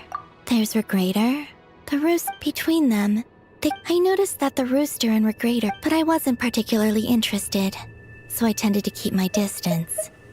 Now that once things settle down in Nodcry, I'd like to explore the world beyond Snezhnaya. You've told me so many stories about the other places you've been to, and all the friends you've made there. It would also help me learn more about the journey that has made you into the person you are today. Okay. It shall cast down its true moon.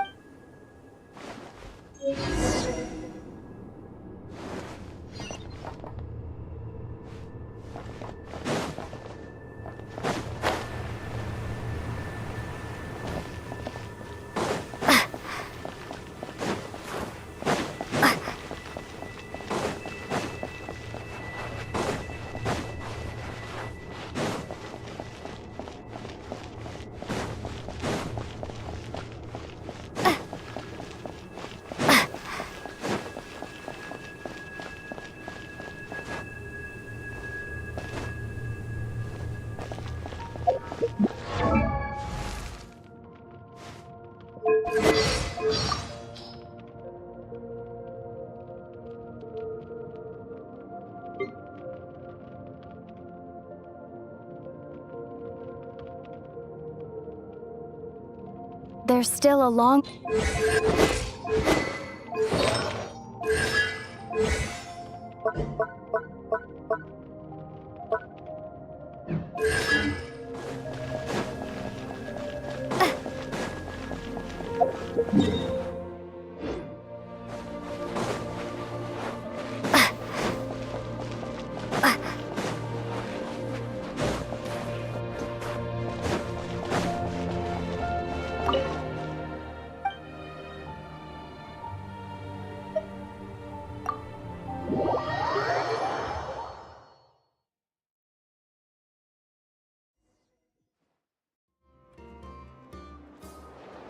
To Jean. I trust that the good news is, as for the... We found ourselves, as ever, in a short... Wait.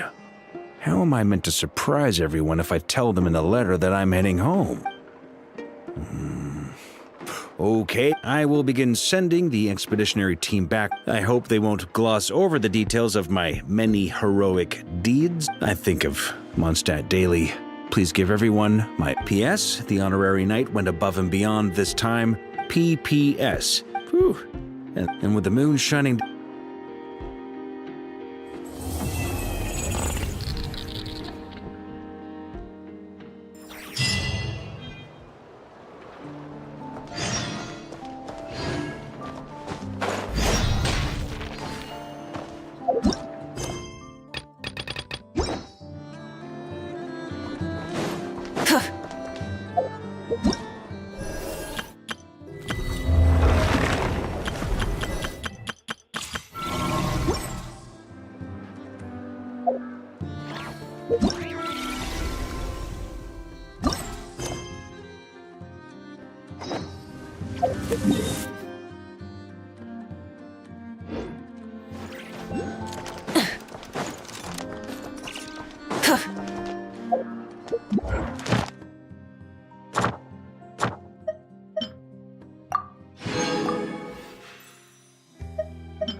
Many.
Insects have a compulsion to follow the light, and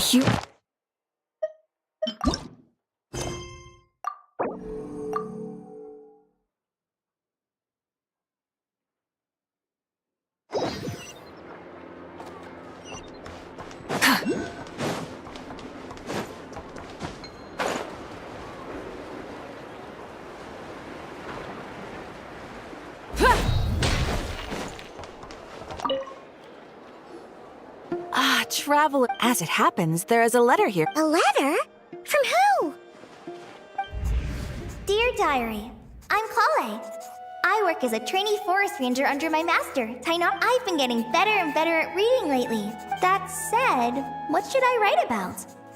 Things are pretty quiet in Sumeru. When I think back to the day, I'll leave it there for now. Master said he'll take— Kale. Yes, Master? Huh?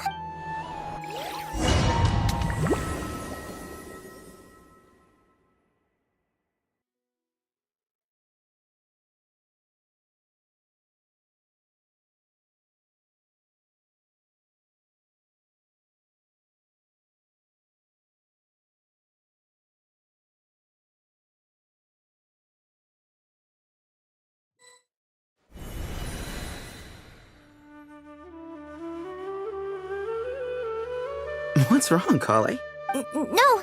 Master Tainari's the... Wait. You mean that guy who just... Sounds like you've been getting... What's going on? If so, it's a weird choice of prank. But anyway... Hey. Wait! He's right. It has been a while since I last visited Sumeru City. Was it always like this? I mean, it feels familiar. Is this really Sumeru City?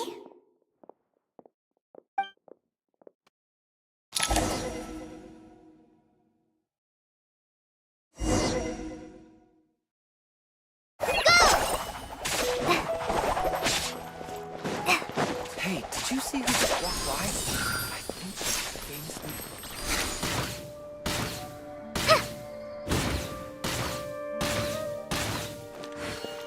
Would you like some fruit?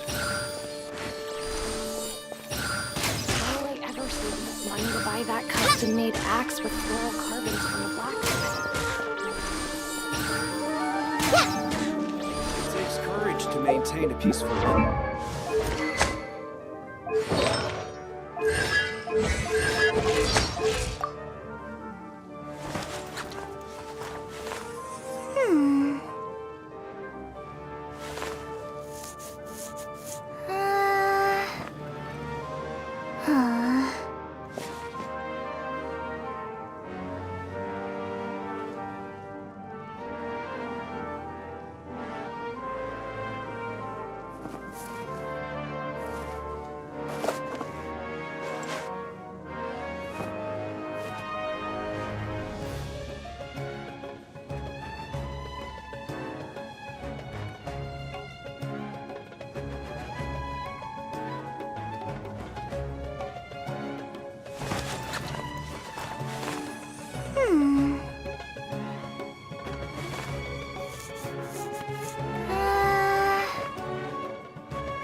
It takes courage to maintain a peaceful... I heard that the sage disappeared. Lord Kabe Bay, did you get a chance to review this month's accounts? Any feedback? You mean the version you sent over a few days ago? Yeah, I took a look when I received it. I was thinking that maybe our profit margin is a little excessive. I visited some of our commercial partners last month. Their earnings are very slim. Are you suggesting that we give up some of our profits for them? Well, since we have more than we need, yes. Making money for its own sake is pointless. Don't worry, I've already planned for it, and the numbers look fine. We can adjust the rates starting from next month. Also, about that designer you hired, I've had to revise his... Let's cut our losses. Pay him his fee and send him on his way. I'd like you to get Layla on this instead. She was Siren... Who's sneaking around over there? Miss... Do you recognize this person? Yes, it's all right. We've met. This is Kale. What brings you to the city, Kale? Is your master here too? No, this is all wrong! Why is Mr. Kave saying that too? Tainari is my master, not Sethos. This can't be real. I have to ask someone else. There's gotta be someone else out there who still remembers the truth. Hey, wait! Don't run off! How strange. What's gotten into her today? It's like everyone switched places. I heard. I guess I'll keep looking around. As soon as he gets off work.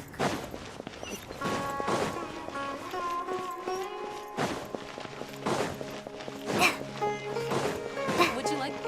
Students, there's so much pressure.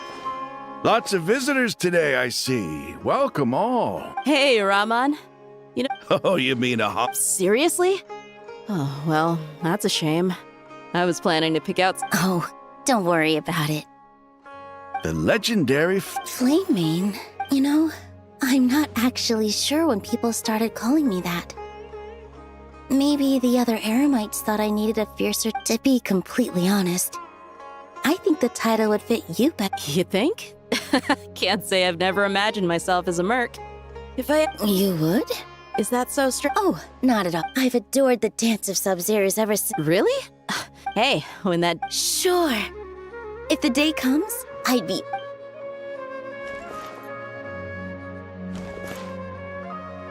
Everyone I know, everything I've ever known. Suddenly it's all a jumbled mess. The question is, who's right? Them or me? My head feels so heavy. I can't think straight.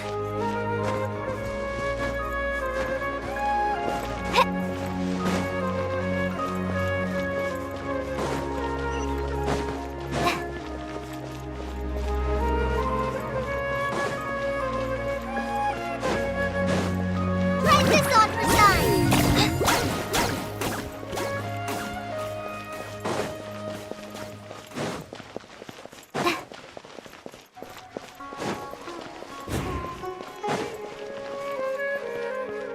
Mahamatra Tainari! We've apprehended the suspect. They say that the fool is prone to blind faith, but the wise man is not immune to it either. Siraj, do you have anything to say in your defense? Tainari, you were the one who turned the sages against me. Just a few words of caution from you was all it took, and now you're trying to stop me again? You should know that... That's enough. I'm not in the mood to listen to your lunacy. Anyone could tell you how amateur your work is. Karina, Ilias, put him somewhere safely out of the way. Yes, sir. Next on the agenda is... Master? What is it? Wait, did Professor Zahahati send you? She's been encouraging me to take on an apprentice. Might be getting a bit ahead of herself there, though. No, Master! It's me! Kale! Listen to me. Something really weird is going on in Sumeru City. It's like everyone's identities have switched around. You're not the General Mahamatra. You're a Forest Watcher. Just yesterday, we agreed to come to Sumeru City today to go shopping together, and... All right, there's no rush. Let's back up a little. Your name is Kale, correct? Although this is our first meeting, you do seem strangely familiar somehow. Is there anything I can help you with?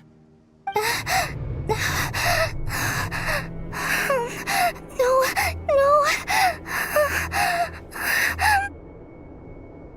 Master! What is it?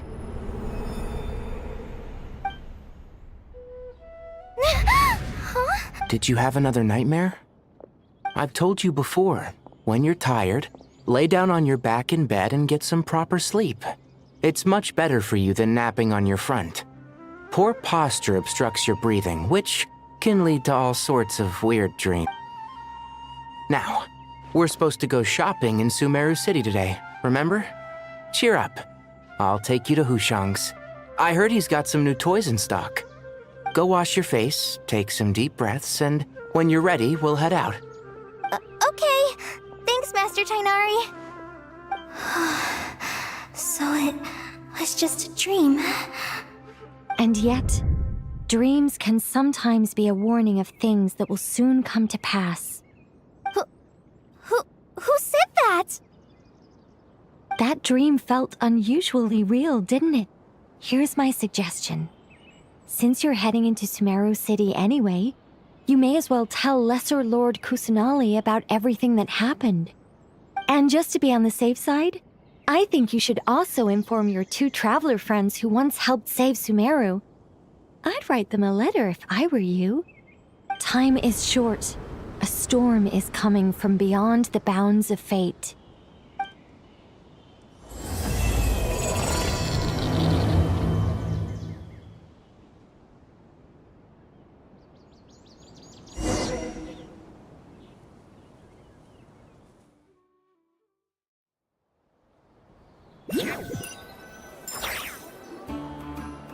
What a strange situation.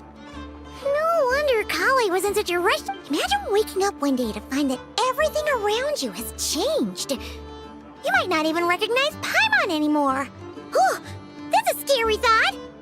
Let's get to Sumeru and find out what the heck is going on.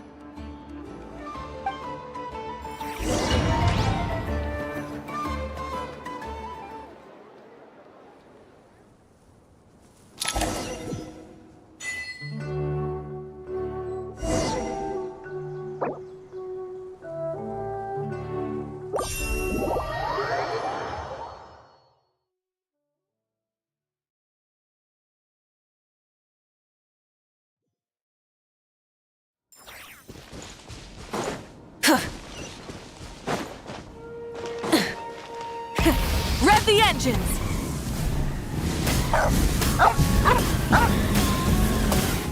Incinerate!